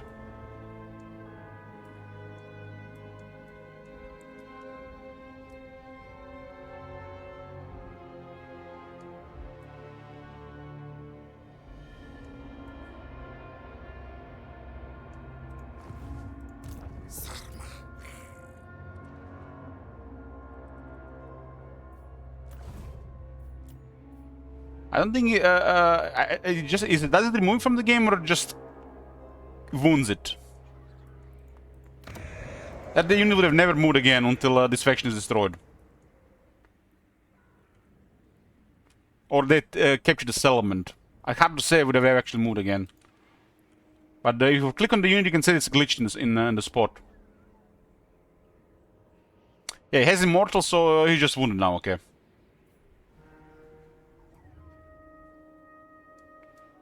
So we can kill them when this bug happens, okay? Because they're in a part of the map where they're not supposed to be in, because they get teleported out of the battlefield for some reason.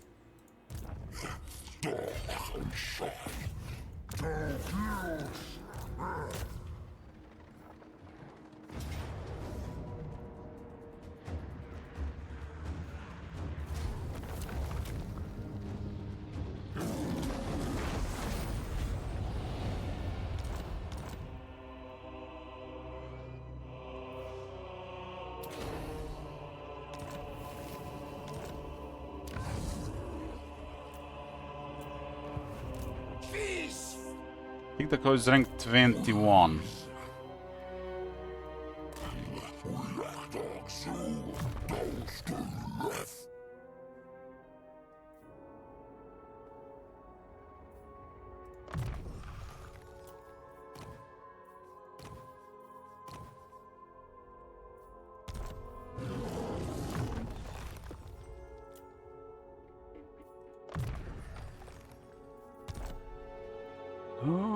Okay. So what's remains? We've destroyed Tlaqua and then 4 settlements, so it's almost done.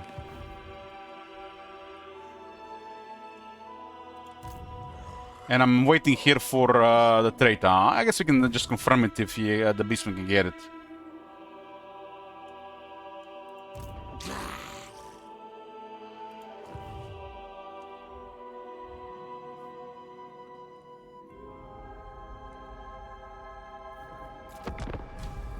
It was definitely a shorter campaign than I expected.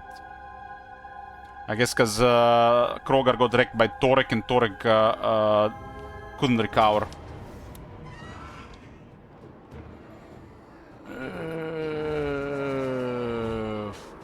Don't have a way to deal with the terror. I guess we can set the Harpies.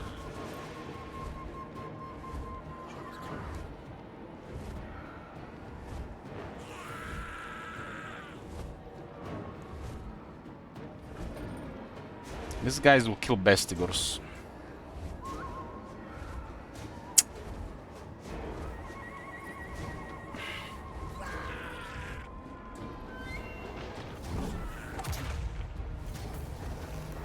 That Keor is just too much for this.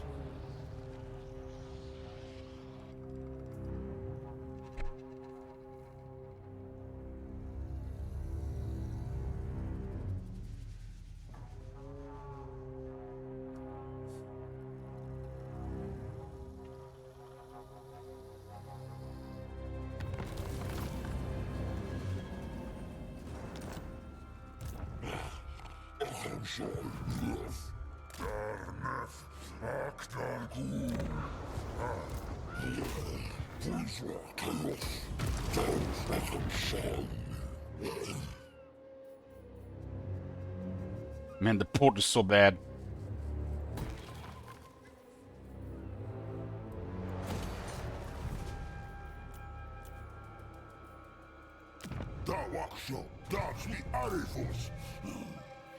So this says chance for characters in this region to gain a trait associated with location. They have to be in this region, that's it.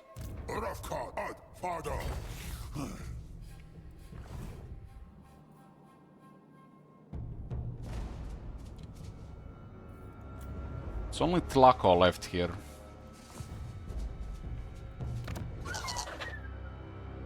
Again, a tier 3 city because this was a tier 4 Hearthstone, right? All the buildings converted. Wow, impressive.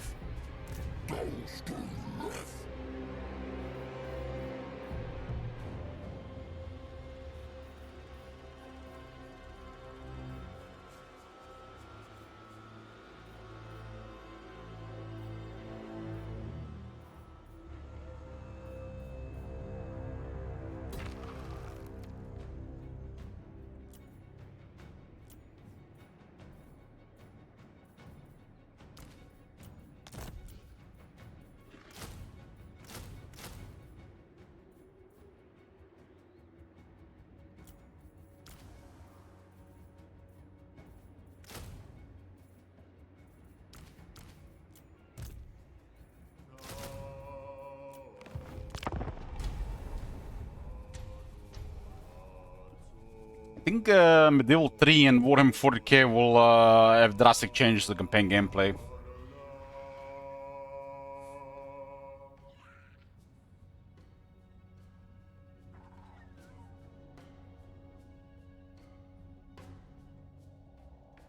That's a really fast recruitment.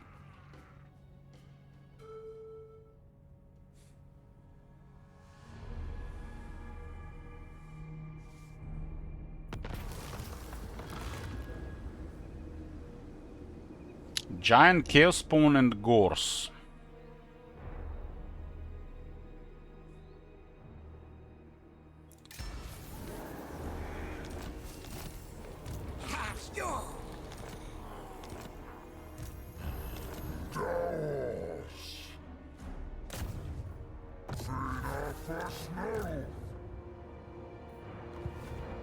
Oh, let them come. I got a full garrison here.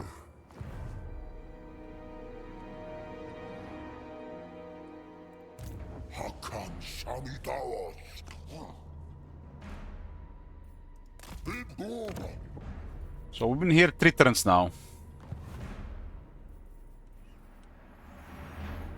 3 turns with 3 characters.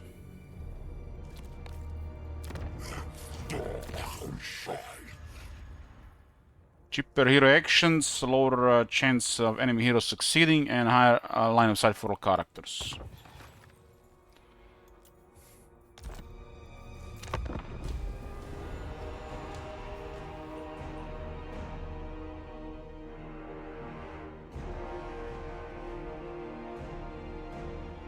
Surely he's not considering to attack.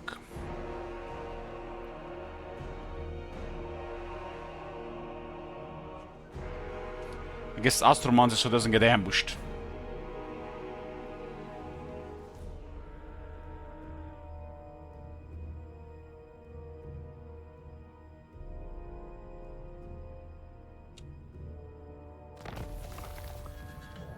Oh, we got it. The Earth Father's Clown. Chance of plague spreading plus 100% Lord's Army. Plague duration plus 10 turns Lord Army. Growth plus 50 local province. And then you get Perfect Vigor. Really amazing for the heroes. Pest and Decay and Fetid Stench. So Malagar got additional leadership penalty aura, which puts his total leadership penalty to around 40 without Doom and Darkness, and with Doom and Darkness to close to 65. And he gets can get also Morris Engine on top. So this is perfect for Malagor. But we got it on, not on Malagon, some other guy. These things don't stack, so we can have Wargor together with Malagor.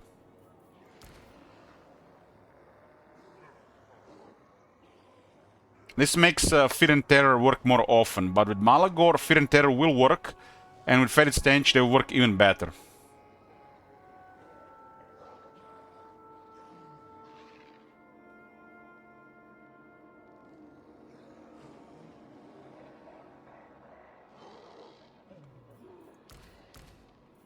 I wish it tells you what are the changes. Like 4 turns now.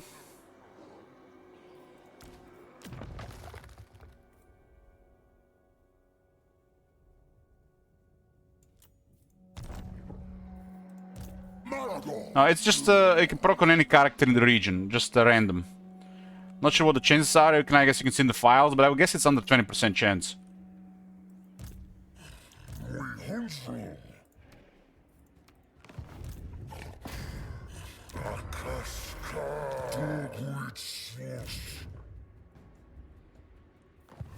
It's preferred for Malagor, because Malagor is about leadership penalties, and he has multiple effects to cause damage around him, so it just makes him better at what he does. So just get Malagor enhanced.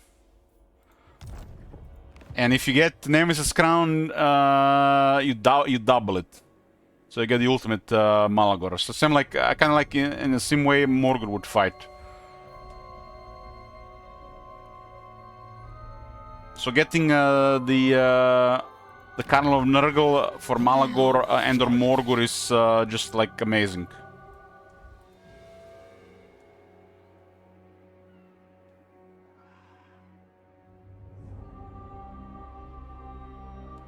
You want to land with Malagor. He'll have enough toughness. He'll have enough toughness once you get the gear. You have to keep in mind that we don't have Talisman Preservation. We don't have Other Trickster Shard. We don't have Armor or Destiny or Trickster Helm. So with the gear, he's gonna be tough enough. And you don't have to land into really nasty stuff.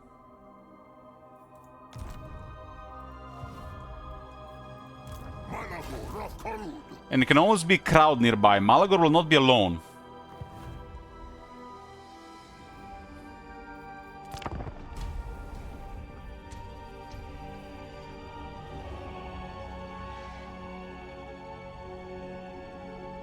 Carl of Nurgle is perfect for Morgul and Malagor. I mean, perfect for literally any fighter. But for those two, just makes them enhanced version.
Looking at the files, it looks like there is a 5% chance to get a trade if you're in the region, 20% if you're garrisoned. Okay.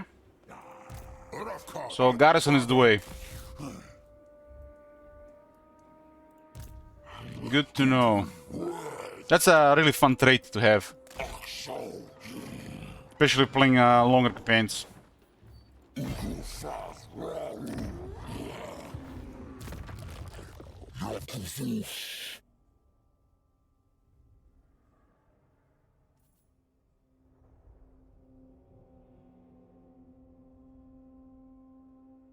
So basically there is a bug with these things here, they apply twice. But only on the campaign map, it goes away in battle. And sometimes, I'm not sure if they fixed that one, you can actually lose this much health, so it's like you've been damaged. But you still retain the max health. But right now it's definitely a buff, they're applying twice. But it's only a visual thing.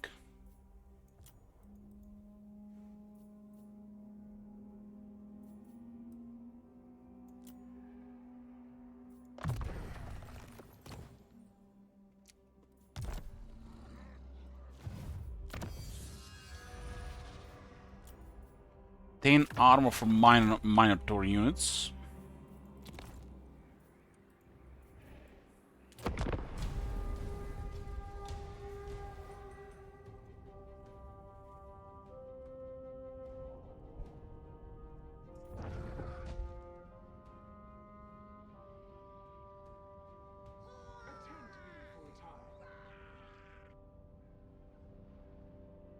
Yeah, the new locations have added quite a bit of fun to the game. Some of the best things they did in recent times.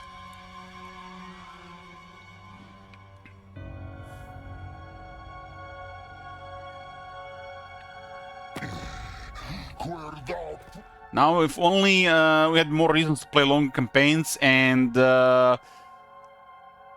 actually better longer campaigns would actually even be better.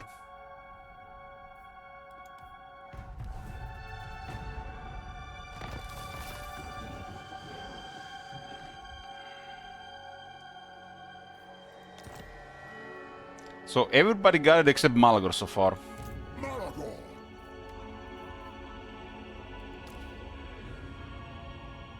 So such a strong trait to get on Beastman.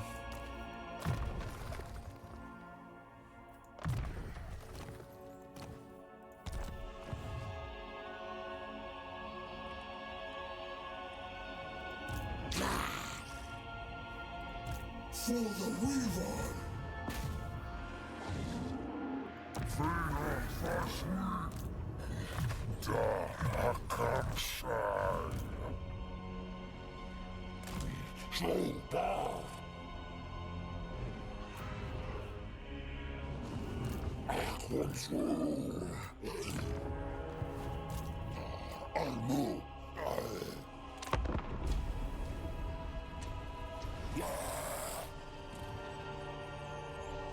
I can get the remaining settlements from Khalida. Looks like she attacking Clan Morse. Eltron! Aya!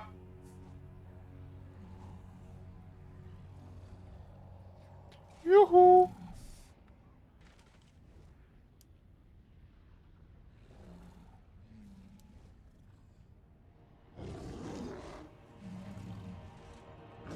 Do not say that shit again. What? Aya? What's wrong with Aya?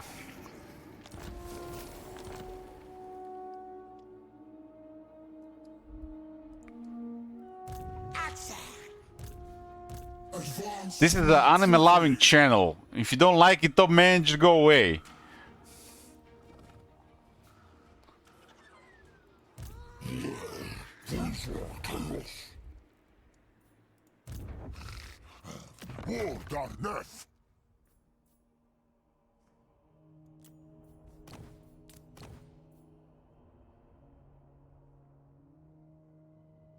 What's my favorite anime?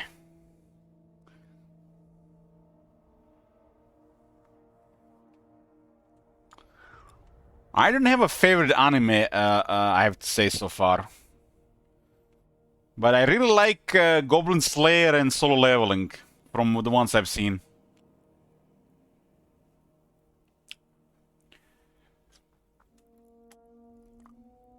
If I get a favorite anime there, bro, I will tell you. You'll be first person to know.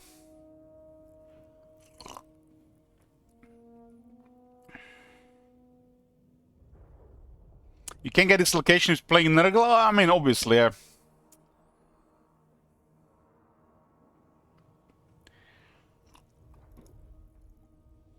I have about 80 animes on my list, watch list. 80. At the pace I'm watching right now, will take me about 7 years to finish. So I need to step up my game. So I finished in like within 4 years.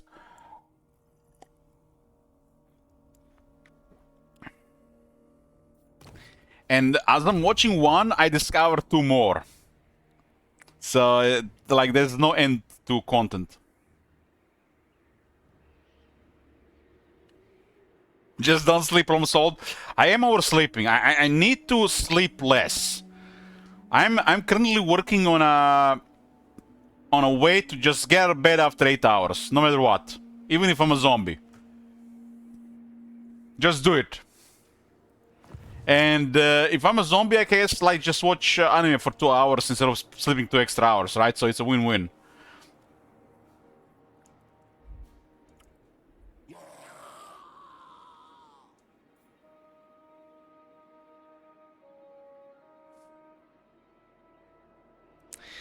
It's really hard for me to get out of bed unless like I really feel like getting out of bed is usually after 10 hours. It's the only place where dreams are still alive. I have dreams in bed. When I wake up, they're gone. But yeah, considering how much anime I have to watch, I need to create a new morning routine.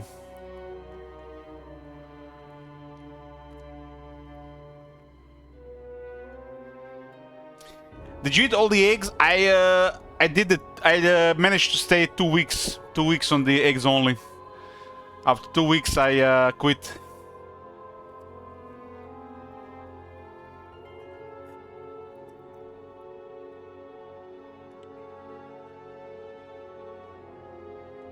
It was really difficult.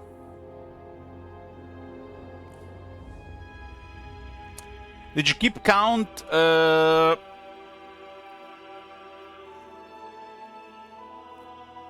I eaten about 170 eggs in the first 2 weeks of last month.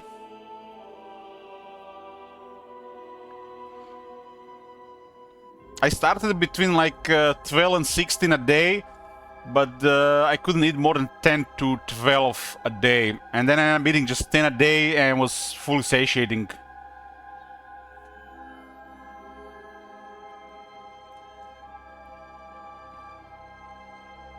I was actually losing weight rapidly in those 2 weeks.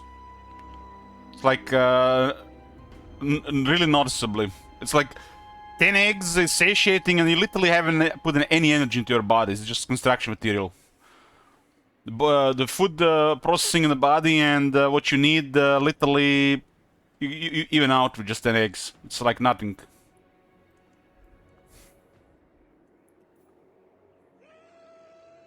If you want to have like a rapid weight loss, just eat 10 eggs 2 to 3 times a week. It adds up over time.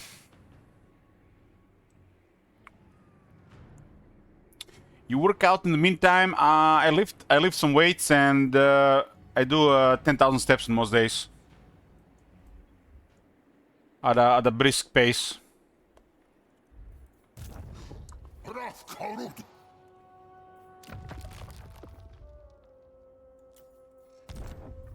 Come on, Malgor, get it.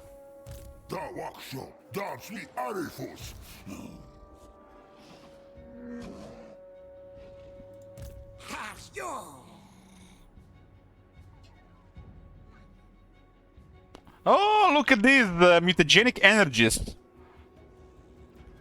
Well played, Zinch. Well played.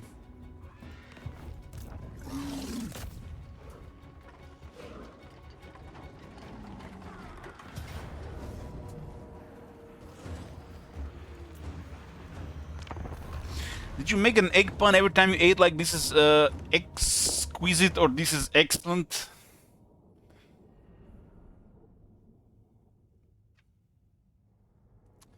Nope. The worst thing about eating only eggs was they were still delicious, but the worst thing was the texture. It started feeling strange after just eating the same texture for 2 weeks. But the texture was what made me quit after just 2 weeks of eggs.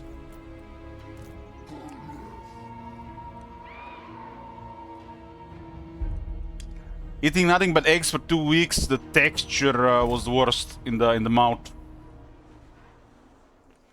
I really needed get some fruit. Like the first thing I've eaten were spicy steamed Brussels sprouts, followed by an apple and walnuts. I need some different textures.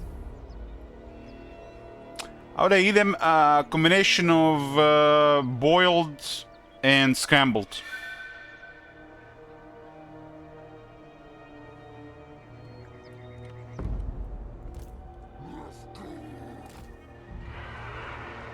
I eat too many fried eggs over the years, so it's like my least favorite way to eat eggs these days. But I usually eat every day a couple of fried eggs, if it's not scrambled.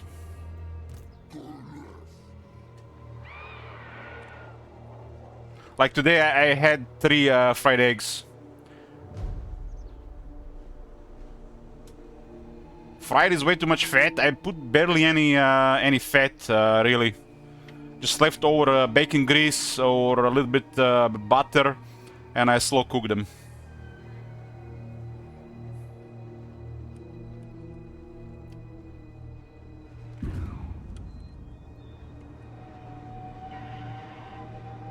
Even when I'm not trying to eat eggs, I eat about 100 to 150 eggs a month. Over 1,000 eggs a year.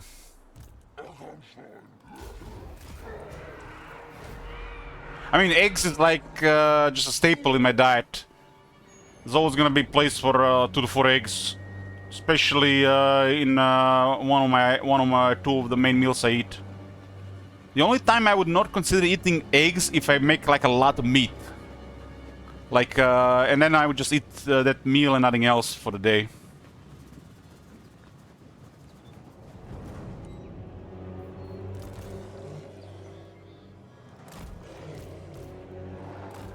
These days, I have one meal which is a combination of eggs, cheese, and meat.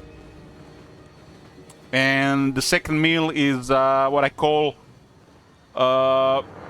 protein fruit dessert with cacao and nuts.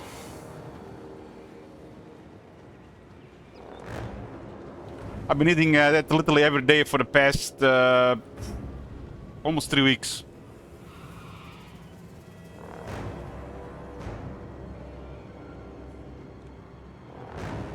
Weight is going down as well.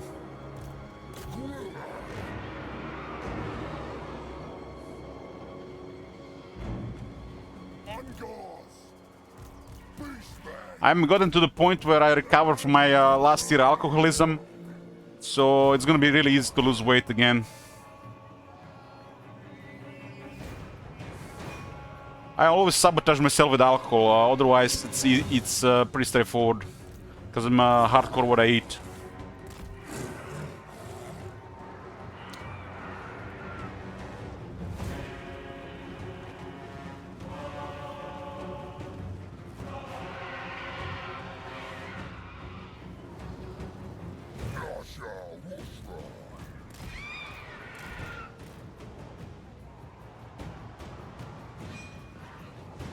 Been really enjoying peanut butter, Greek yogurt, cacao nuts, whey protein with some berries, maple syrup, honey and cinnamon mix. That's what I call the protein fruit dessert.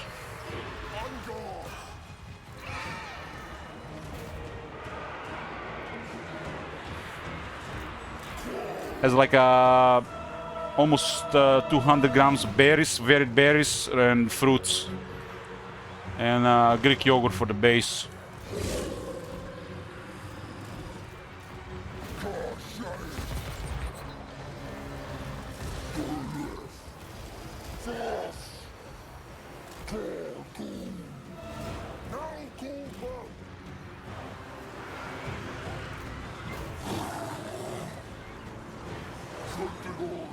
I even eat some bread these days. I eat some rye bread with seeds, and I eat buckwheat bread. It's high quality stuff.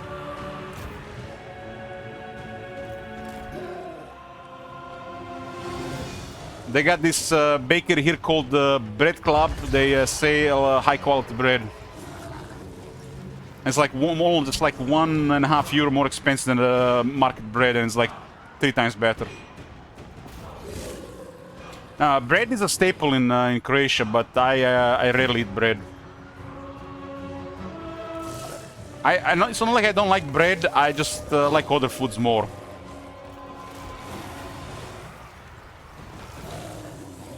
You can't eat everything, right?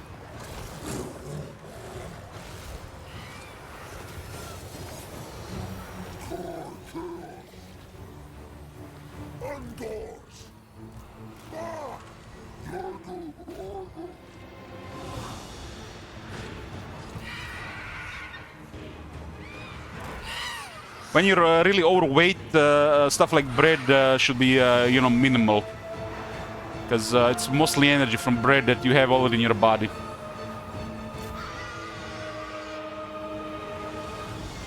Anything with grains and starches, thing you should avoid if you're overweight. If you're trying to lose weight, it'll be easier to lose weight.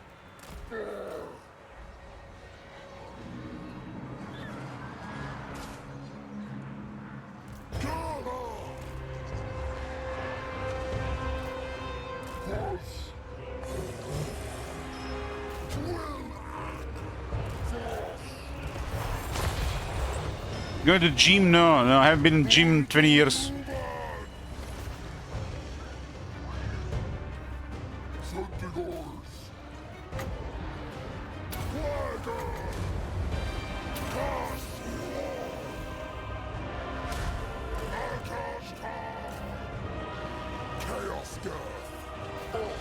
The easiest way to lose weight is to increase your physical activity and to know what actually you put in your body.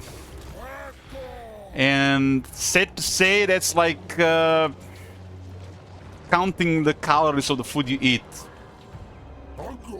But that's kind of tedious. But over time, you learn everything visually. But it's hard to trick your brain with that when you're eating delicious bread and you just want one more slice. Because it doesn't really fit your daily budget. Something else has to go if you're gonna eat another slice of bread, right?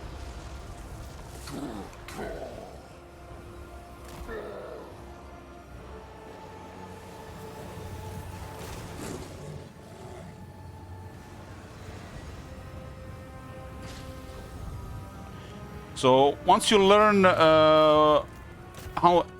how dense is the food you eat and how they affect your current metabolism, it'll be easier for you to manage your weight.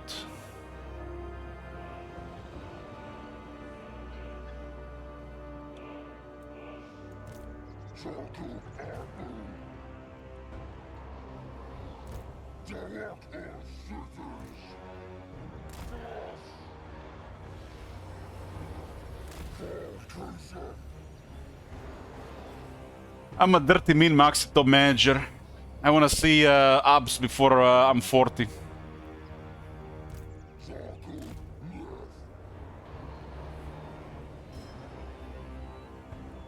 At least once in a lifetime.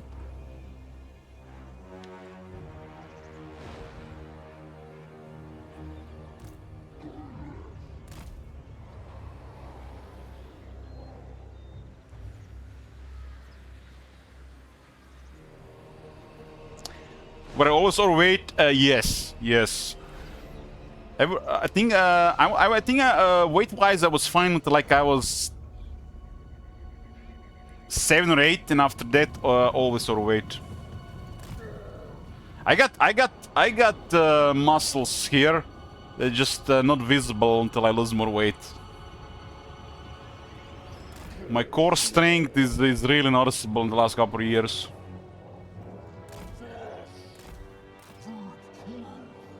Just need to lose the weight so I can see them.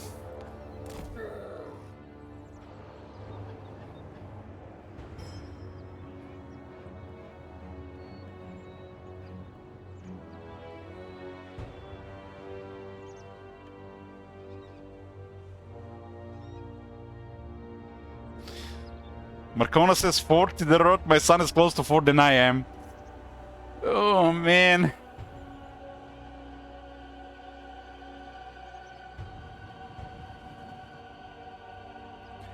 I was in the best shape of my life July last year when I did 1 million steps challenge. I'm not sure, guys, if you can. I guess you can say, because nobody tells me shit in real life. They only comment me when I get fat. They never tell me when I lose weight. So if you compare right now, like this was January, this was July last year.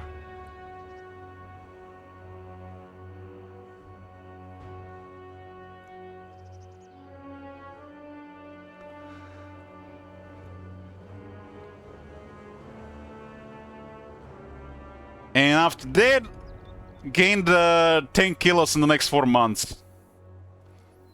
Drinking, of course.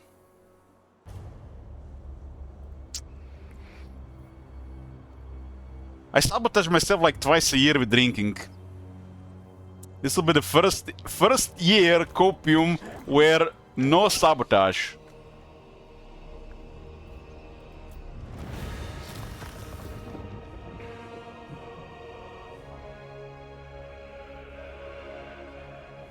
Selfie with two hands would mean.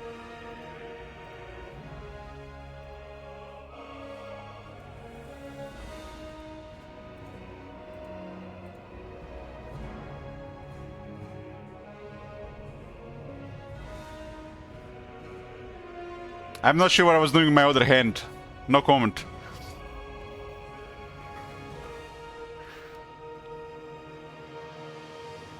There was no filters there, just like normal picture. Why? Filters. There's a normal picture there. Unless the phone uses filters automatically, I don't use any filters.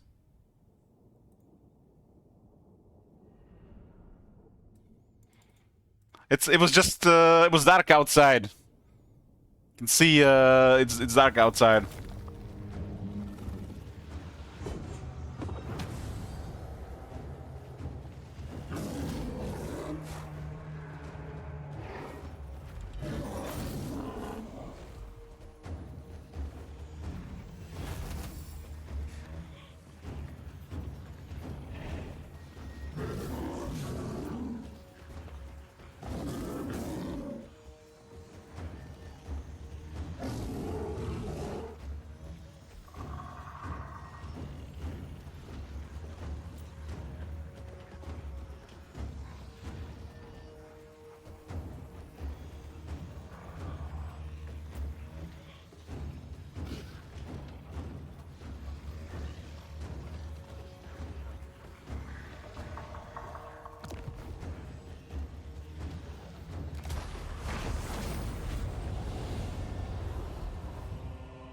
I think that the fit straight is 10 movement and 10 line of sight.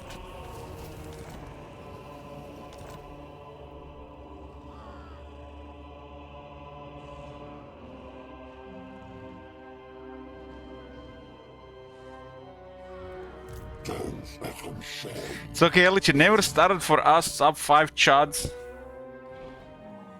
What do you mean?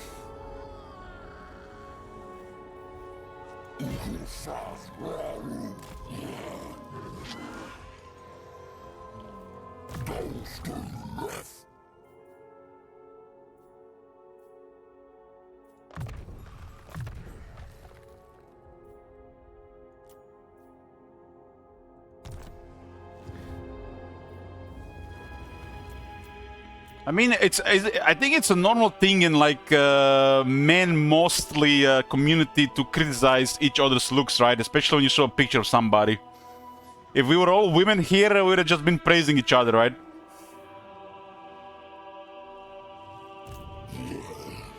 It's different among men, as long as they got enough man hormone in their body. We always talk shit about each other. Women, on the other hand, you know, they would think something and they would say something else.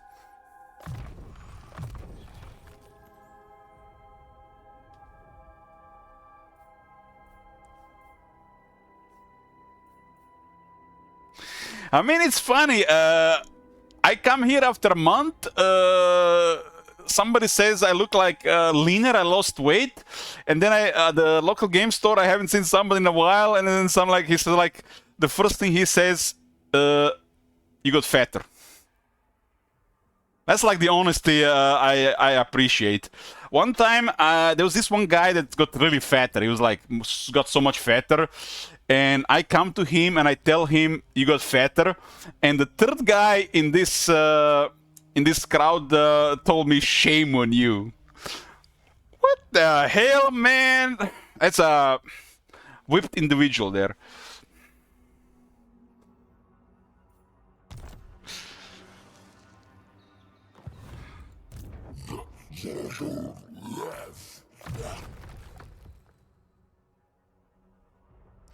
I mean, he even admitted that he got fatter.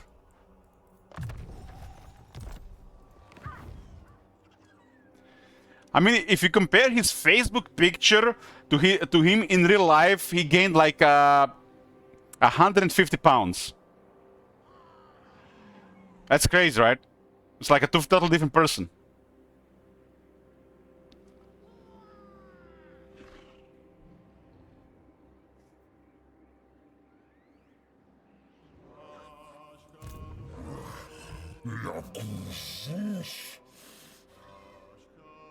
I know how I look, top manager. I don't try to hide anything.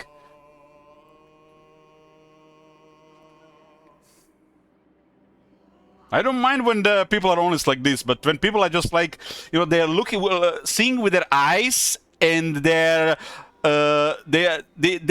you can see in their eyes what they're thinking, but they're never gonna say it out loud. These people are the worst. I can't be around these people. People, they say things with their eyes, but they will never say what they mean with their mouth.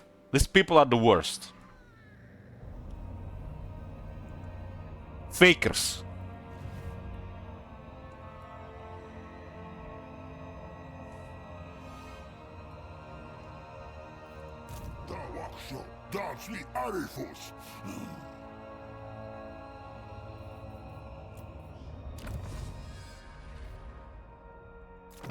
I can read people in the crowd pretty well because I'm always silent and I'm observing.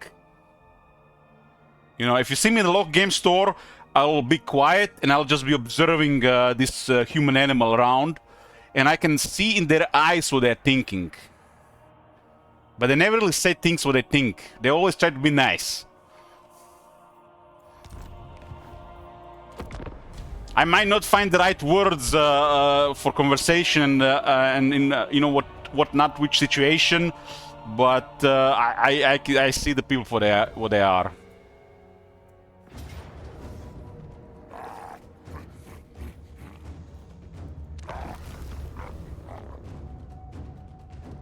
If I saw you in the store and I would give you the same shit I give in chat, and I would have smiled,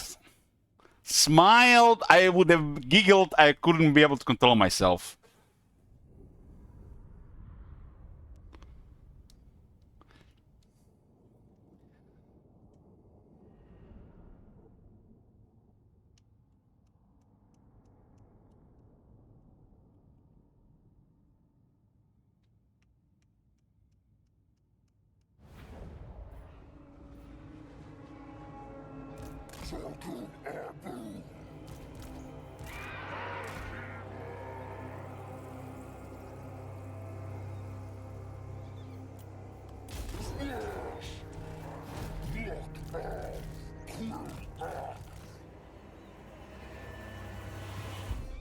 If I see friendly people, you know, acquaintances that I'm comfortable around, I always smile. It's like I can't control it. Because they usually smile back as well.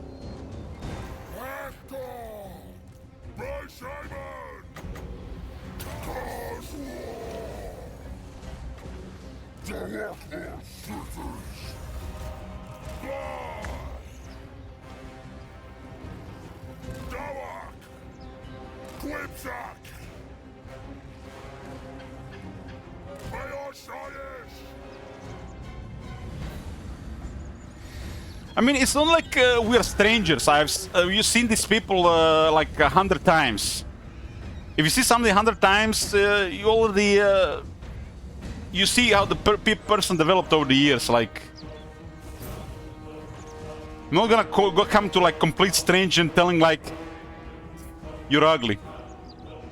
What the fuck? You say that to somebody you like, not a complete stranger.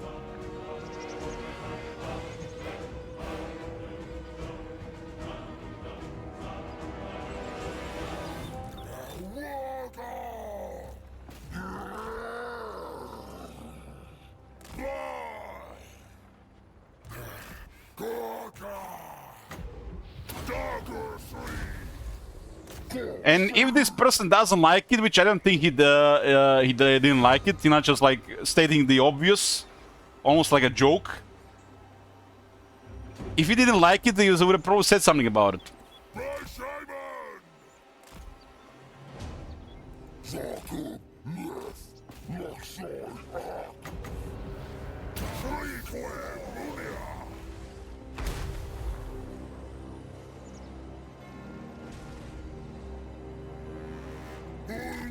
Let's say somebody says something or doing something to you that you don't like. We just take it or you tell him about it. Fuck that, man. I would just tell him about it.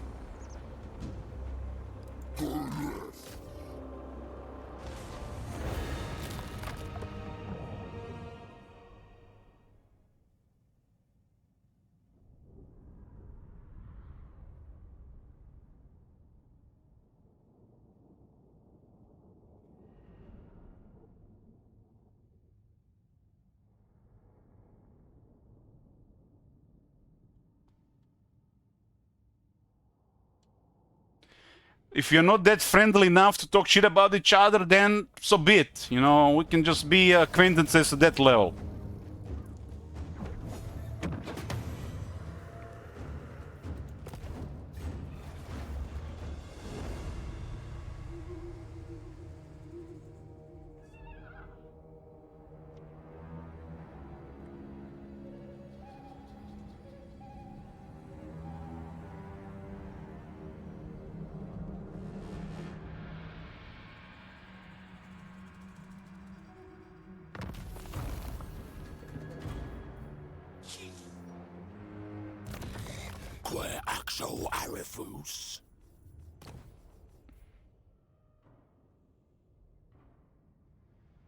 What?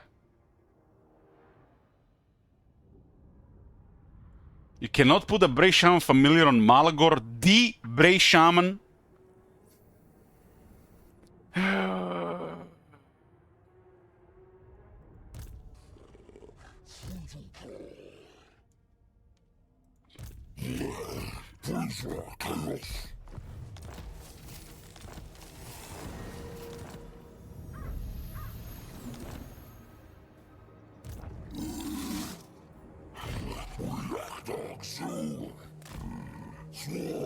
mean, what the fuck you even talk with people when you're outside, you know, like we're even among men?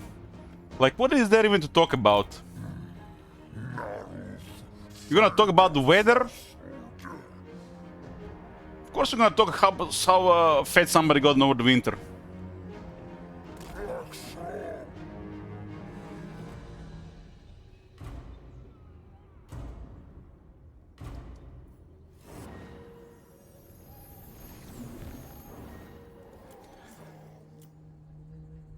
Sports ball. I don't have anybody to complain about creative assembly Like when I leave this house, it's an unknown world. Unknown world. Barely anybody knows who I am, and I have no friends. I have a couple of acquaintances and some people I play Magic with. So I can't really do the stream stuff in the real world. What I'm doing on stream.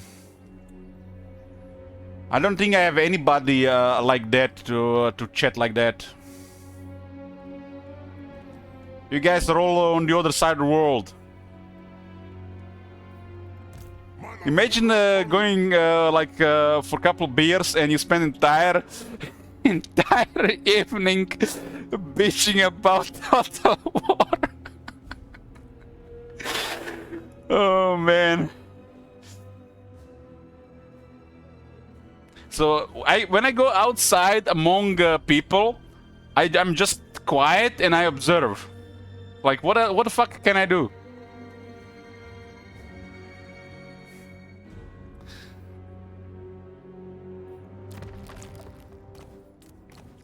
Like tomorrow I'm playing Magic, the local game store, and I'm just gonna be playing Magic, staying quiet and observing.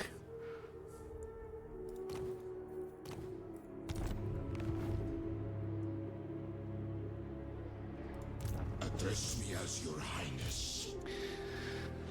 What do you talk about with McDonald's, Gil? Nothing. Nothing. I stopped drinking coffee at McDonald's.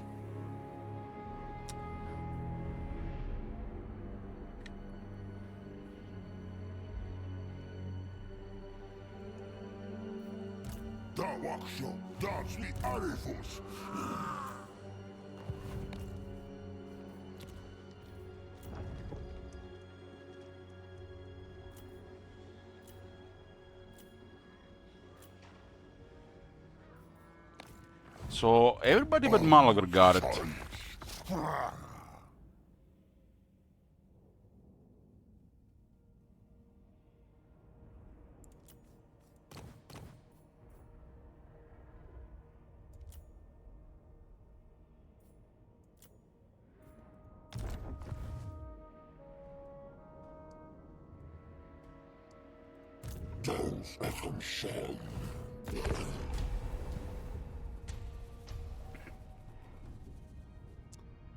Get drunk bitching about CA. I got drunk with the Agnieta last year, and I don't even remember what we talked about.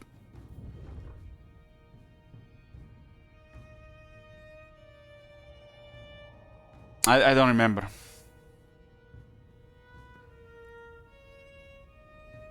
We played some cards at the kebab place. We were drinking mead. And then we walked for like, I don't know, 5-6 kilometers. I don't even remember what we talked about.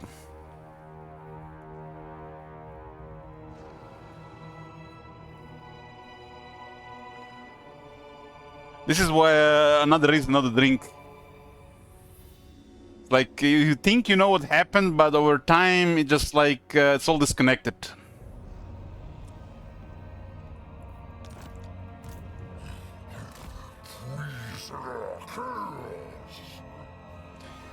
If I ever start drinking again, guys, I need full judging mode from you guys. Like, what do you call it? Like when you're judging somebody, you know, like harshly. Full on 10 out of 10 judge mode if I ever start drinking again. Make me feel like absolute crap.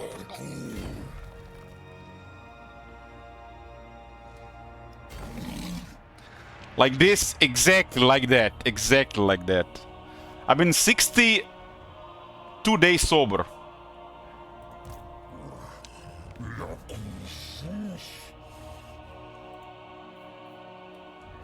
Last time I really overdid it, really overdid it.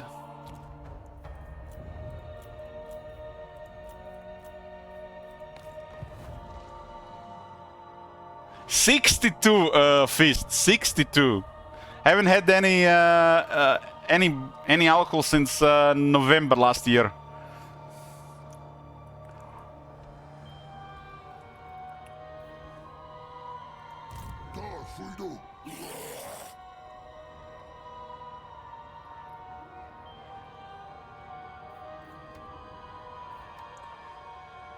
Took me almost 2 months to get back to normal. Even my social anxiety has slowly disappeared. I'm back among people.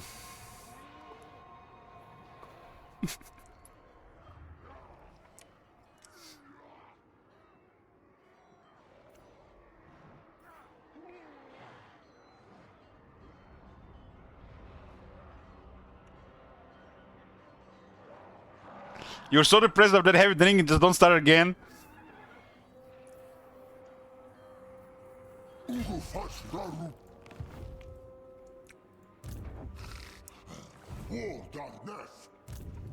Well, you guys watch stream every day, so you know, right? You know.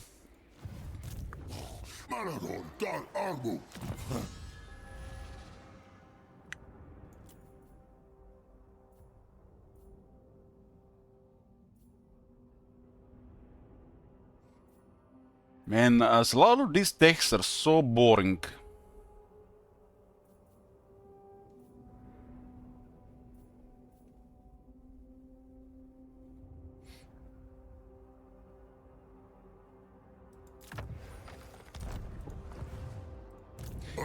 And didn't get this on Malagor yet, huh? Nurgle doesn't like Malagor.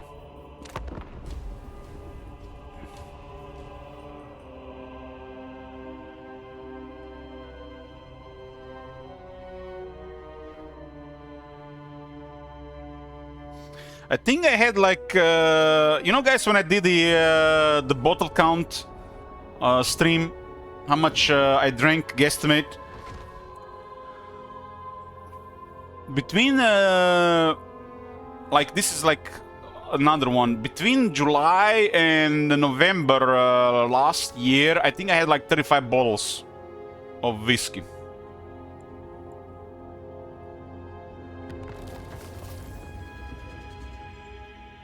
And 2 times I got like really drunk when I basically passed out.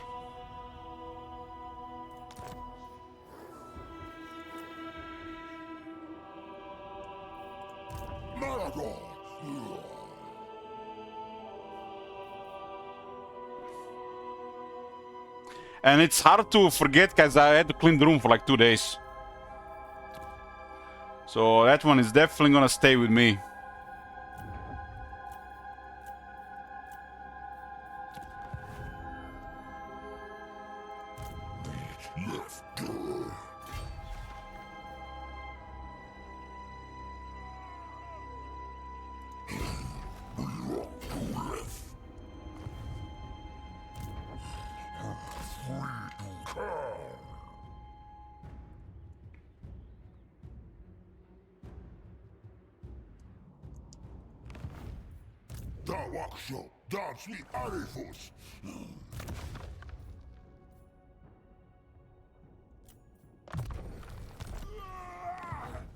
You know what this feels like? This feels like a newly released Power Creep faction campaign, you know, like opening and then snowball into no resistance and short end. I mean, that's like what Beastmen are, right?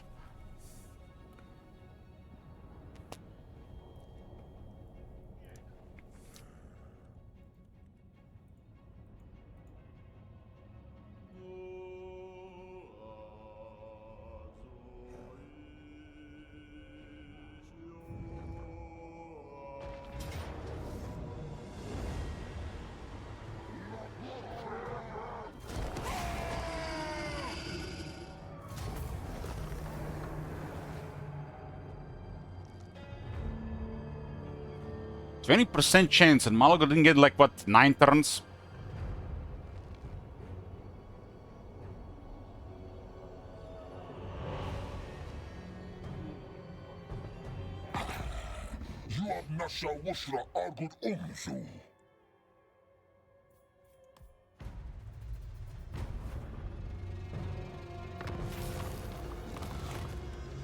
I don't think I've banned anybody for using field words, man, Royal. I do complain about it, but I don't think I've ever banned anybody for using fill words, man. Eclipse is the middle one. So there are like 3 modes on the moon.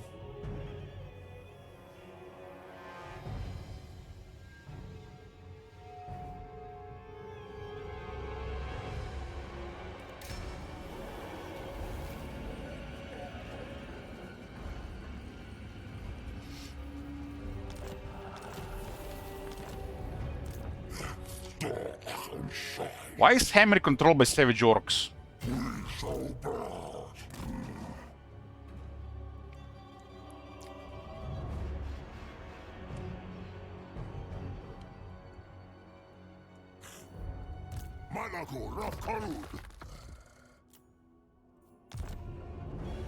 We're gonna get a procrastinator here.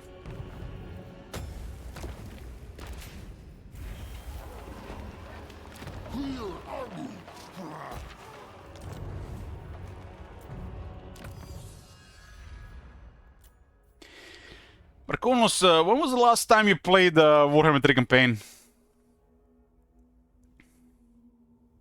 Jabberslide can get the regeneration. Ooh. Oh, Cockatrice, not Jabberslide. Jabberslide already gets from before.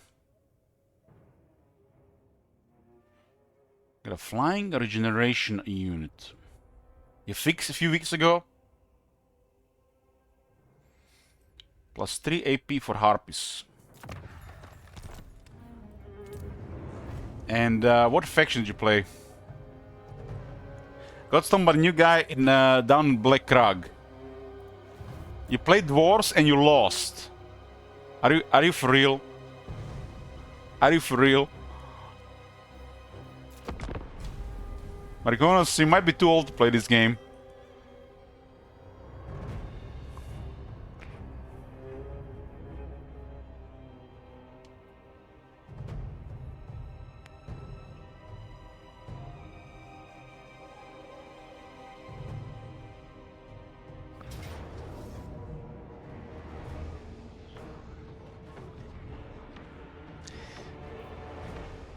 I killed off 8 of his stakes before I finally died. Wow.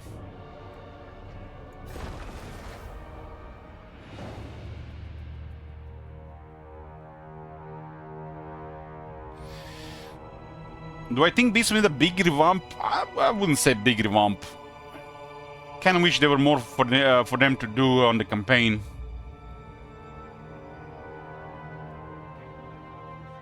But really nothing needs to be changed, just this type of faction.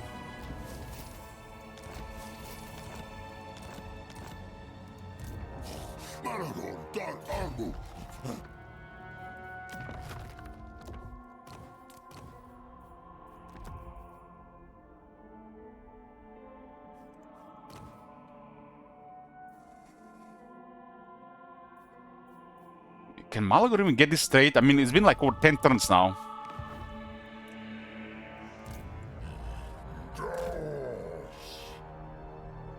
Gorbat is no joke, Marconos. I got a little bit lucky with Gorbat in my campaign. It's also the reason we got a house rule regarding Nidus besieging.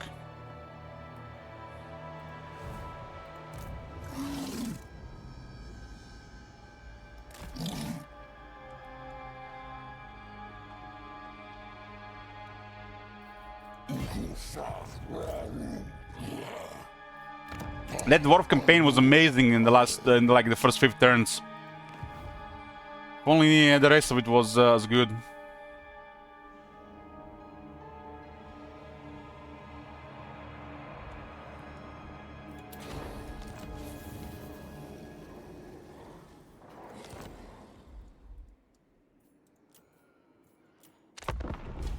It's been over 10 turns and Malagor still didn't get the trade.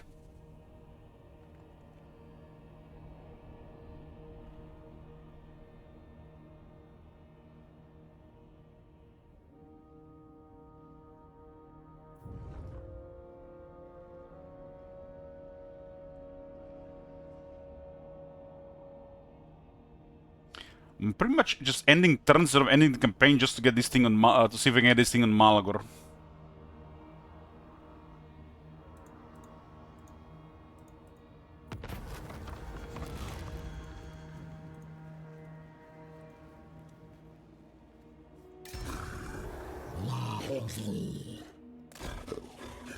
The heroes got it pretty fast, but not the other ones, other stuff. I mean, it's been over 10 turns.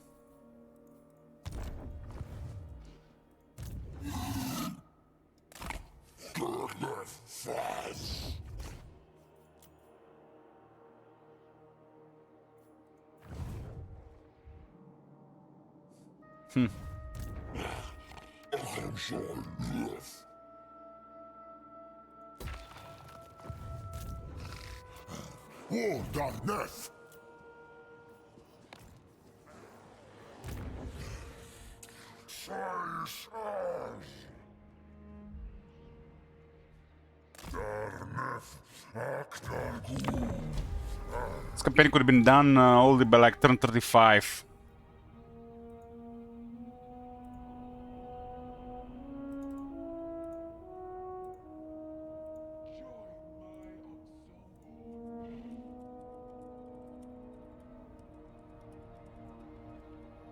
I was hoping we would have this campaign for like 3 days, but ended up being like barely a 2-day campaign.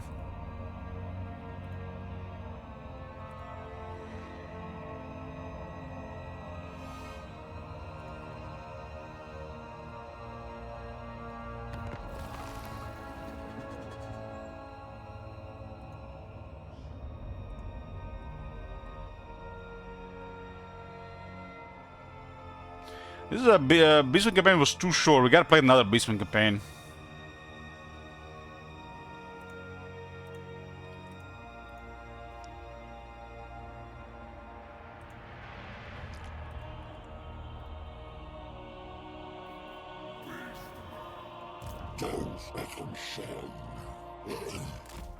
What?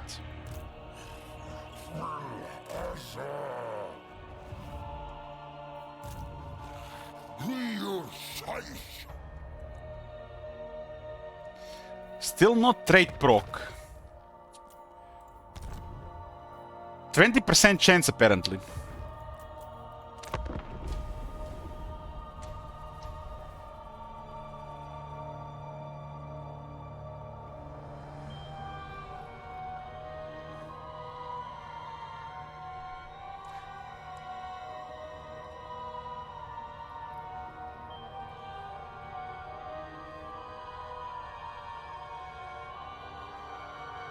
It's been, what, 15 turns almost now.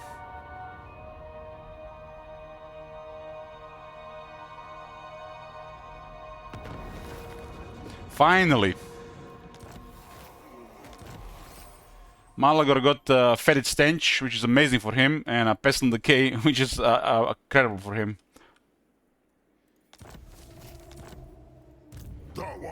Since Malagor pretty much does the same thing. He does pretty much the same thing now. Basically, his thing is doubled. So, double the damage around him and double the leadership around him, and it's gonna make everything more effective.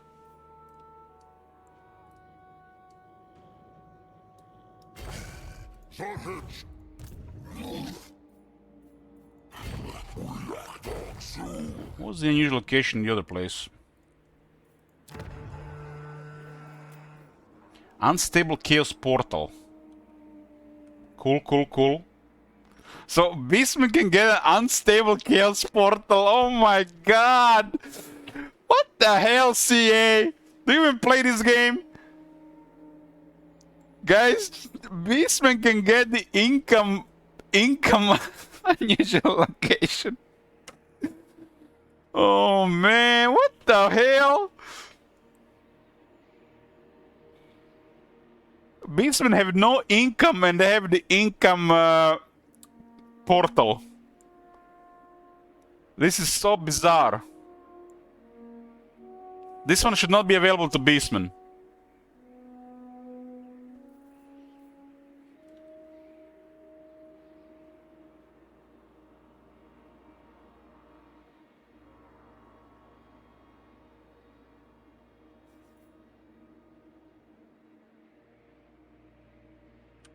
This makes no sense.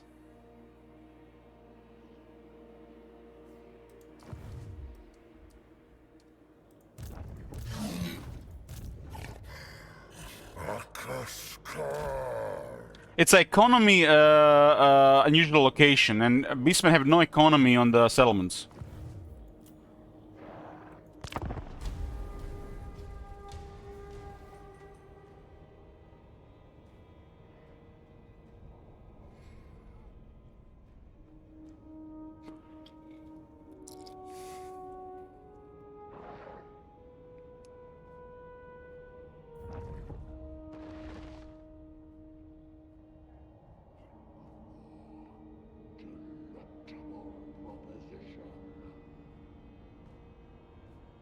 I think I heard Nakari.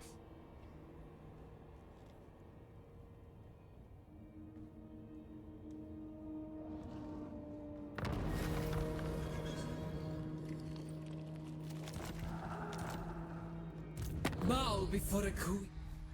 Kalida is allied with Cetra, not at war with Skarsnik.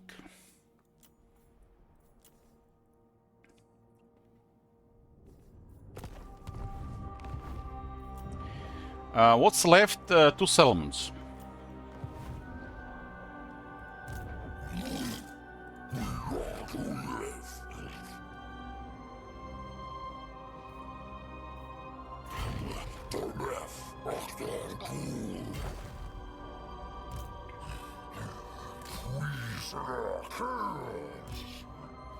My servant fails me.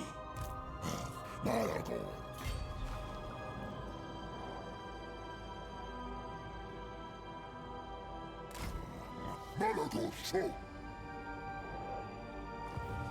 Malago Rafkarud.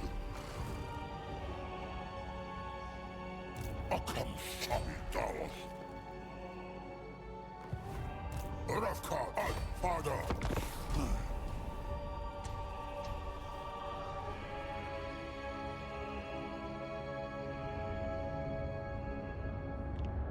"65 factions.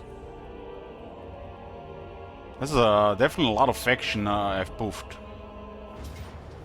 A lot of faction have poofed.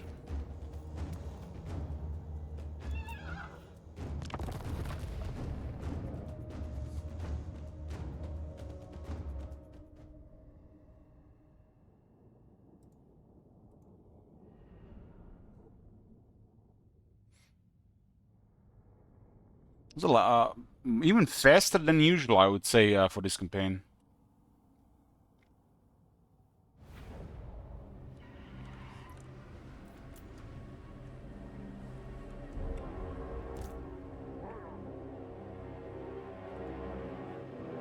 Is the ambush good against melee faction like Khorne? Khorne is actually a little bit problematic for the Beastmen, but Khorne Beastmen should not fight.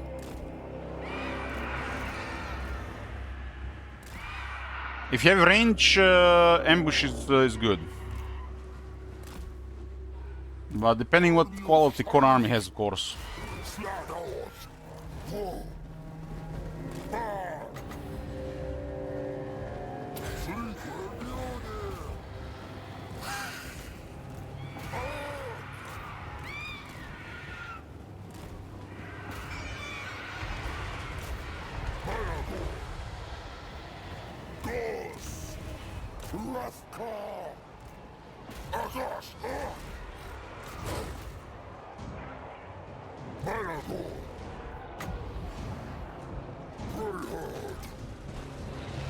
Okay, so it works.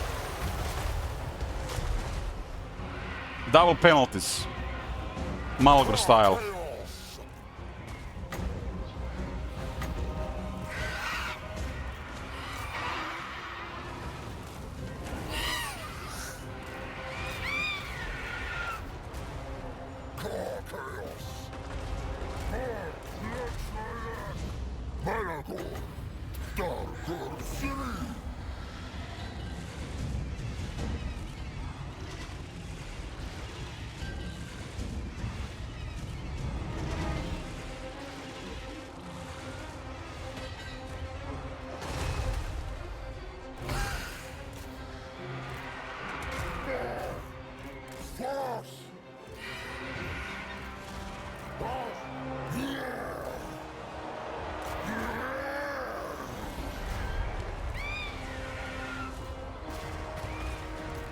You see, the Malgor landed into a crowd of several units, and even with the not the ideal toughness, is more than fine.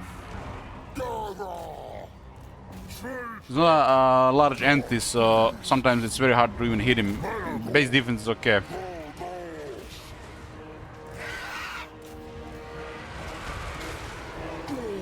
Not like those units can do much.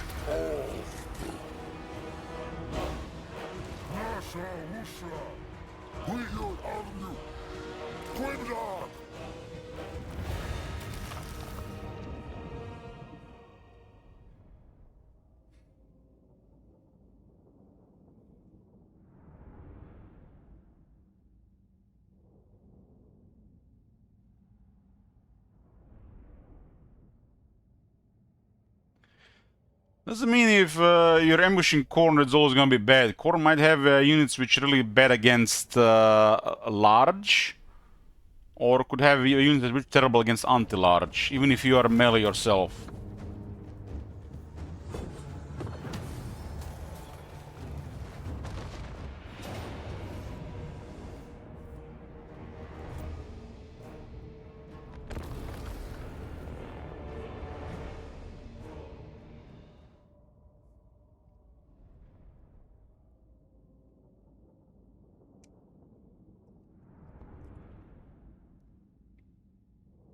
I didn't have enough movement to attack the settlement last turn, so we end up fighting both armies here, which is kind of do the same thing. Khorne has a couple units which are really crazy, so you definitely should be concerned about Khorne. And the Khorne AI is pretty decent at spamming armies. Unlike like Warriors of Chaos, for example.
Want to see what the chair can do to a Sharpty.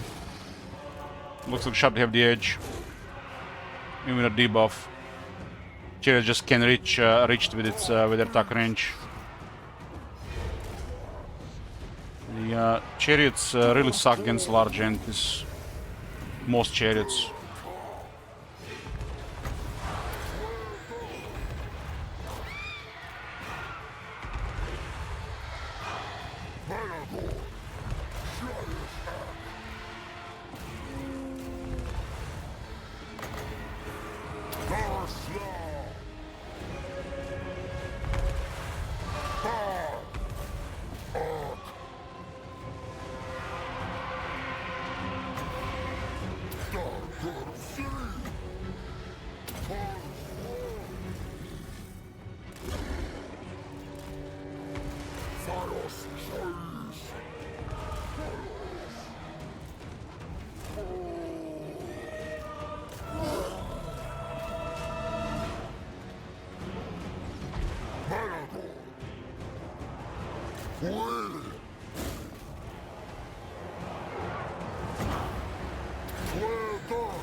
Business kills is easy, just target their cities. Even if they have better armies, they have no chance.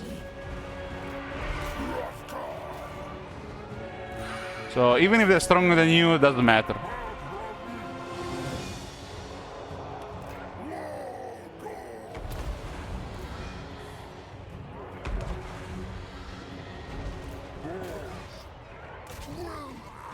You can always target their city and disappear. Next city, next city, next city, next city, cripple their economy, cripple their armies, and then the rest of the armies will die. Same with wars.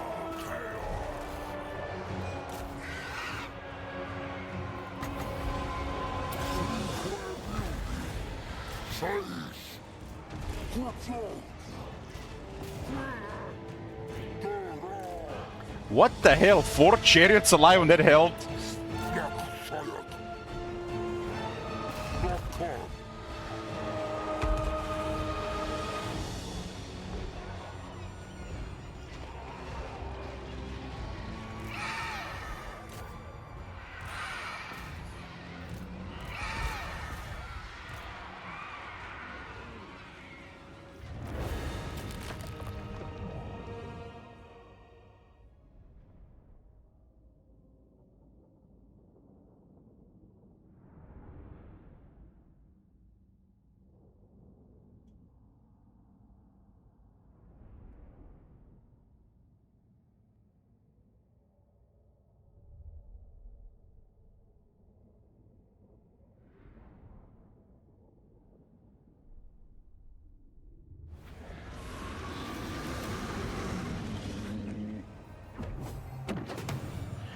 The only thing the AI can do against the beastmen is to garrison more troops in the cities.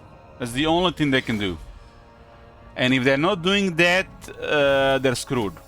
And there should be an AI behavior if the beastmen are around. Unfortunately, it is not.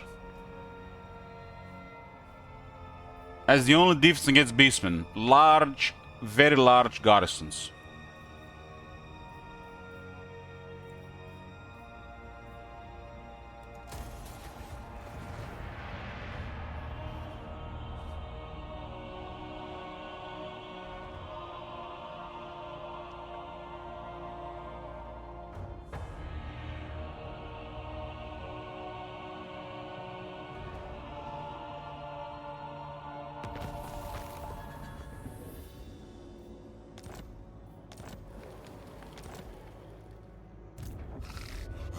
Wilderness!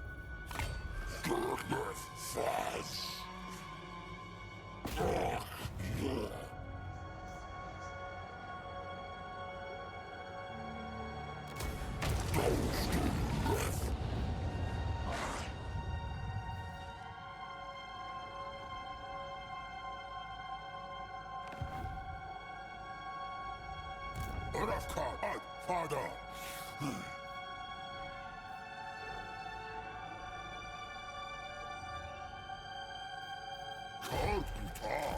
Missed movement here and here again, huh? So that's 3 turns this campaign where Children of Chaos would have given us an extra turn. I guess one of those 3 I moved poorly.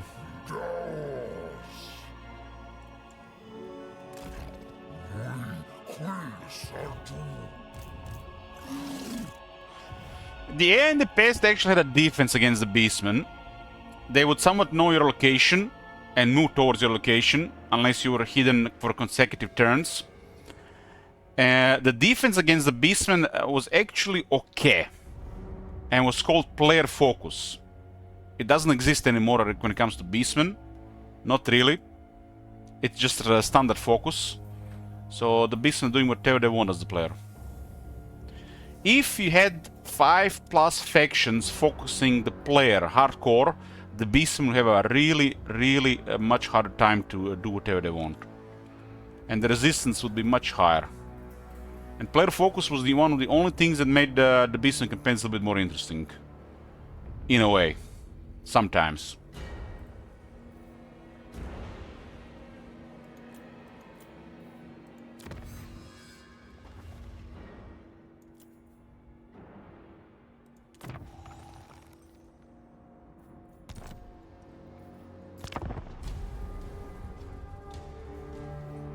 They messed up the player focus. It's at bare minimal, and well, some of these factions really don't have any control anymore. Player focus and the AI aggressiveness should be a factor on the settings. And the AI should have a different behavior when the player is a Horde faction.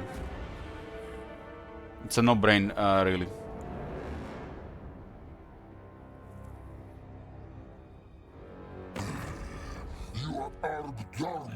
It said it's not like this, but I'm kind of fine with this as well, because it's different.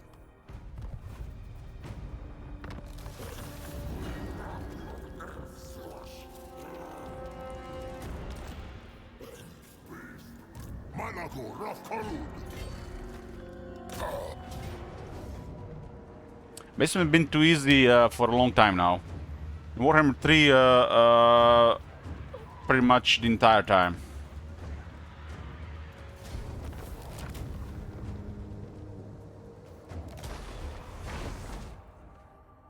Okay, we completed the Route to Seed of Hate. This could have been done by turn 35, really. And so what do we get here?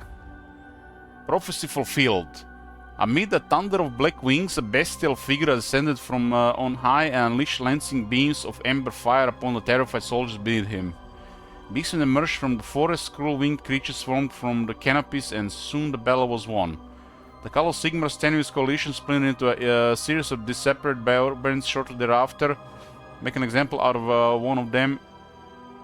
The rest will be the food for the crows. Half the factions we had to clear for the objective got defeated by other factions.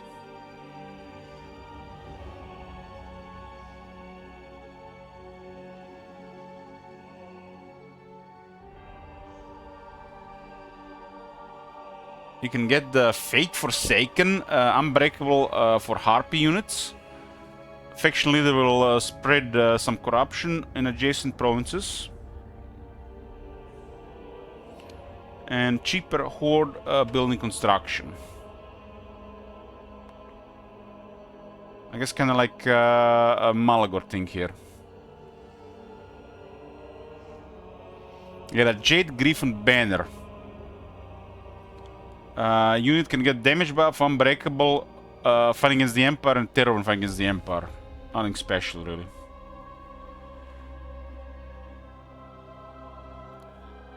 Sacrificial Pyre. Lowers the cost for Lore of Beast, Wild Shadows, and Death spells by 15%. So Malagor can have 35% cost reduction. Faction leader gets plus 10% damage and 25% charge bonus to all armies. The Profane Sword of Lioness. Melee attack plus 5.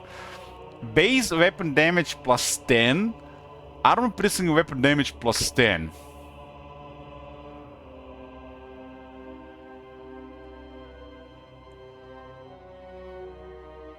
Got a Hungering Blades and enemy lose 15 spell resist in the region. So completely negate the dwarf spell resist if you have the Odrix shard as well.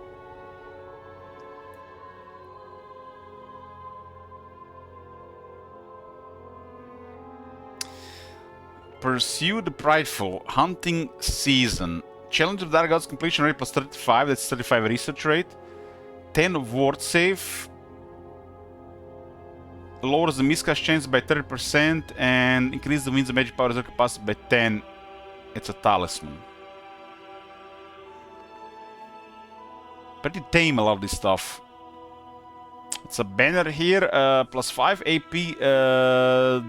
I think it's a faction effect actually. Plus 5 AP for all units during ambushes. Plus 25% speed for the faction leader and plus 5% speed for all armies. So the faction leader gets plus 30%. I guess you can get the really fast Malagor. Scale armor.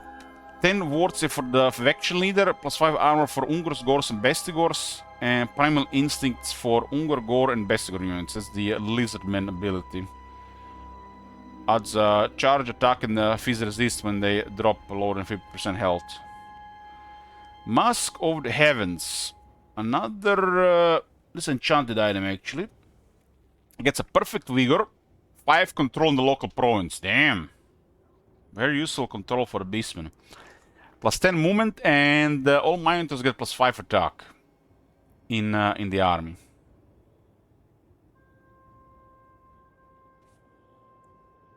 This kind of picture is cool. Look at the picture. Looking at Malagor zapping somebody with a Ember Spear, maybe. Making Malagor looking scary. Malagor's supposed to be a scary figure.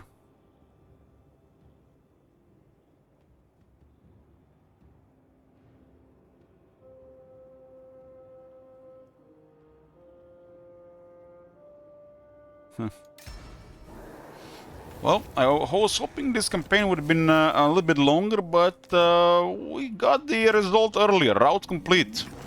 That was the set goal for this campaign. I guess if I went with the Route 3, it would have probably been another probably 2 streams. Because we would have been grinding the area longer. This route would probably have been 3-4 days. We just got to the point where Malagor got to his potential and it's over. It's definitely a short one.